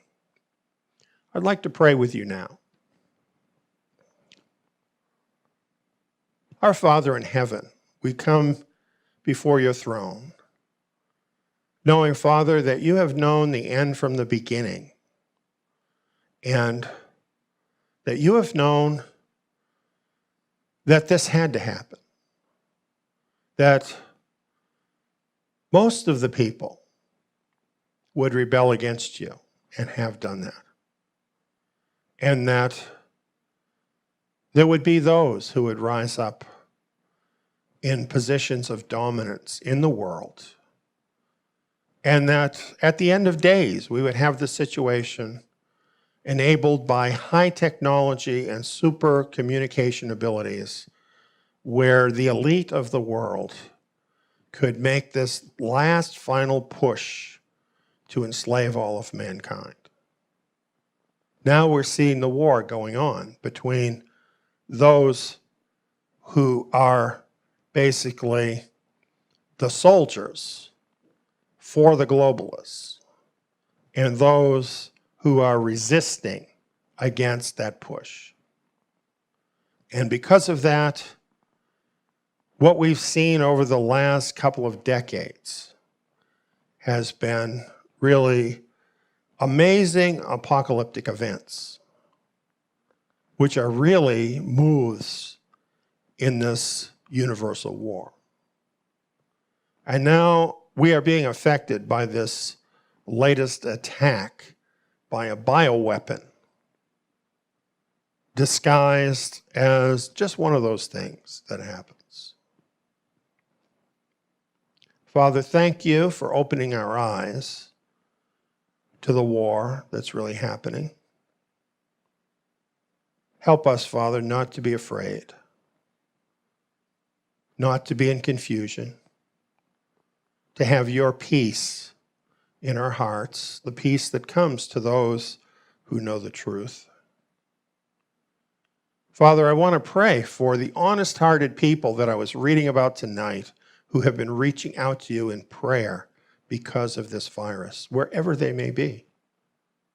I pray, Father, for them, for the righteous, that you might reach back to them, that you might answer their prayers in your own wonderful supernatural way, that you will draw them closer, and that you will show them the direction that they need to go in order to make their way through these monumental events of these last few years that are left before the end of this world system we live in. Father, we thank you that you offer an amazing and wonderful hope at the end of all of this, the hope of your kingdom ruling over the earth. This is what, Father, we long for. I pray for your people, Father. I know that your word says he will be saved who endures to the end. Help us, Father, to endure to the end. In Yeshua's name, amen. For whatever things were written before were written for our learning, that we, through the patience and comfort of the Scriptures, might have hope. You know, the apostles, they were Torah scholars. This is why I'm doing Zion Academy.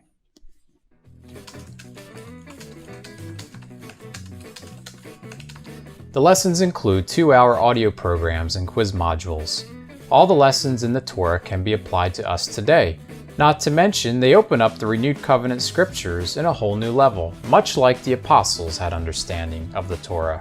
Plus, I can do the courses in my own time, at my own pace, with no prerequisites, and at a very low cost. I can do them here. Or here. Zion Academy students are provided with study materials, the Zion Messianic Scriptures, in-depth verse-by-verse programs, and quizzes with your final grade and a certificate at the end of the course. Zion Academy also offers assignments for students who would like to opt in to take part in the Zion Tabernacle live Shabbat meetings. Become immersed in the Torah. Find out how you can become a Zion Academy student at zion.org.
Welcome.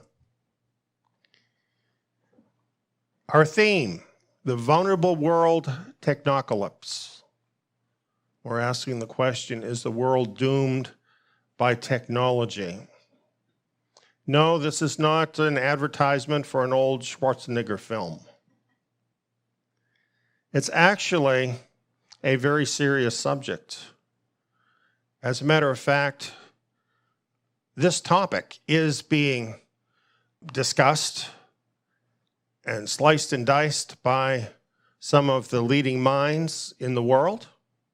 And in fact, that's going to be our starting point tonight. The University of Oxford, when you talk about educational institutions, you can't get any more serious than the University of Oxford. It goes back as far as 1096 and sometime before that. It is the oldest university in the English-speaking world and maybe the entire world. It is quite huge, as you can see. It has a huge budget. Last year, it had a total income of £2.45 billion and took in £624.8 million in research grants and contracts.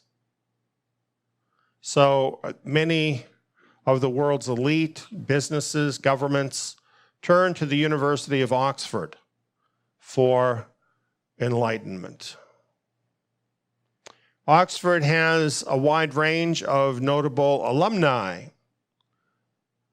including 23 prime ministers of the United Kingdom and many heads of state and governments around the world, 72 Nobel Prize laureates, and we could go on and on. You couldn't find, I don't believe, a place that is more prestigious in the academic world or better connected with the luminaries of the world system.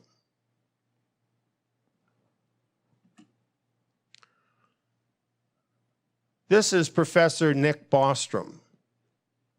He's a professor at Oxford University, and he's the director of something called Oxford Future of Humanity Institute.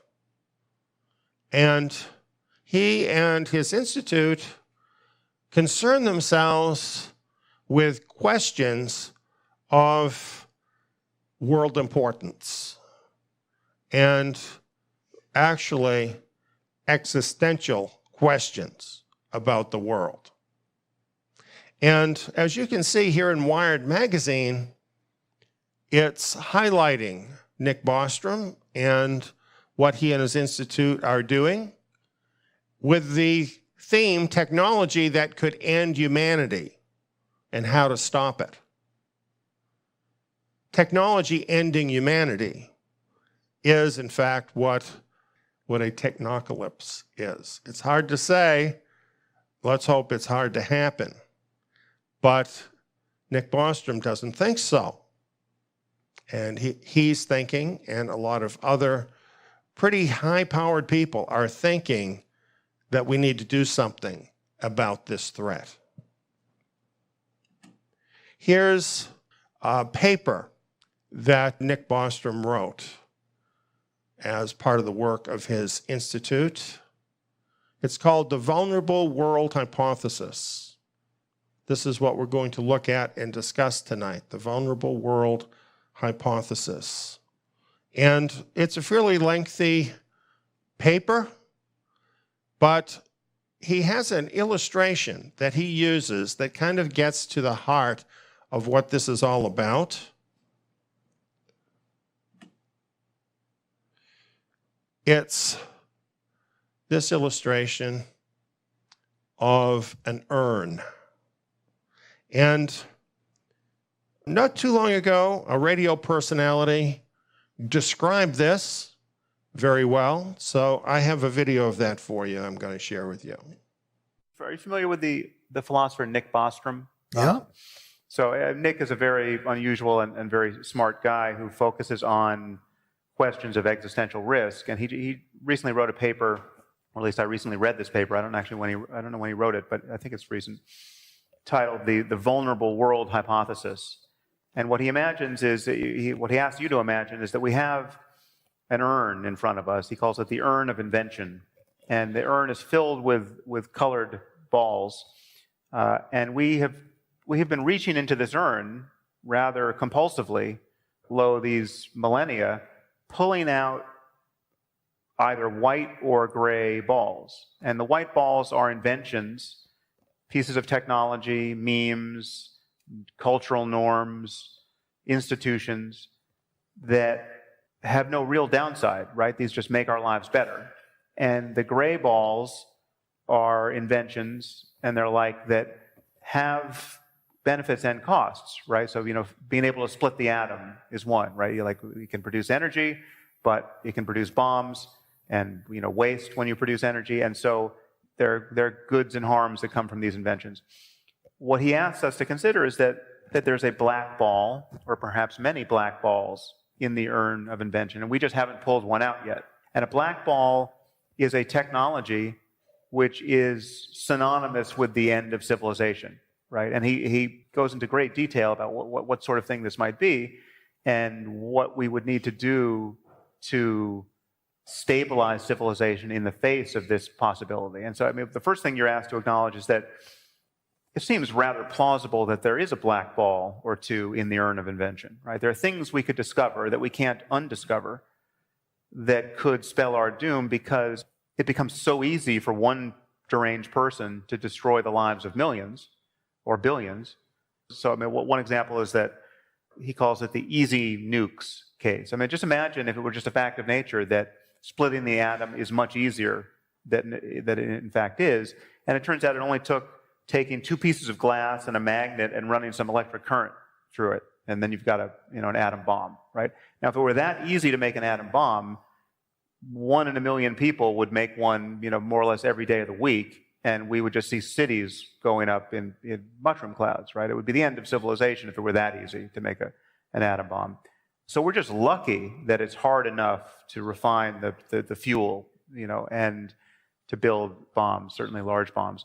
If climate change were going to be much worse than it seems likely to be, if we were talking about a 20-degree centigrade rise in temperature over the course of the next 50 years, unless we got our act together, it just may in fact be the case that we can't get our act together in the face of that risk, and we're done for, right? So we're relying on luck in many, many places. But the punchline of this essay is that the only scenario whereby we can actually deal with this risk and respond to it should it come to pass. Should we have the time to realize that we have pulled a black ball from the urn, is to have what he calls a state of turnkey totalitarianism and hyper technological surveillance, obviously enabled by some AI that we have not yet built, but he's imagining us surveilling one another at all times in as reasonable way as possible, with the data anonymized in all the ways we would want it anonymized, but basically to deliver a system where we could intrude on your behavior very, very quickly, Minority Report style, where there's an AI at every moment of the day watching what you're doing with your hands, right? In a world that has pulled the black ball. If it is trivially easy for anyone in this room to weaponize the flu of 1918 because all the data is out and you've got something on your desktop that can do it, right? And we can't uninvent this thing, then we need to know what you're doing with your hands.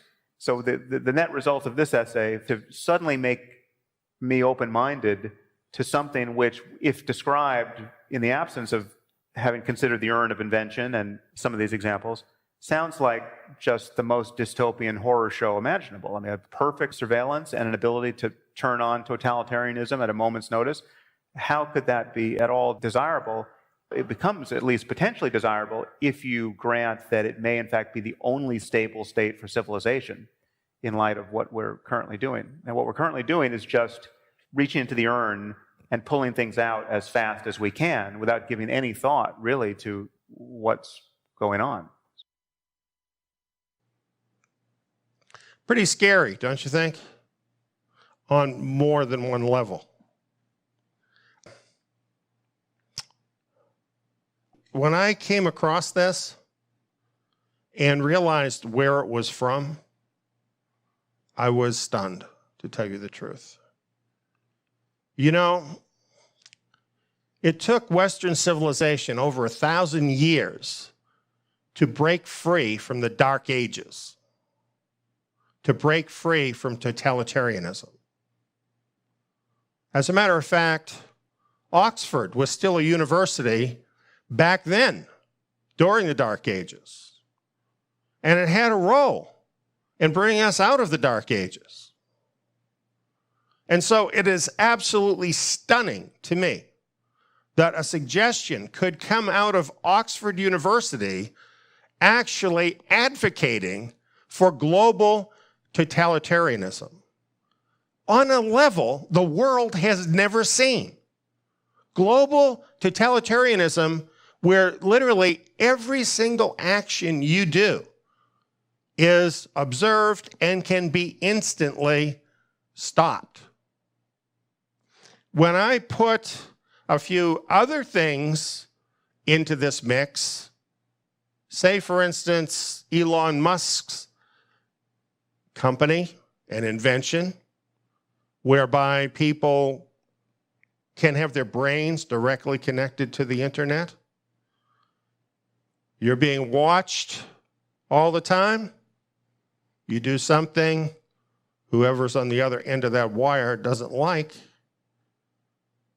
Boom. The lights go out.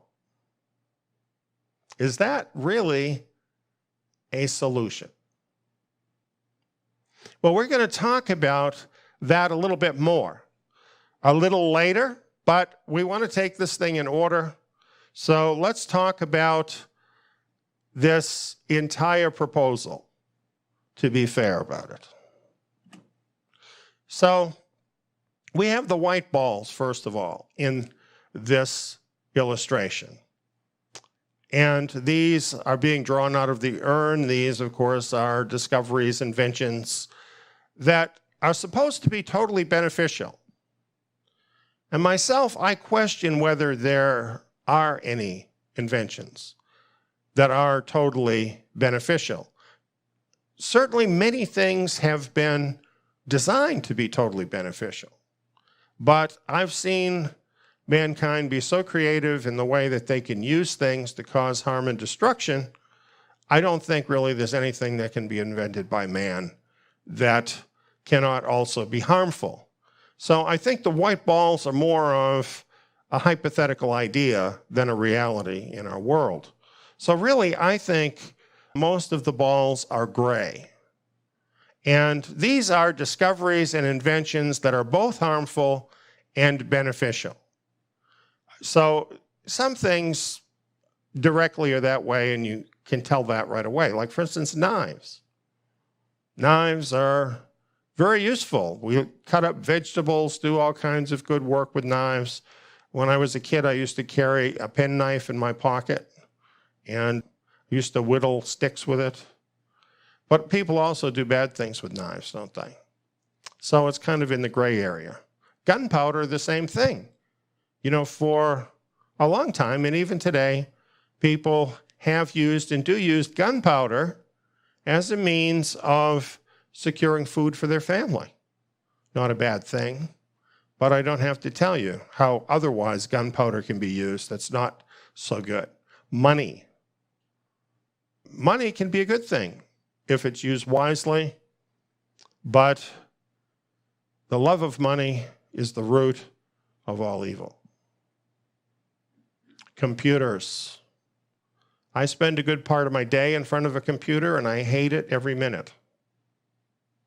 I don't hate what I'm doing, but I hate the computer. I feel like I'm fighting with it all the time, and I feel like I don't really own it. Do you know what I mean? My computer seems to be always wanting to tell me what to do instead of doing what I want it to do. So I kind of see my computer as in this gray area. I need to use it for beneficial purposes, but trust me, I'm not in love with it. Then we have the black balls. We hope there's not too many in there because they're catastrophic. As soon as they get pulled out of the urn, they have the potential of destruction of our world. Now, when I heard this illustration, I'm thinking there are some existing technologies that may already be catastrophic to our world, and it's just a matter of time. For instance, I'm sure you thought of this one. This comes immediately to mind, doesn't it? Global atomic destruction. It could happen very rapidly. It could be a cascade effect with many nations participating. And very soon, in a matter really of minutes, the whole world could be turned into a cinder. And according to the doomsday clock, we're only 100 seconds away on that clock from this happening out of the potential of 12 hours. That's very uncomfortable. But that's not the only technological threat that we're facing. It just is the most obvious one. There's really a lot more, and it's because of our vulnerable world, friends. In our vulnerable world, we are over-dependent on the system. You know, there was a time when every family had a family farm, and they were able to take care of themselves for the most part. That is a thing of the past for almost everybody. We are totally dependent on the system. We probably don't even know everything we're dependent on. Just in time, the just-in-time supply chain. You don't really think about that. You think you can just go to the supermarket and get what you want whenever you want.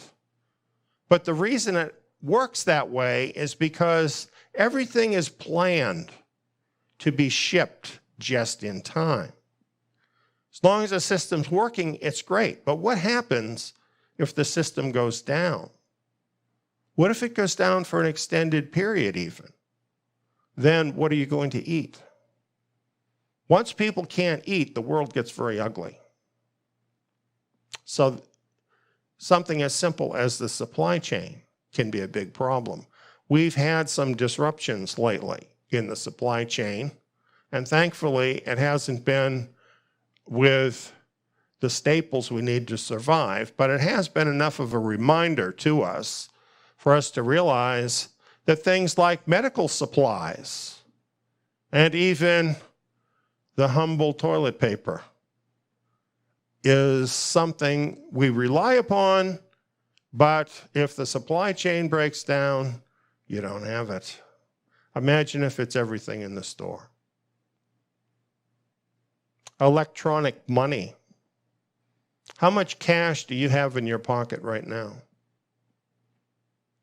Let's say there was a global disruption of electronic money.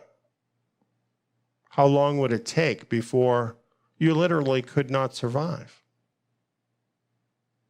What about if you need a crisis response? Because let's face it, if you don't have what you need to survive and you're in a crisis, you need somebody to help you.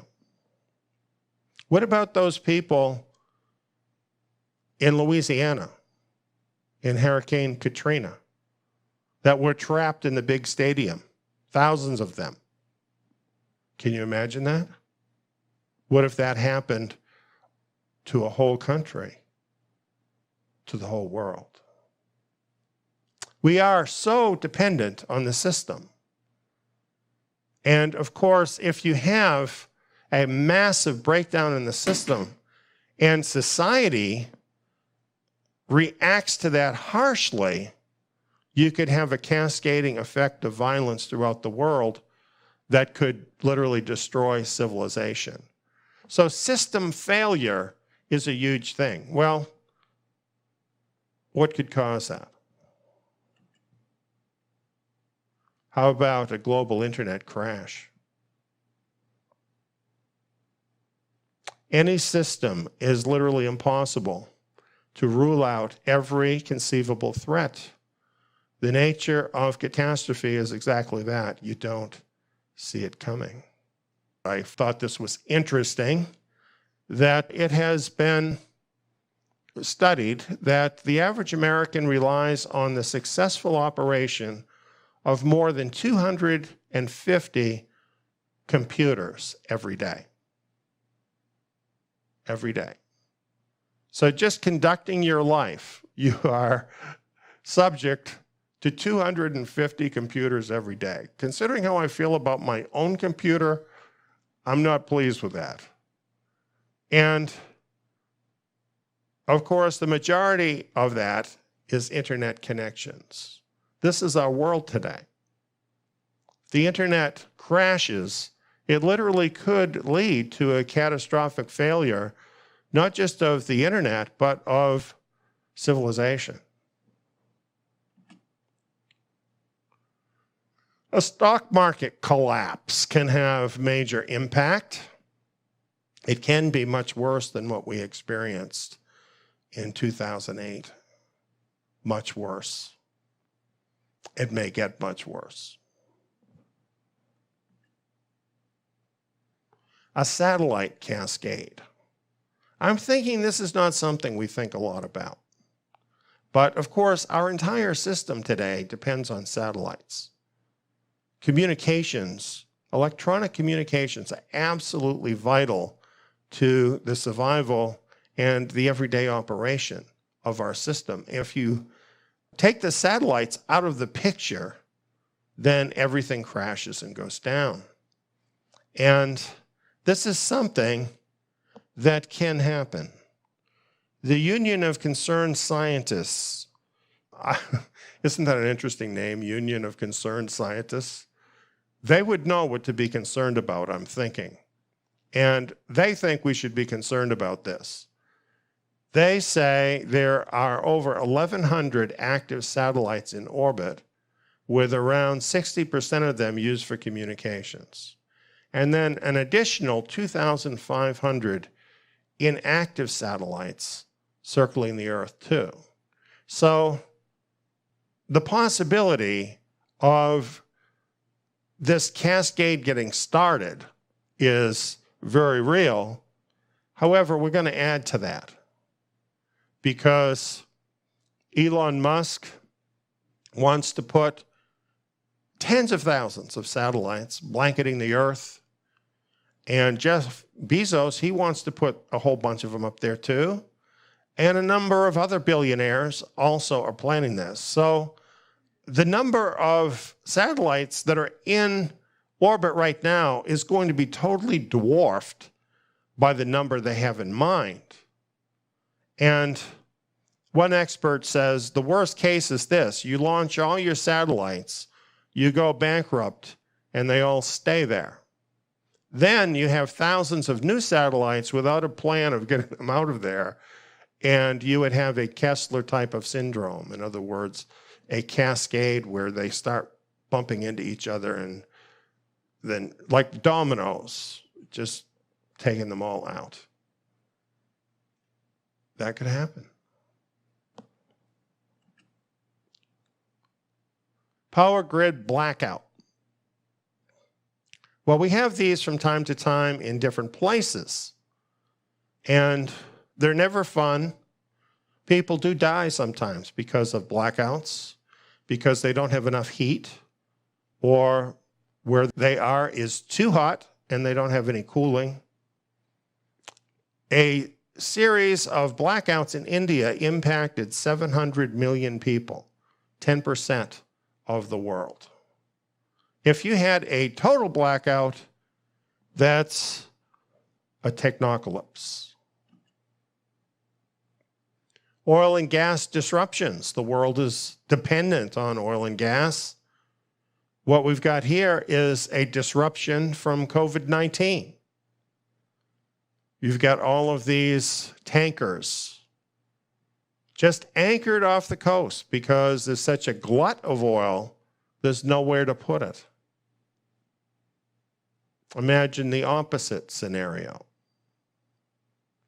You know, things can change in ways that we never could have imagined. This picture is one of those things.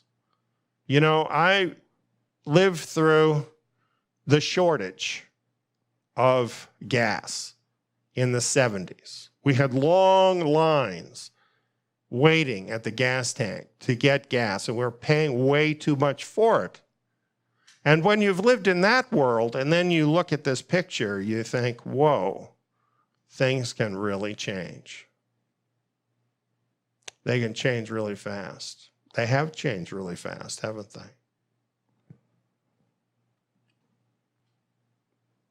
I always thought this was a very scary possibility. A water supply attack. This seems to be a favorite of TV shows and movies as well, because we're so vulnerable regarding water. We absolutely have to have it in order to live. Do you have a well? You might have a well where you live. Most of us don't now. We depend on that water company to pump that water to us all the time. What happens when that stops?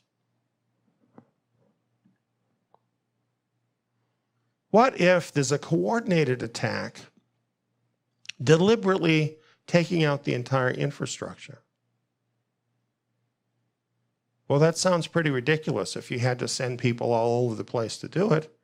But in the computer age, that's a whole different story. If you can get a computer virus into all these different systems,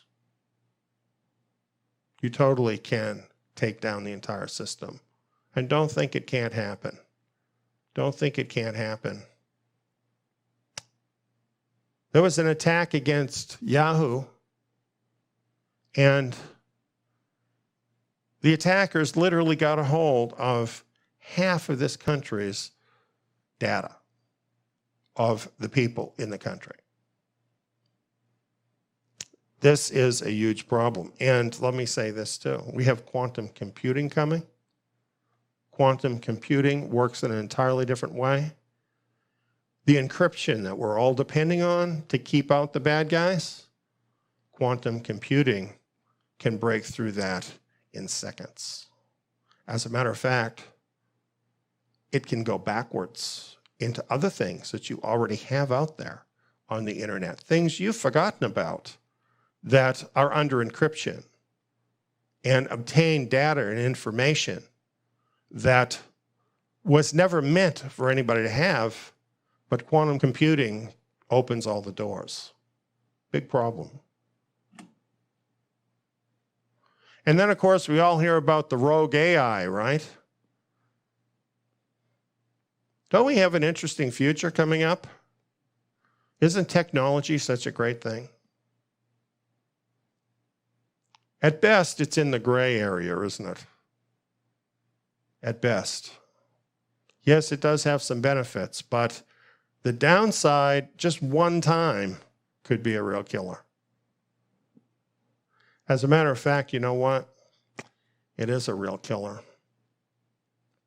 Since 1970, we've lost 52% of the Earth's bird, mammal, fish, reptile, and amphibian population. Entire species are dying out at a rapid rate. What is the cause? Well, the people who are causing it don't want you to know what the cause is. And you know, they're the ones that fund all the studies and basically hold the reins of power. So they want to keep this in the gray area. Because if we found out about the chemicals that they're putting into the food and into our environment that ends up in the water, that ends up all through our environment, things like plastics, GMOs, electromagnetic radiation, how about that? Can you imagine when we add 60,000 satellites all beaming microwave energy towards the Earth? How much worse that will be?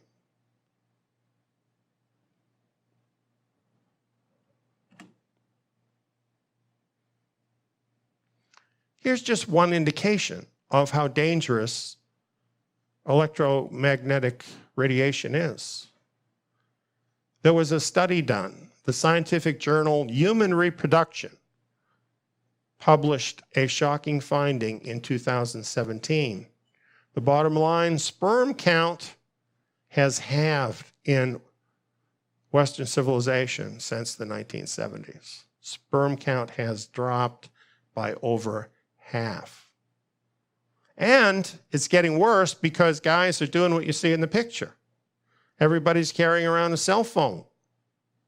And it's literally cooking men's sperm. And many men are becoming infertile because of carrying the cell phone around, let alone holding it to the side of your head, friends. Electromagnetic energy. It is very helpful in many ways, but it is very harmful in many ways as well. And the amount of electromagnetic energy that's being beamed out at this point in time is only going to get so much more than it is right now. Can you say 5G? Can you say Starlink? If the animals have already died off by 50% in the world, if we're literally becoming infertile as human beings, what does that tell you about the future of the world in this situation? To me, we're already in a black ball situation. It's just a matter of time.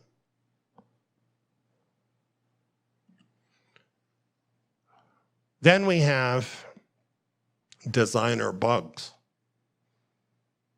This is the new favorite because it's during this last decade that the ability to do this has been perfected. As this article points out, new tools from the field of synthetic biology could endow scientists with the frightening ability to design and manufacture maximally dangerous pathogens, leapfrogging natural selection. Leapfrogging nature is how I would put it. And it also says, no obvious physical or biological constraints preclude the construction of such potent biological weapons. According to biosecurity expert Piers Millett, If you're deliberately trying to create a pathogen that is deadly, spreads easily, and that we don't have appropriate public health measures to mitigate, then that thing you create is amongst the most dangerous things on the planet. I guess I should let you read it too.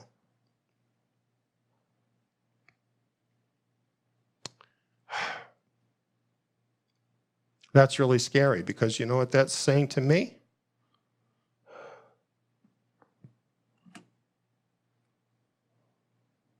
A year ago, we were warned. A year later, it happened. Humanity has drawn the black ball from the urn. At this point, we're all very fortunate, actually, because the bioweapon that was released into the world, that brought the world to a halt, isn't killing very many people in comparison to what could be happening. Now, I don't mean to minimize the deaths, because they're horrible. But the truth is,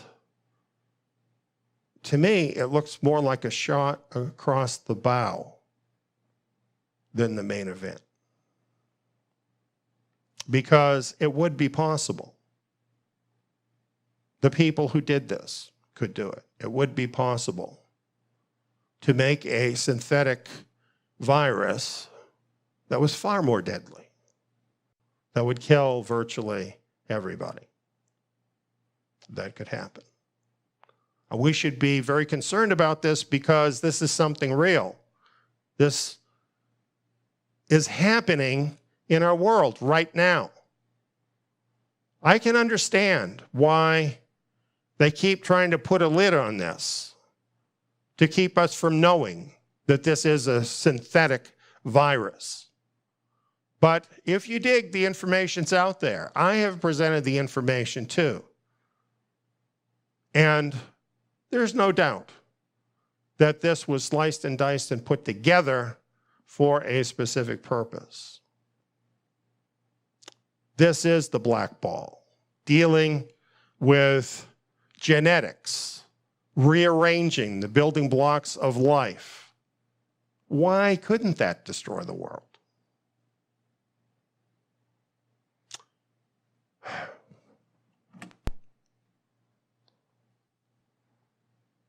And here is sort of a big category. The black ball could be the catastrophic technology we don't know about yet. You see, there could be other things that we don't know. And when they're discovered, they could be immediately catastrophic. Because that's where we're at, friends. That's where we've come to in the 21st century. Nobody is controlling these people. Nobody is stopping these people. They're doing whatever they think they can make a buck on. This is a very dangerous situation. This is a vulnerable world.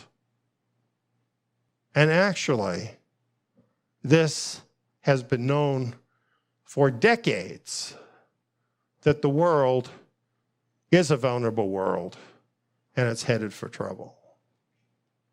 I have a little video I want to share with you from 1972.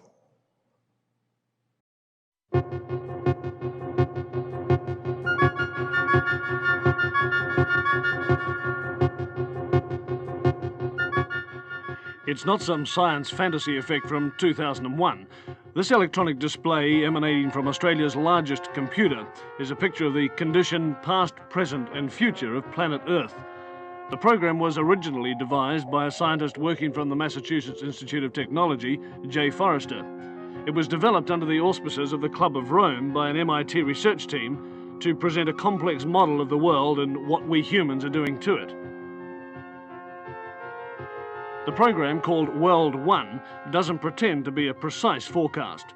What it does for the first time in man's history on the planet is to look at the world as one system. It shows that Earth cannot sustain present population and industrial growth for much more than a few decades. It shows that simply cleaning up our car exhausts and making some small effort to limit our families simply isn't enough. It's like an electronic guided tour of our global behavior since 1900, and where that behavior will lead us.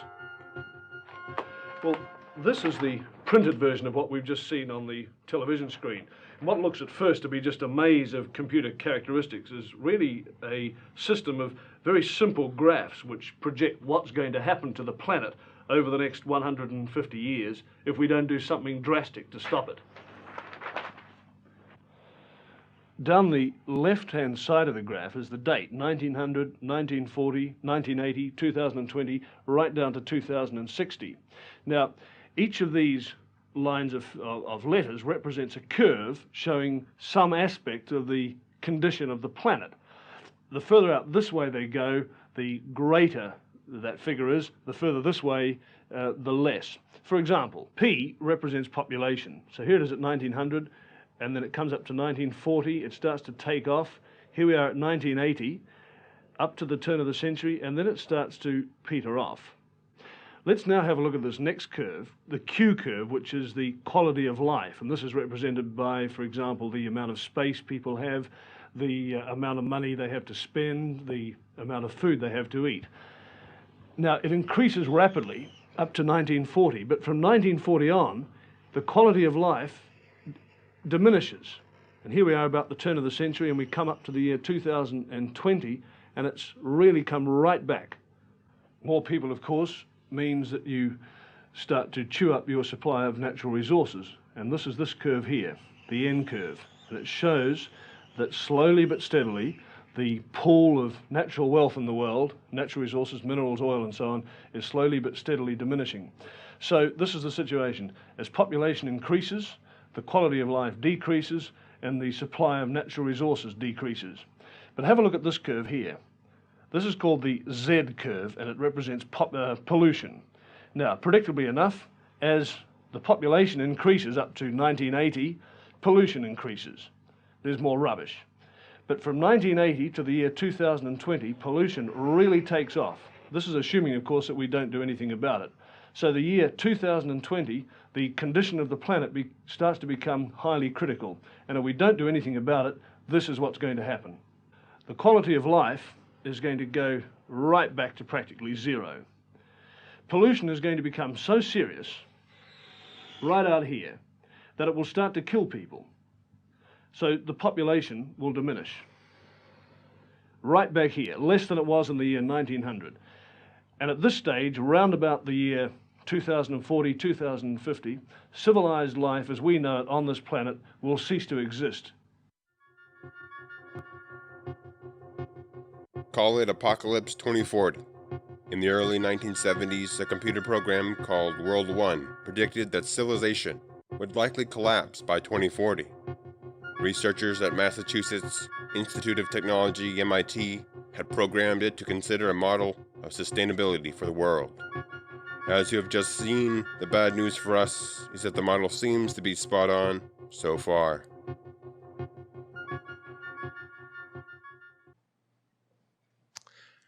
That was interesting, wasn't it? You know, it has tracked pretty close to that, don't you think? Particularly if you've been here through the closing part of the 20th century, you've seen that all happen very much like that. I'd like to mention something about that too. The Club of Rome sponsored that. The Club of Rome is a group of the elite. And they have had a plan for a long time. There's actually more on this video, but I didn't have time to share it all, where some of the people from the Club of Rome are interviewed, and they're saying what their plan is. And amazingly, it's very, very similar to what Nick Bostrom is saying now. They've had the same plan all along. And it makes me wonder, as I look at that computer model, if that's actually tracking data or if it's tracking the plan of the Club of Rome and the rest of the elite. Just kind of an interesting question.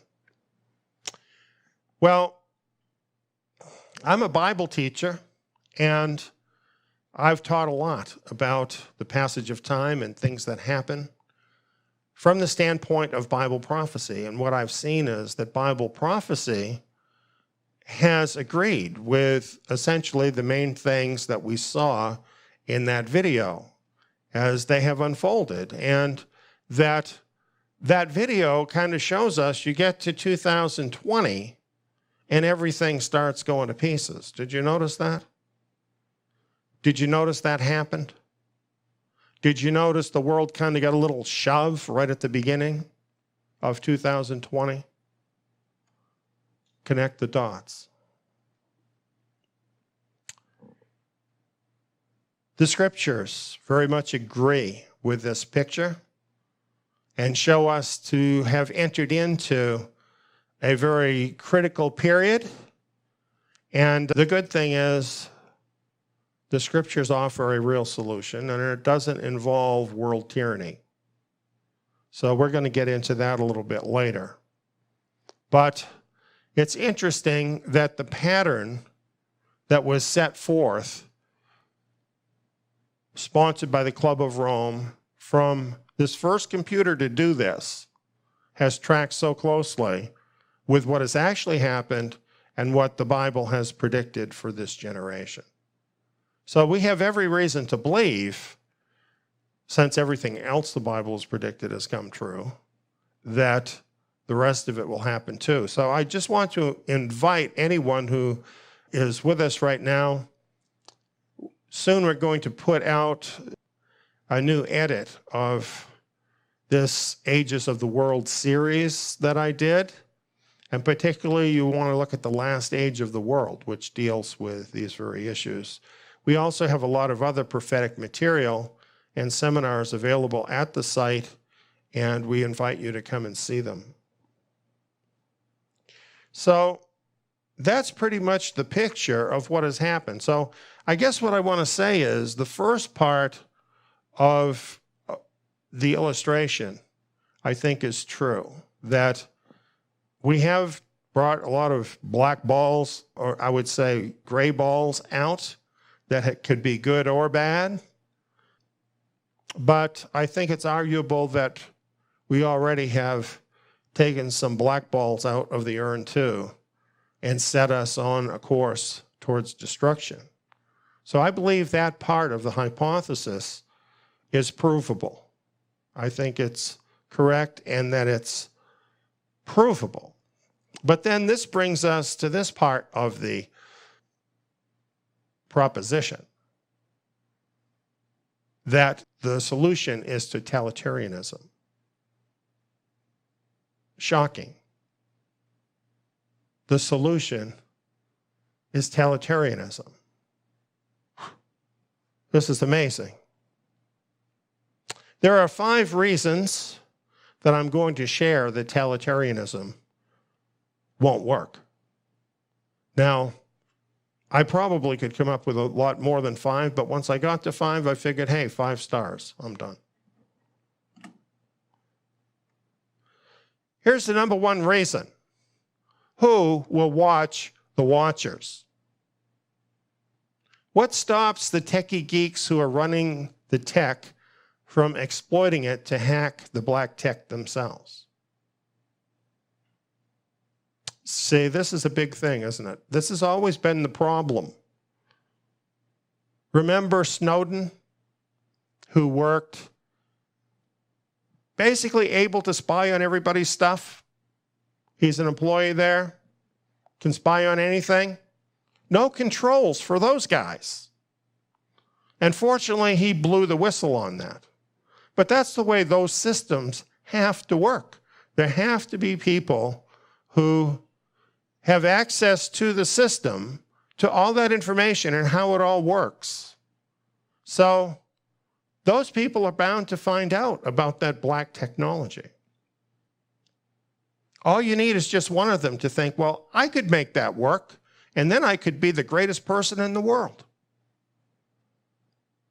So watching all the people who aren't doing the watching isn't really going to help much. Watching the caretakers, that's a better proposition, and that never happens. Then, of course, we have the petty officials and enforcers of the system. We've had a lot of experience with them lately, haven't we? You give people a little more power than they usually have, and you're bound to have some of those people that go crazy with it. You know what I mean. That is happening. It doesn't take too long before those kind of people can make the cure worse than the disease. And of course, they're all going to skate too. So, you know what? It's really the worst people in the world that tend to gravitate towards those positions. Those are the people most likely to use the black tech against the world.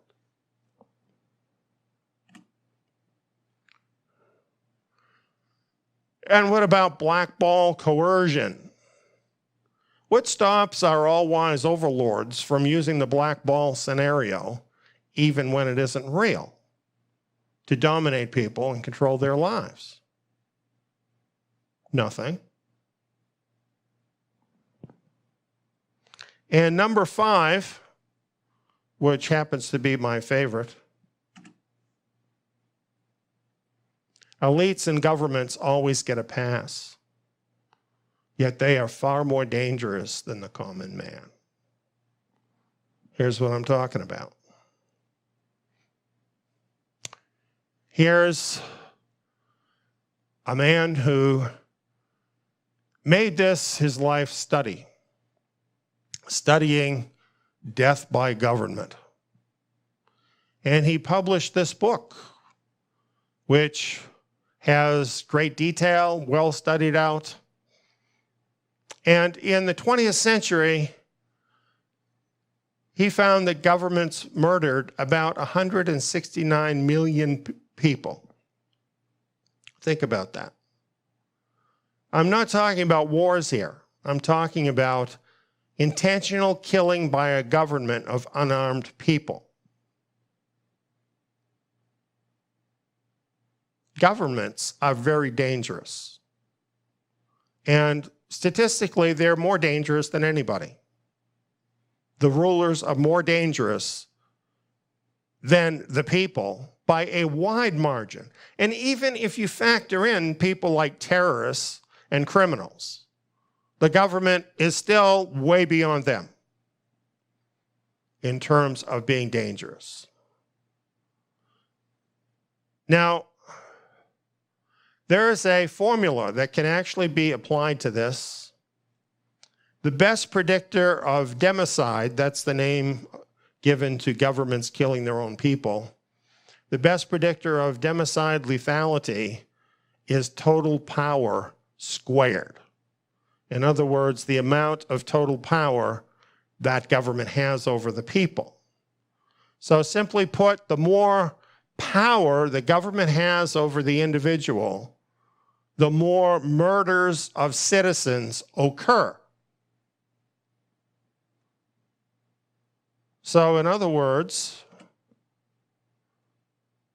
a totalitarian entity that is all-seeing and all-powerful over the lives of people is itself the black ball.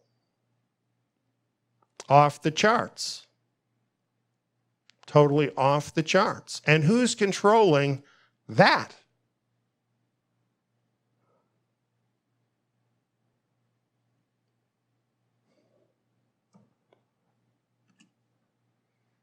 When I considered all of this, I thought, surely Nick Bostrom knows these reasons, and others with him eliminate totalitarianism as a solution. It's a preposterous solution. And, you know, most of us are not college professors, but we can figure this out, that this is no solution. So I'm wondering, why put forth a solution that is obviously wrong?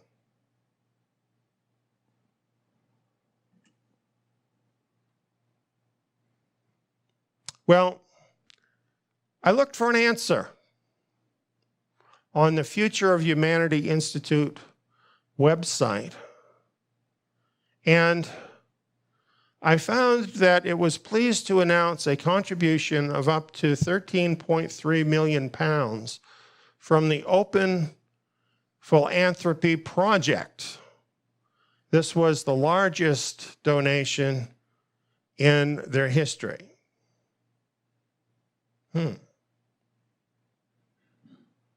So what is this Open Philanthropy Project?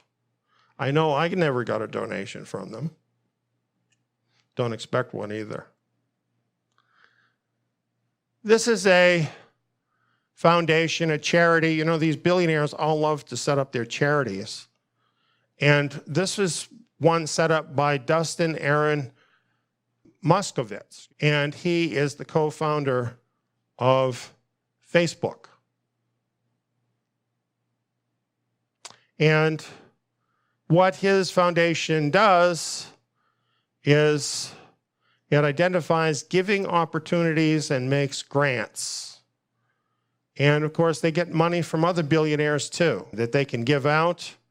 But Open Philanthropy is tasked with giving away the bulk of Moskowitz's multi-billion-dollar wealth. Now, they all say this, but they never use up all their money and they get richer every year. But anyway, they're funding this. These are the people that are funding Nick Bostrom's organization at Oxford. So I'm wondering about this. Would the co-founder of Facebook and all his elite billionaire friends like a solution giving them the right to spy on every person every minute of every day? Facebook would never want to do that, right?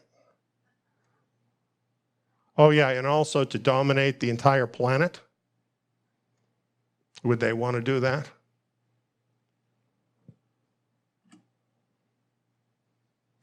Would the globalist elite pay money for a new excuse to surveil and dominate every person?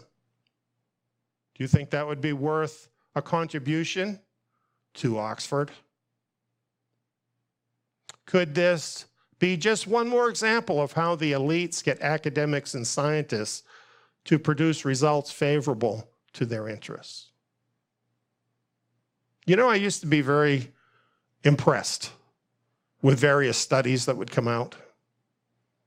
I remember years ago, a study came out showing that Americans needed to eat according to the food pyramid. And you know, on the widest, fattest part, making up more than half of the food pyramid, is all kinds of sugar and carbohydrates. Studies proved it, the most healthy thing. And then at the top, you get a little bit where you got some vegetables, and then at the very top, just a little bit where you've got some protein and fats. You know what I learned later? All those studies, they were all sponsored by the food industry. And they made big money with the food pyramid. And meanwhile, people died of heart attacks, obesity, diabetes, and the list goes on. Those studies, let me tell you something. Scientists can be whores too. And often they are. If you live long enough, you start to understand how the world works. And it isn't pretty, but it's how it works. But of course, our friend Nick would be above that, wouldn't he? So he actually thinks totalitarianism is the solution. You decide.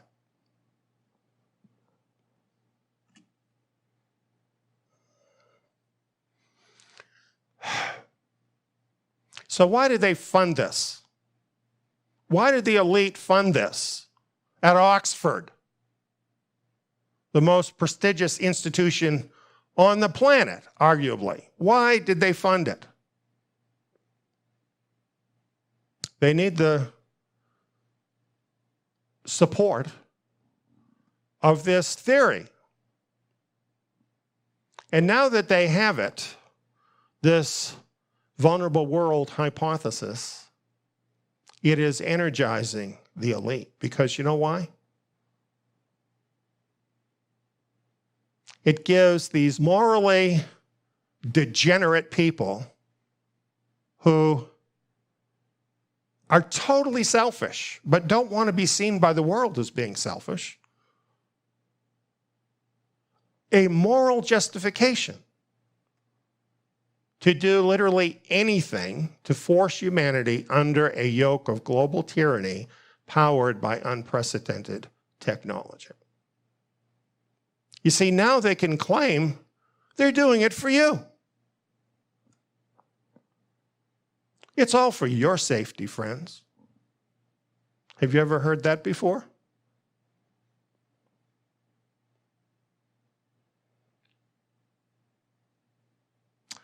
I'm telling you, now that this is out and they're pushing this, you're going to be hearing about this a lot more. And we're in a new era. We've come to a new level.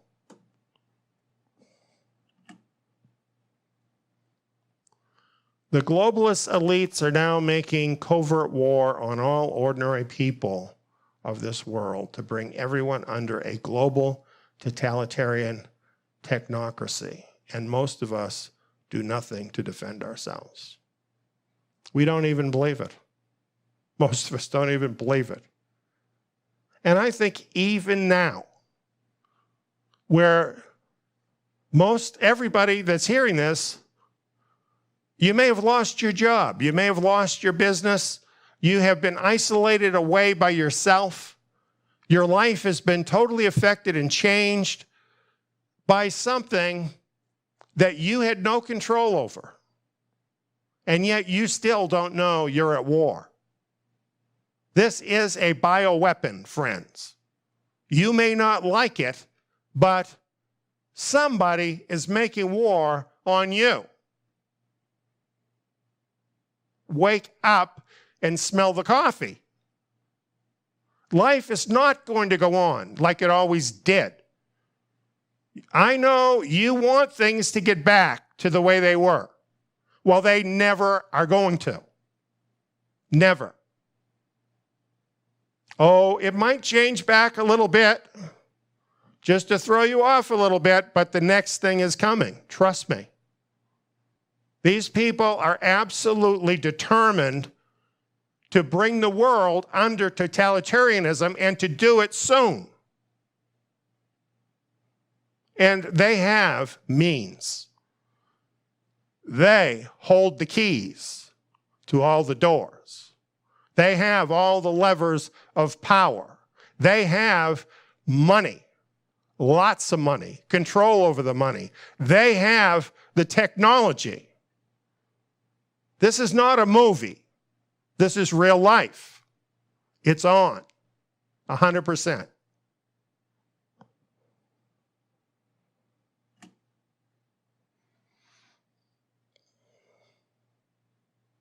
Now the happy stuff. There is a solution. I'm so happy about this. There is a solution. There is a vulnerable world solution. And before I tell it to you, I want to tell you this. There's not a thing in the world you can do to make it happen. I'm going to tell you what I'm not going to say. I'm not going to tell you to contact your senator and congressman. You know why? They're on the take too, probably. And if not, they're powerless over this. And you're powerless over this. There will be opposition. There will be pushback against all of these would-be dictators. This is going to happen. Unfortunately, there will be gunfire and worse. Don't get connected with that because it's a lost cause. You know America? America's over. The America you knew, or thought you knew, or that you believed in, that's over now. It's just a matter of time. You can't bring it back because its time is over. I don't like telling you that. Somebody has to tell you. And if you happen to be a spiritual person, don't take my word for it. Talk to your Father in heaven and say, is this true? Is it really true that America's over? And have the courage to listen. Because you need to catch up with what's going on if you're going to get through this. You got to get your head out of the sand if you're going to get through this. You're going to have to look at the world as it really is. You're going to have to see what's really going on if you're going to get through this. Our Father in heaven has the solution. We just need to work along with him. Peaceful. We're called to peace.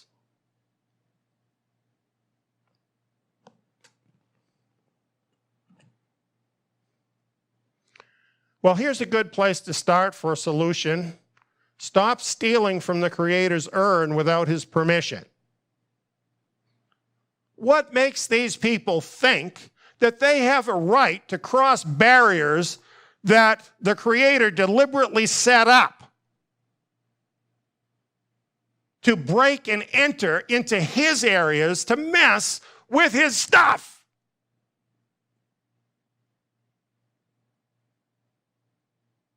Cut it out. Stop it.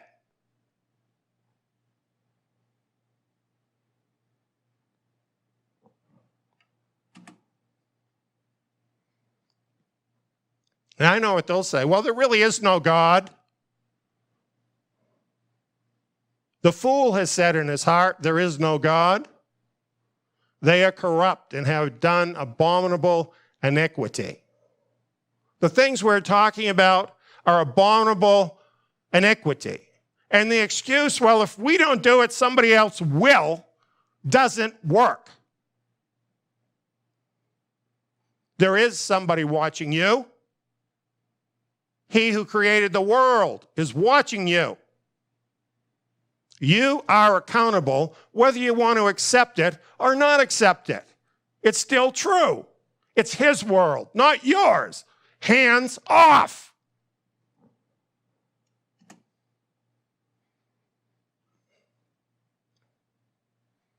Playing God has brought us to the edge of destruction.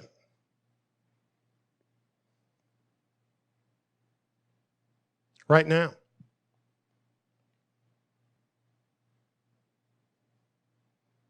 And now you come up with a solution to push that even further, just as far as you can push it.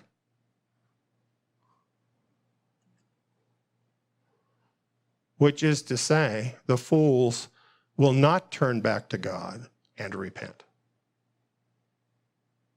So the solution is not convincing these people to change their mind and be good people. They already made their choice. They wouldn't be who they are unless they'd already sold out to Satan, would they? So stop worrying about them. They're the enemies of God. They're the enemies of humanity. If some of them repent, all the better, but don't expect it.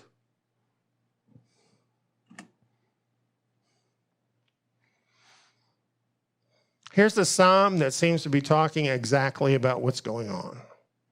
Psalm chapter 2, a prophetic psalm. It starts out, why do the nations rage and the peoples plot a vain thing. Taking over total control of the world, right down to every movement of every person. Taking the place of God is a vain thing.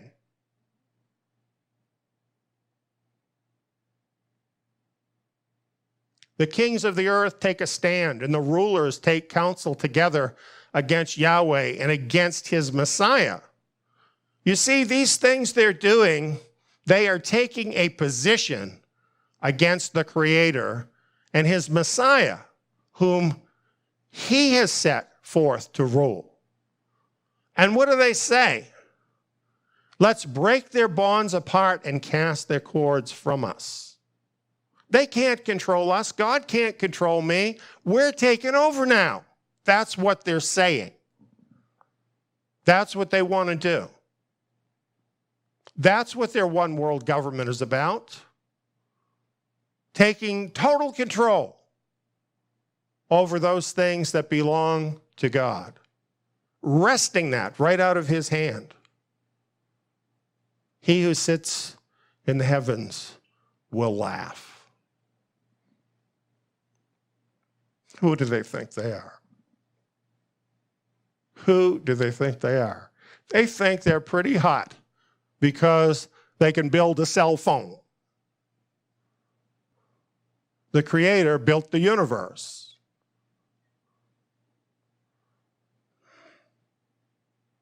He will speak to them in anger. Yet I have set my king in my holy hill of Zion.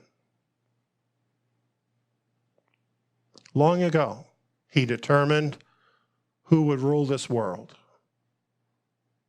The only person who's worthy of that position, the only person who could ever do that and remain righteous, good, loving, kind, his son, Yeshua, who gave his life for us, who proved himself. He speaks here, he says, I, the Messiah, will tell of the decree. Yahweh said, ask of me, I'll give the nations for your inheritance. You shall break them with a rod of iron. You shall dash them in pieces like a potter's vessel. These people are forcing a confrontation, and they're going to get it. And here's the outcome. Messiah, he's going to break them in pieces. They're going to find out they're not the masters of the universe that they think they are. So the psalm tells them, therefore be wise, you kings. Give sincere homage to the Son, lest he be angry and you perish on the way, for his wrath will soon be kindled. Yes, some of them could humble themselves before him. Let's pray that happens. And it says, blessed are those who take refuge in him. Now that's talking about the Messiah. The Messiah is the solution, friends. We know it. He is the solution. He didn't create us in freedom so these people could take over our lives and totally dominate our every move. He's not down with that. Because if we're giving them our entire lives, we're not giving him the service he deserves.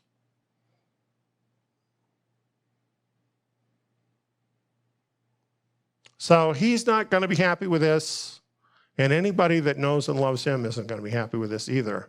And this is going to come to a confrontation.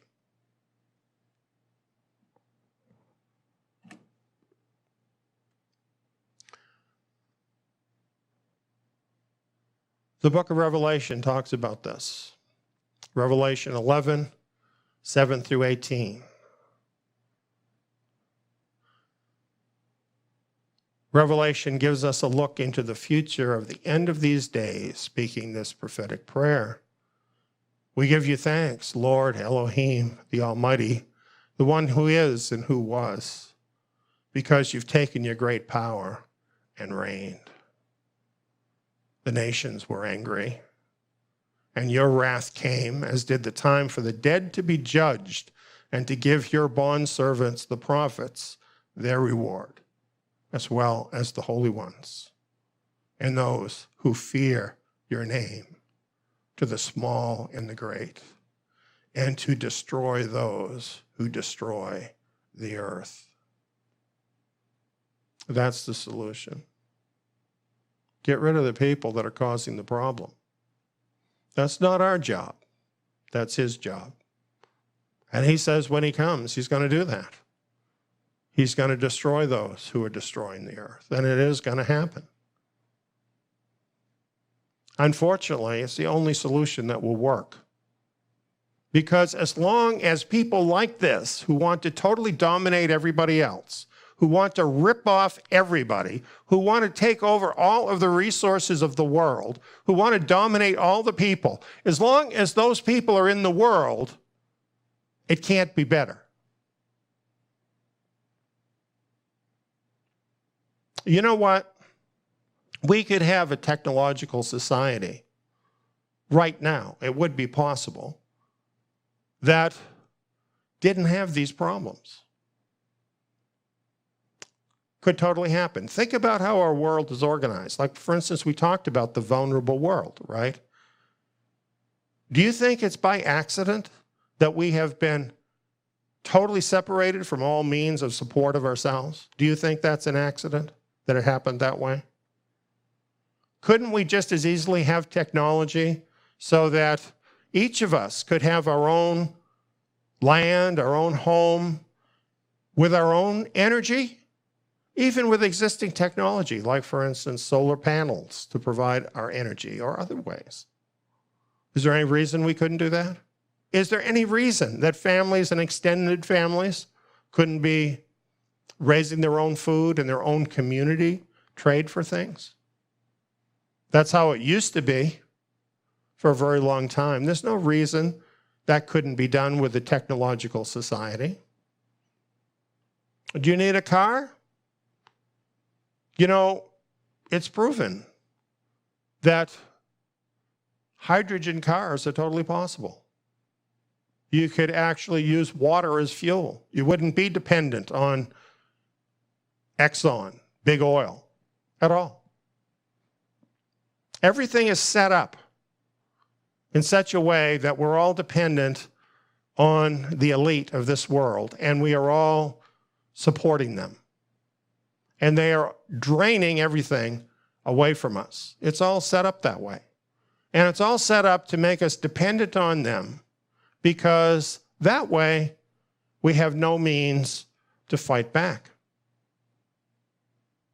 You know, in the Civil War, the reason there could be a civil war is because people had their own means. Families had their own means. The Revolutionary War that made America a country, same thing. People had independence. In fact, that's why they made the Declaration of Independence. They were trying to keep the independence they had. We don't have independence anymore. We ought to change the name of that document, because we don't have independence anymore. It's gone. We've already lost most of our freedom. It's been taken from us. It's not necessarily government that took it. Think about it. It's the big corporations that took it. It's the big money and the banking interests that took it. And they did it very deliberately. They did it on purpose, and they did it with a plan. It didn't have to be that way at all. If they had had the interests of humanity at heart, it wouldn't be that way. No matter how much they act as if they actually cared about humanity. If you care that much, give up some of your billions to help people. Like all of it. They don't do that. They set up a foundation, and somehow they end up richer than they were when they started. This is what they do. It's not going to change. Not as long as it's like this. Some people have thought socialism or communism was the way to go. Then we'd all be equal, right? Except some are more equal than others in that system. These people that we're talking about always gravitate to the top. Trust me. They are actually empowered by Satan to get into those positions in order to rule the world the way he wants it done. That's what's going on. So there's no system that we can devise that's going to change that. Righteous people, that's what's needed. Righteous people ruling the world. There's no system for that.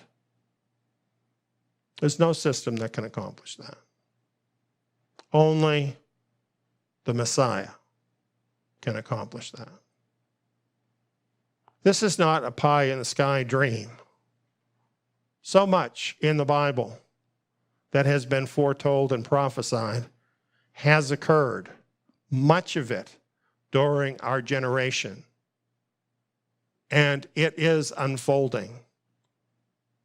Messiah has a plan too, and he is unfolding it. And that is the solution.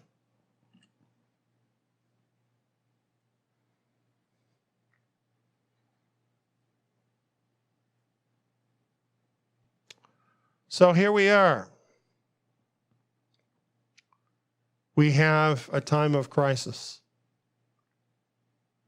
We're living in a time of crisis. And it's going to intensify. There's a war going on.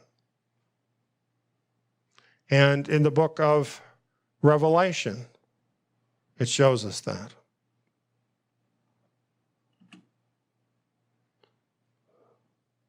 Global totalitarianism. That's what we're looking at. You know, there's never been totalitarianism like this. They've wanted to do it, but they haven't been able to do it. Just imagine what they're proposing. Being able to use technology to track every person's movements in real time all the time. And whatever they don't like, to be able to instantly censor. And of course, the very worst possibility is if Elon Musk's vision goes along with this, and we have our brains actually wired into the system. Imagine that. What they're envisioning, there's nothing like this. There's never been anything like this. Yeshua talked about it in Matthew 24. He says, "For then there will be great oppression." Isn't that a good name for this? Great oppression, such as has not been from the beginning of the world until now, no, nor ever will be again. Could you describe this any better than that? Unless those days had been shortened, no flesh would have been saved. But for the sake of the chosen ones, those days will be shortened. Isn't that exactly what we've been talking about? Facing the possibility of the end of all life on earth. And we're there. And we're reassured. For the sake of the chosen ones, those days will be shortened. Messiah will step in. He'll put an end to that. He is the solution.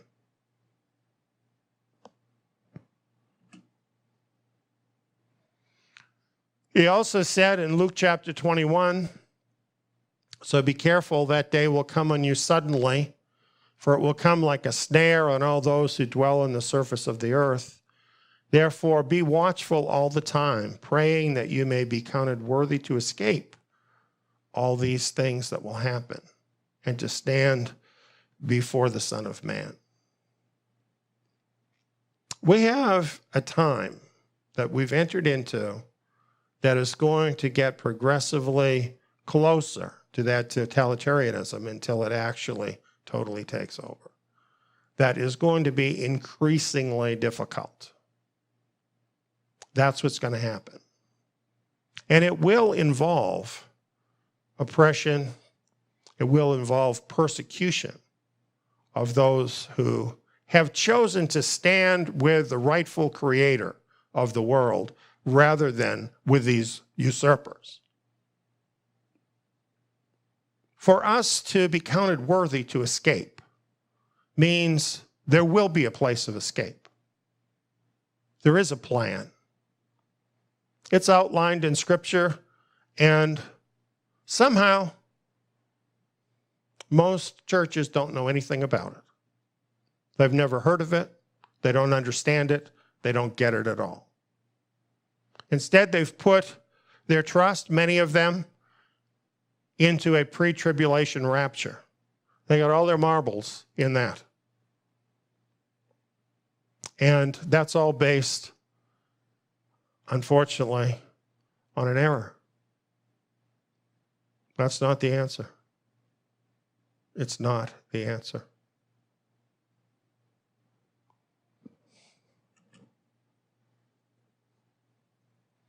We must escape out of all the nations where the global totalitarian regime will rule before it comes to total power. You see, if you're still in the situation you're in right now, where you are just totally dependent on the system, wherever you live in the world, how are you possibly going to resist this global totalitarianism? Well, I'm sure you have to give me that. But you're probably thinking, yes, but we're talking about the whole world, so how can you escape that? Well, there is a plan for that. There is a place, in fact, that some 4,000 years ago, the Creator promised us to be our safe place in this world. If only we would side with Him. If only we would honor Him. There is a plan. There is a place. Pray that you will be counted worthy of being part of that.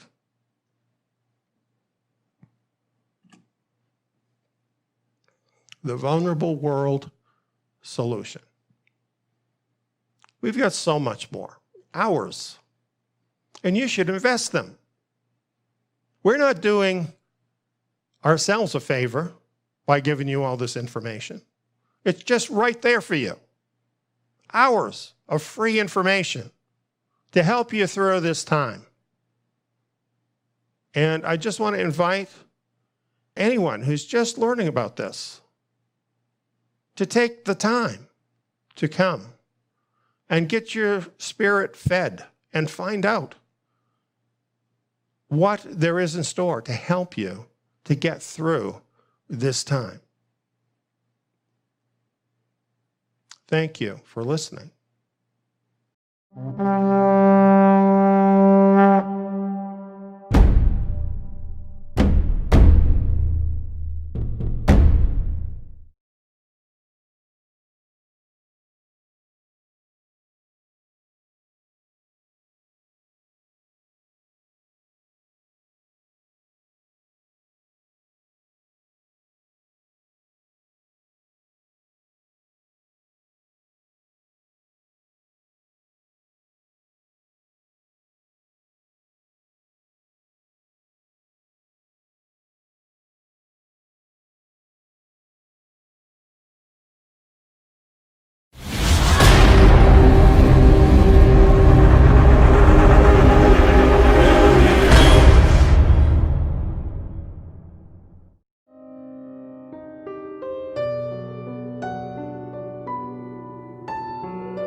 This is the most profound thing that ever happened, really. Now, look at the picture that I prepared regarding the sufferings of Messiah. Some people would look at that picture and they'd say, oh, that's really awful. You know, you really shouldn't choose a picture like that. And I have to tell you, I've really toned it down. You know, the actual picture was in living color. And there's a lot of blood. And you know what?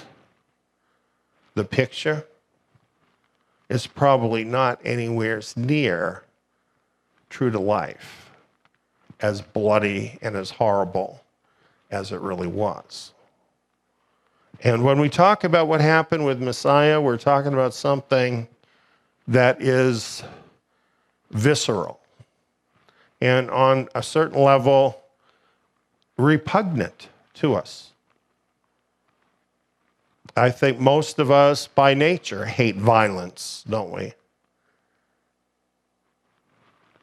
One of the things about this picture that I thought kind of helped understand what was going on is this Roman who is applying the lash here to the back of Messiah, and how deranged and even gleeful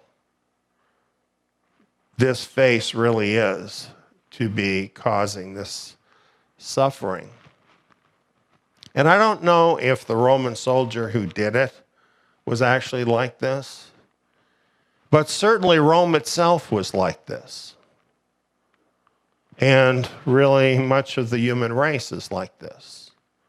Vindictive and hateful. And we're seeing a lot of hate in the world today, a lot of hate. And all of the hate of the whole world was directed on him.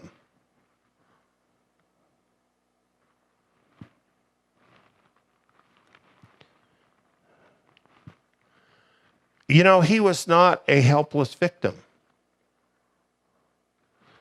For this to happen to me, I probably would have to get caught. I probably would be hiding out somewhere, trying to get away from these people. And at this point, I probably would be someone that had been captured, and I would have no control over what they did, right? I mean, that's what would happen with most of us. I'm really talking about most of us here. Of course, we know Messiah knew ahead of time this was going to happen. And as we've been going through Mark, we've had numerous occasions where he told his disciples this was going to happen. He did not go and hide. He didn't have to let this happen. He showed up for this on purpose. That is really, I think, the most astounding part of the entire story. He showed up for this on purpose. So when we think about that and we think about what he went through, here's the big question. Why? You know, it's very easy to just kind of, you know, toss back all the things that we've heard here. But when you think of the real situation and what he really went through, and you think about the general state of humanity then and now, I think why is a very good question. Why did he do this? Well, we want to consider that more closely tonight. And really much of what we're going to share is probably things you've heard before. But I think it's important to have this message out there, have it stated. So not only does it refresh our minds and memory and understanding, but it's something that we can share with other people who perhaps don't understand why this had to happen with Yeshua Messiah. Why this and nothing else could help us. Because surely if there was something else that could have helped us, that's what he would have done, right? You're not going to go to this kind of extreme unless it's the only thing that works. What possibly could have required this? Well, it really has to do with good and evil. Now let's talk about some of the concepts of good and evil that are some of the most popular concepts today. One concept comes to us from Charles Darwin. It's the evolutionary mindset. And it's called survival of the fittest. And according to this mindset, good and evil actually don't exist. There's no such thing as good and evil. There are only winners and losers in the fight for survival. So it's actually a virtue, if you consider being alive a virtue, to do absolutely anything you need to do to be the big fish, to be the one that survives. It's a dog-eat-dog world, some people say. Is this true? Is survival of the fittest really how it is? Interestingly, human conscience says, no, that's not how it is. If evolution were true, why would human beings ever develop a conscience? If it was all about just surviving, why would we ever have a conscience telling us the difference between right and wrong? And you know, it seems that virtually all people have that. The book of Romans explains this. It says, when Gentiles who don't have the Torah do by nature the things of the Torah, these not having the Torah are a Torah to themselves, in that they show the work of the Torah written in their hearts, their conscience testifying with them. So the fact that we have a conscience that is capable of recognizing right and wrong shows that right and wrong is something real. It's a real thing. So that idea is really proven wrong in its face. Well, another idea that's very prominent, not only is this a prominent idea in Eastern religions, but also in popular culture. The idea that evil and good are really part of the same thing, but different ends of the same spectrum. In other words, all of it is eternal.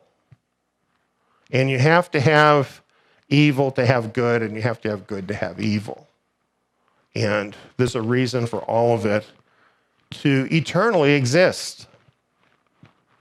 And Star Wars has taught really popular culture this teaching. The Force, right? The Force. And there's the dark side of the Force. And there's the light side of the Force. But it's all the Force. Well, I don't really like Star Wars very much anymore. I did like the original movies, but that's a whole other story. But is this idea of the balance of good and evil in any way true? Is this really what it's about? Is it really all about balance between good and evil? Well, The truth is, and I think we already know this, that whole idea is wrong. There is no such thing as a dark side of the force, as if there's a dark side of the Creator. Darkness does not exist on the same spectrum with light. We know this is true, right? Darkness does not exist on the same spectrum with light. Light was created, but if you look in Genesis chapter 1, you'll find darkness was never created. Darkness is simply the effect of the absence of light, right? So, when light is everywhere, there can be no darkness. The same thing is true of evil. Evil does not exist on the same spectrum with good at all. Evil is not a created thing at all. Evil is the effect of the absence of good. So, when good is everywhere, there can be no evil. I think this is wonderful news, don't you? Because it means that evil is only temporary and it will eventually be eradicated out of the universe. The balance of the force is a myth.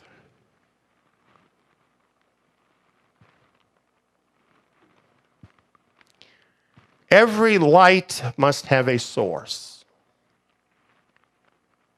It might be your flashlight, might be the fluorescent lights, might be the sun, might be a candle in the darkness.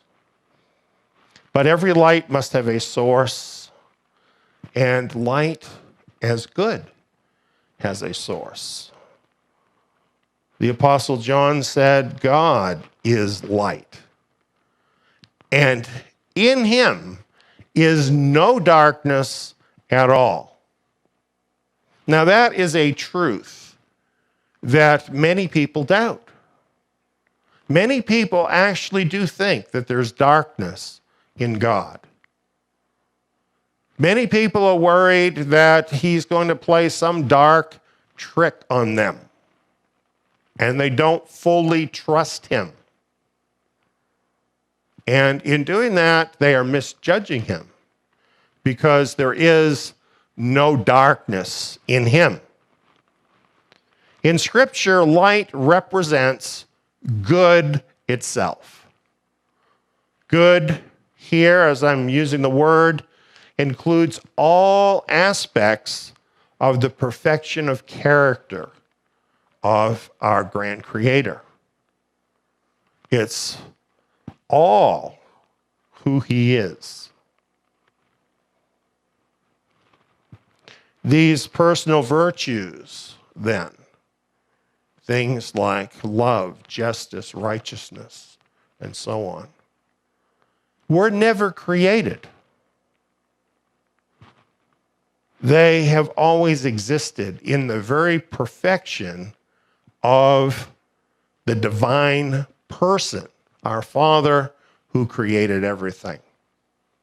And so the universe as he created it reflects all of these character attributes we associate with the term good. And all of them are from him.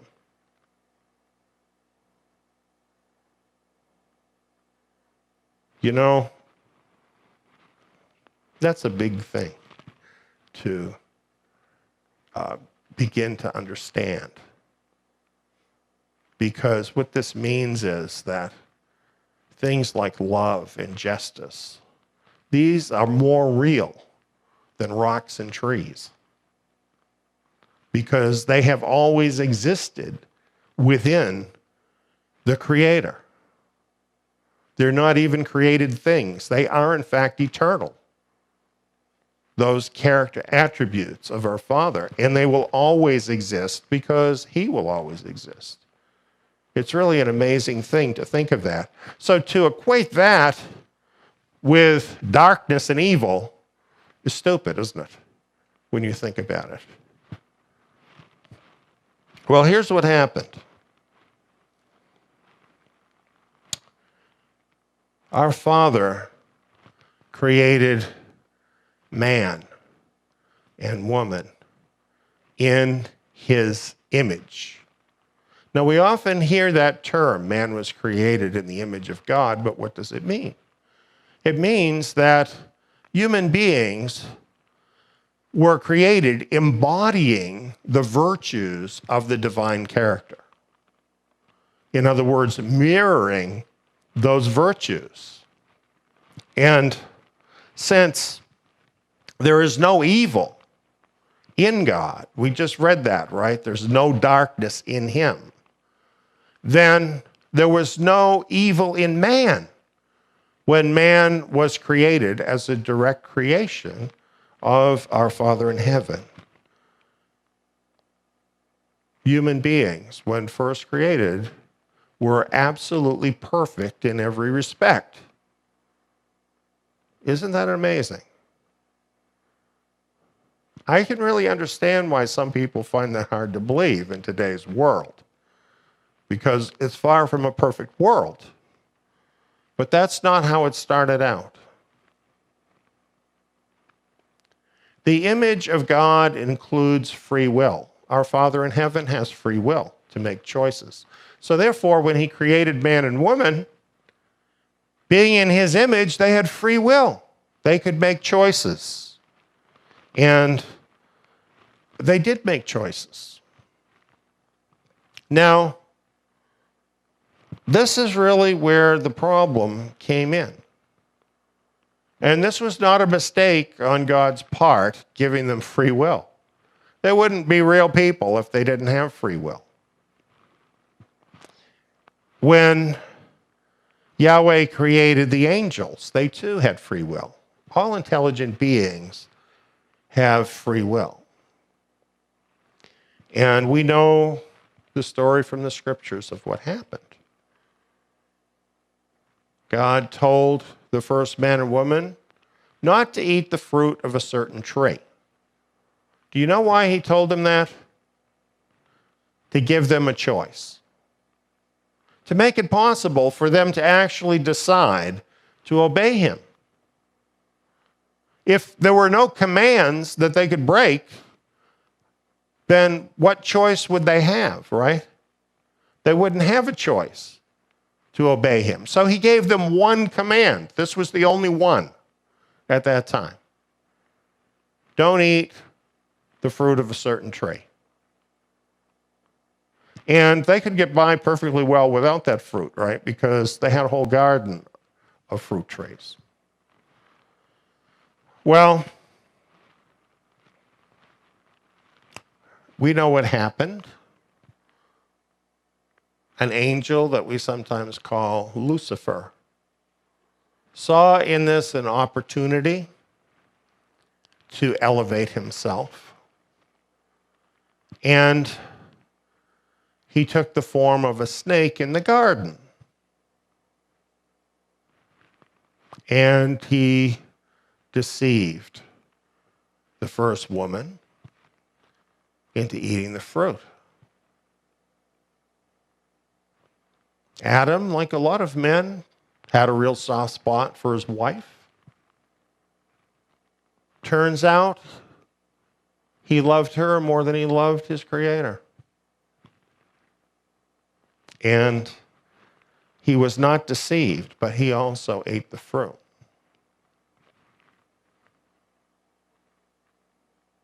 Who is the more guilty here? Adam is. Because what he did was willful. And of course, that wicked spirit being, he became wicked by choosing to set up his own rival kingdom. And of course, we call him the devil and Satan. The Bible calls him that. it's interesting what happened to him is kind of different than how things happen with people because he's a different kind of creature. When he chose to go against his creator, he was flooded with total darkness. He was like totally separated from the creator, and therefore he was totally cut off from the source of all goodness and light and became the very epitome of darkness and evil. As for our first parents, things work a little bit different in human beings. Through what they did, sin came into the world. You know, people often feel more comfortable using the word evil than they do sin. Sin is not a popular word. People don't like the word sin. The Bible uses the word sin for this. And sin simply means to miss the mark. I shot at the bullseye, but I hit the barn door. That's sin. And that's in relation to the Torah. 1 John 3:4 says, everyone who keeps sinning is violating Torah. Indeed, sin is violation of Torah, which is to say, sin is breaking commandments of God. To sin is to fall short of the perfect image of God embodied in his commands. Our first parents sinned, and by that sin corrupted themselves and their offspring. Sin is a terrible thing. In today's world, which is full of sin, the idea of it being a sin to take a piece of fruit and eat it seems ridiculous. But it was breaking his command.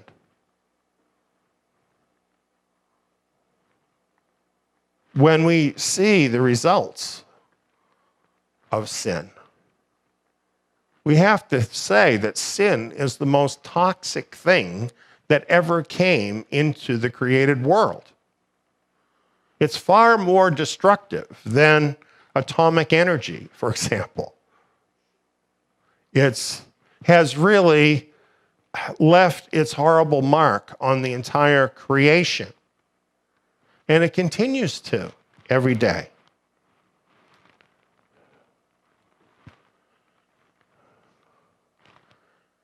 The sin of the now imperfect man separated him from the perfect creator. In Isaiah 59, it says about sin that it's made a separation between you and your God, and your sins have hidden his face from you.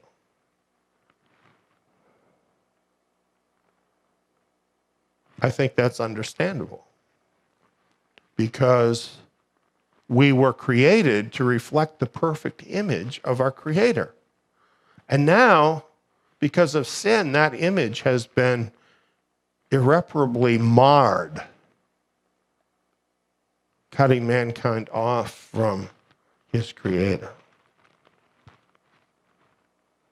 So what we see happen is that a spiritual problem, the problem of disobedience resulting from sin, caused physical problems.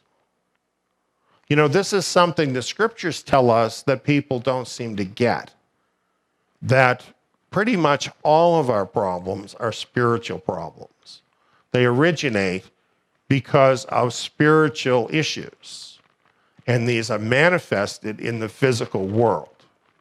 And this is very much what has happened regarding sin. The scripture says that the wages of sin is death. And we see this in our own lives. and in the lives of people around us. Sin brought imperfection, suffering, and death to us all. While that's always been a biblical truth, we haven't always known how that happens. Only in this 21st century have we had scientific inquiry on such a level as to actually confirm this truth of Scripture and to tell us how it happens.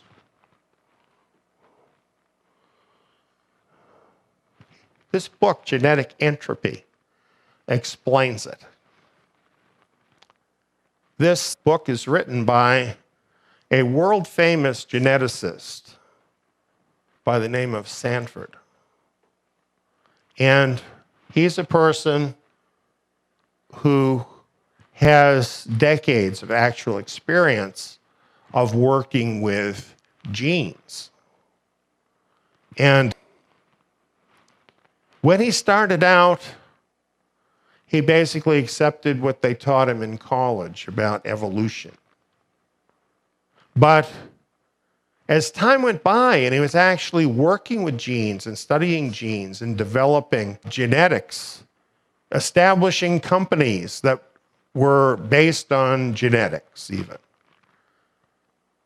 he could tell from his own experimentation what he was able to actually see happening, that things were very much different than the way they had been represented, and that it was really quite impossible for our DNA to have evolved. And he wrote this book to help to explain this to us. And by the way, it was the human genome that caused this atheistic scientist to become a believer in Messiah. He read the human genome and it led him to Messiah. Genetic entropy is known by confirmed scientific observation. It is a fact, not a theory. Observed science tells us we're not evolving upward as some think. We are, in fact, breaking down daily, just as the inspired scriptures say. Genetic entropy is the actual mechanism by which sin causes aging, disease, and death. And we have a little graphic here of our genome. And you notice it shows a mutation. Now, what this really is all about is your genes are really like a computer program. And imagine a computer program maybe on your computer at home. And have you ever noticed that after you've had your computer a while, it gets slower and you have lots of errors and stuff? Well, the reason that happens is there are mistakes in the data that enter in as time goes by in your operating system. And some of the data gets lost for a whole bunch of different reasons. It gets corrupted. And eventually it gets so bad you might buy another computer. That happens.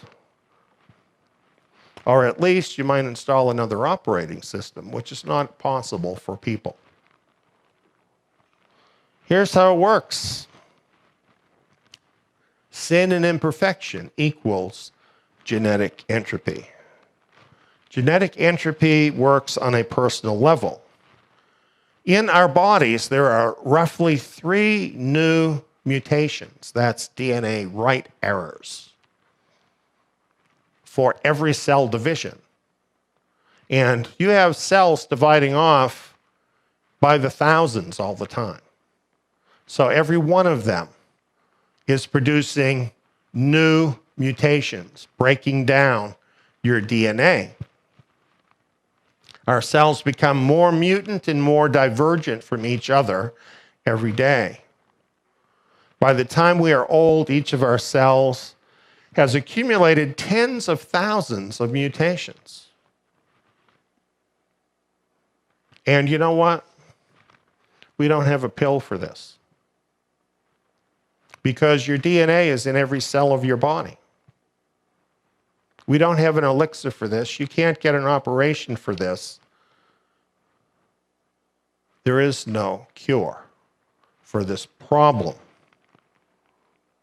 Mutation, accumulation is the primary reason our bodies break down and we grow old and die. Another way of saying this is imperfection. Imperfection is continually multiplied within your DNA. That's what's going on. Exactly what the scriptures tell us. This is what's going on. This is what is killing you right now.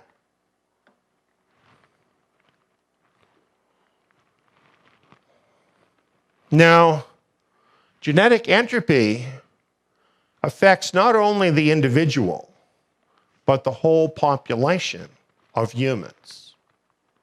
As mutations arise in all of our cells, we pass many of these new mutations on to our children.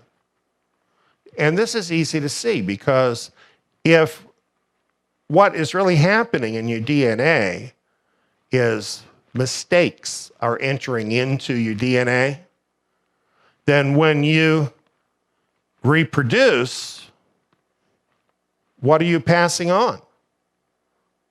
So you're passing on all those mistakes, right?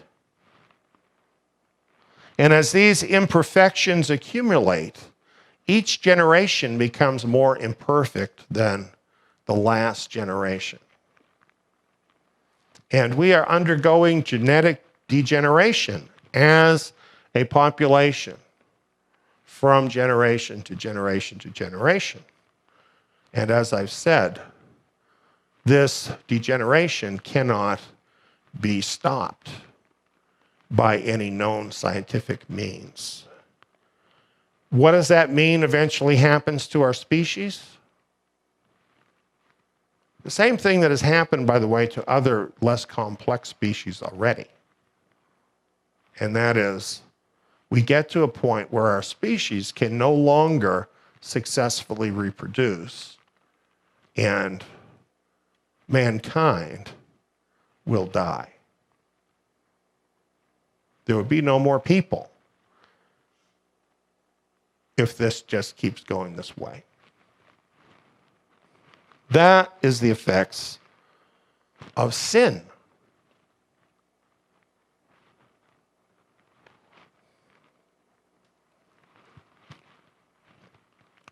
So here's what happened. Our first parents and many of us thought we could make it on our own, that we didn't really need God because we had everything we needed. We could do it ourselves. But it turns out we can't do it ourselves. What are you going to do to reverse genetic entropy in your cells?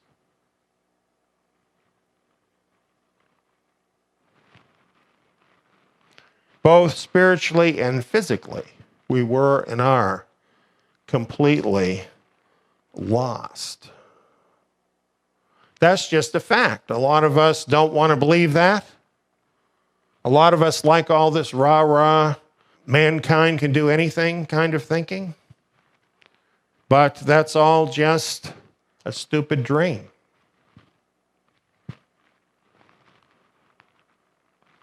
The real truth, the real scientific truth, is that on our own we are lost.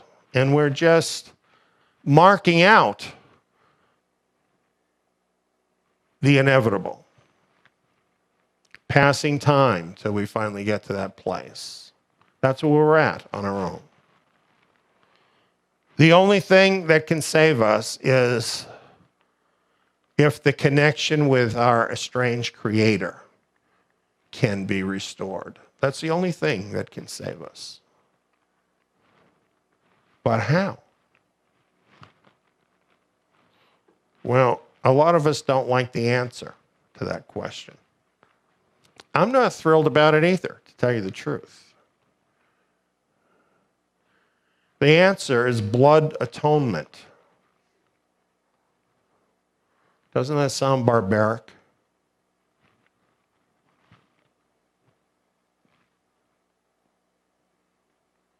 Blood atonement.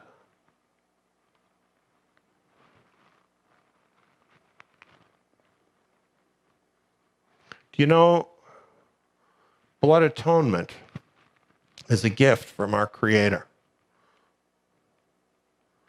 Solving a problem that can't be solved. Isn't that something? That's why even if it sounds repulsive, we need to understand the truth about it.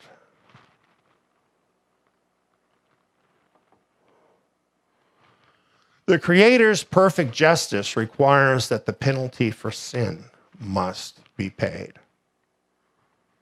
He's absolutely perfect. He told them, if you eat that fruit, you're going to die. And they ate the fruit. And passed on sin. And so we all sin, don't we? And the penalty for sin is death. It's forfeiting your life. And that's where we all end up because of sin. The Creator's love made a way for sinful people to be restored to a relationship with Him. This is how He dealt with the spiritual side of this problem, through blood atonement. The life is in the blood. The blood of an acceptable animal sacrifice could be substituted for your life through blood atonement to pay the price for your sins so that then you could approach your Creator and have a relationship with Him.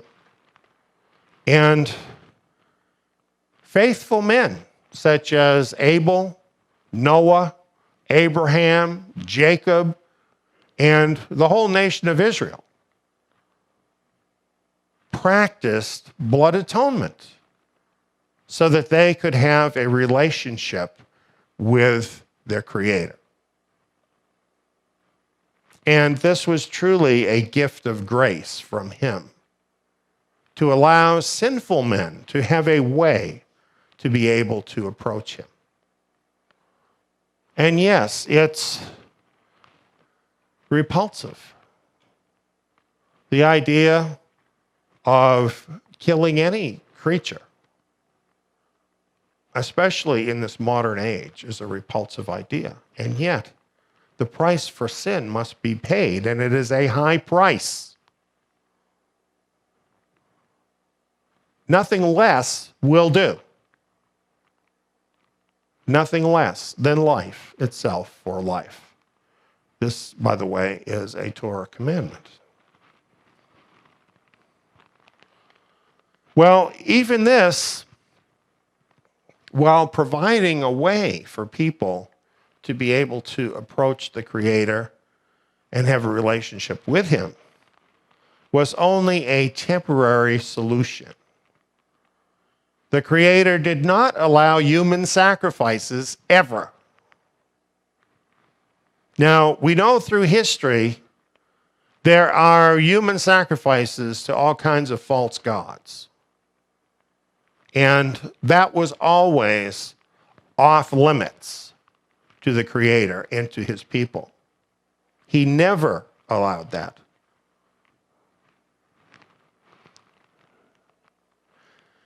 Animal sacrifices don't equal the life of a human. So they had to be continually repeated as a person continued to sin throughout his life. Blood atonement through animal sacrifices made a relationship with Yahweh possible for thousands of years for His people. Yet, animal sacrifices were not effective to permanently reverse the effects of sin: imperfection, suffering, old age, and death. sacrifices of animals could never take those things away. The big lesson that we learn from all of that, aside from Yahweh's wonderful grace in providing it, is we need a better sacrifice to fully solve our problem of sin.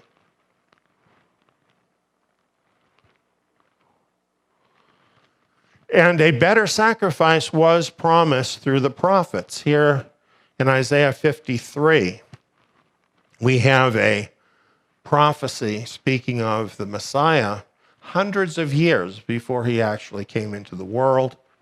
And I'll read some of these verses. Surely he has borne our sickness and carried our suffering, yet we considered him plagued, struck by God, and afflicted. But he was pierced for our transgressions. He was crushed for our iniquities. The punishment that brought our peace was on him, and by his wounds we are healed. All we like sheep have gone astray. Everyone has turned to his own way, and Yahweh has laid on him the iniquity of us all. My righteous servant will justify many by the knowledge of himself, and he will bear their iniquities. This was the divine plan. A better sacrifice. One that would be sufficient to solve the entire problem.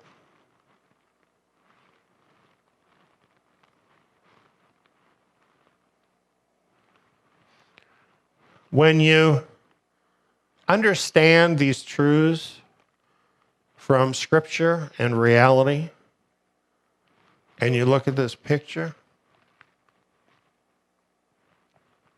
you understand why the Scriptures say that he took our punishment. That could be me there, getting what I deserve. Could be you there, getting what you deserve. But he stepped in your place and took your punishment. That's just too profound for words, isn't it?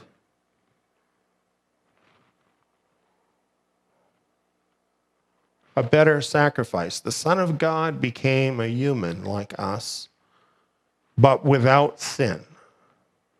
He gave his perfect human life as a better sacrifice to pay the penalty for our sin.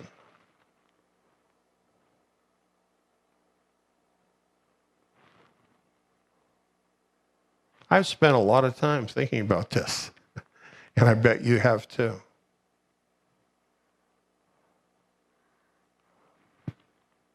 It's kind of hard to wrap your head around, isn't it? The big question I've thought about a lot is this question. Why?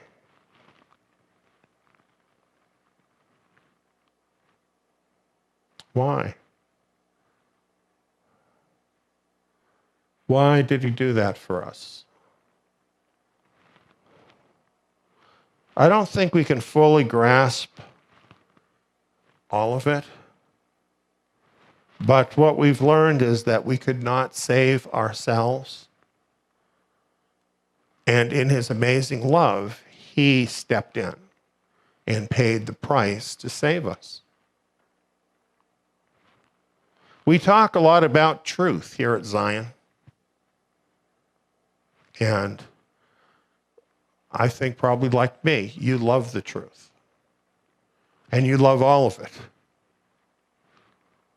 But I don't think there's any truth that we ever look at that is more profound than this truth.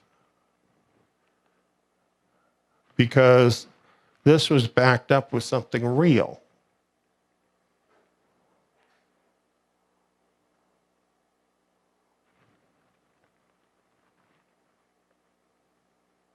Some of us don't feel like we're worthy of this kind of love. And we're probably not. This is not about us, is it, really? It's about him.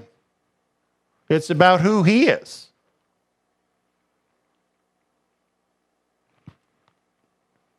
The book of Revelation says he alone is worthy. It's really about him, not us. He saw our need, and he had this love. His Father had this love to do what we needed. It was the one thing that would work, and he did it. And that's what love is. That's love. That's how we know what love is. And this is so much more than just those gushy emotional feelings, isn't it? There's nothing gushy about this. This is real love, doing for us what's needed.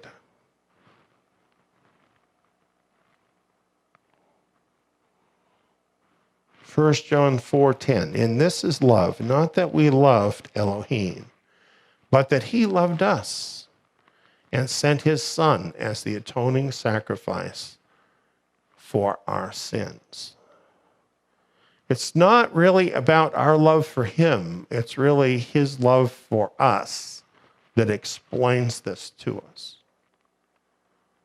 But where does our love then fit in? Is there any other response that's appropriate with what he has done for us, but for us to love him?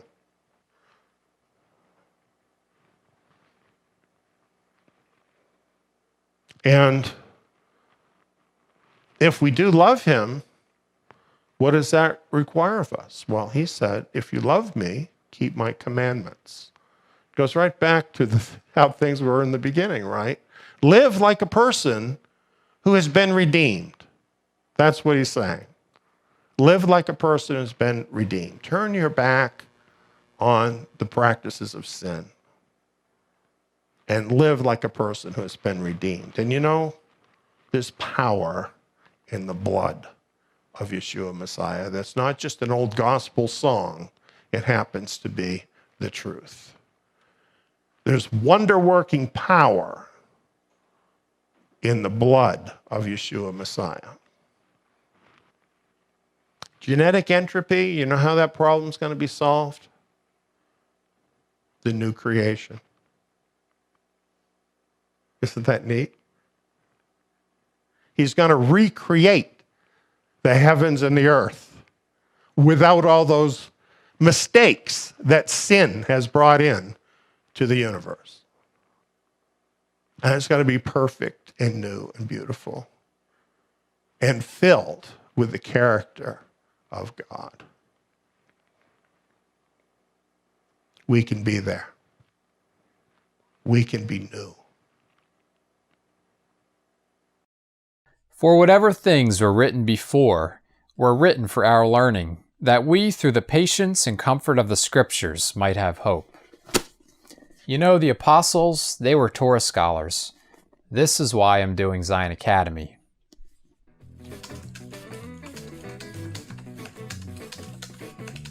The lessons include 2-hour audio programs and quiz modules. All the lessons in the Torah can be applied to us today. Not to mention, they open up the renewed covenant scriptures in a whole new level, much like the apostles had understanding of the Torah. Plus, I can do the courses in my own time, at my own pace, with no prerequisites, and at a very low cost. I can do them here. Or here. Zion Academy students are provided with study materials, the Zion Messianic Scriptures, in-depth verse-by-verse programs, and quizzes with your final grade and a certificate at the end of the course. Zion Academy also offers assignments for students who would like to opt in to take part in Zion Tabernacle live Sabbath meetings. Become immersed in the Torah. Sign up at zion.net today for your free trial.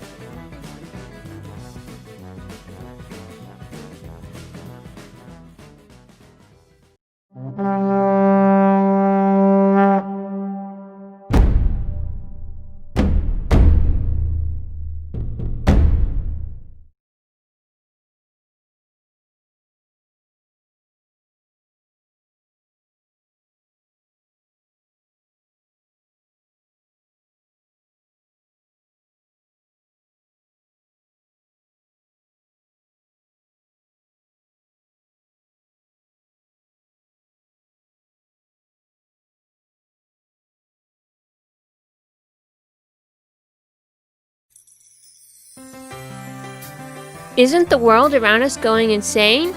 Do you want to return to sanity and establish order in your life? Return to the sturdy foundation that Yahweh established in the beginning. Torah is the foundation. It is Yah's standard of righteousness that He established in the beginning.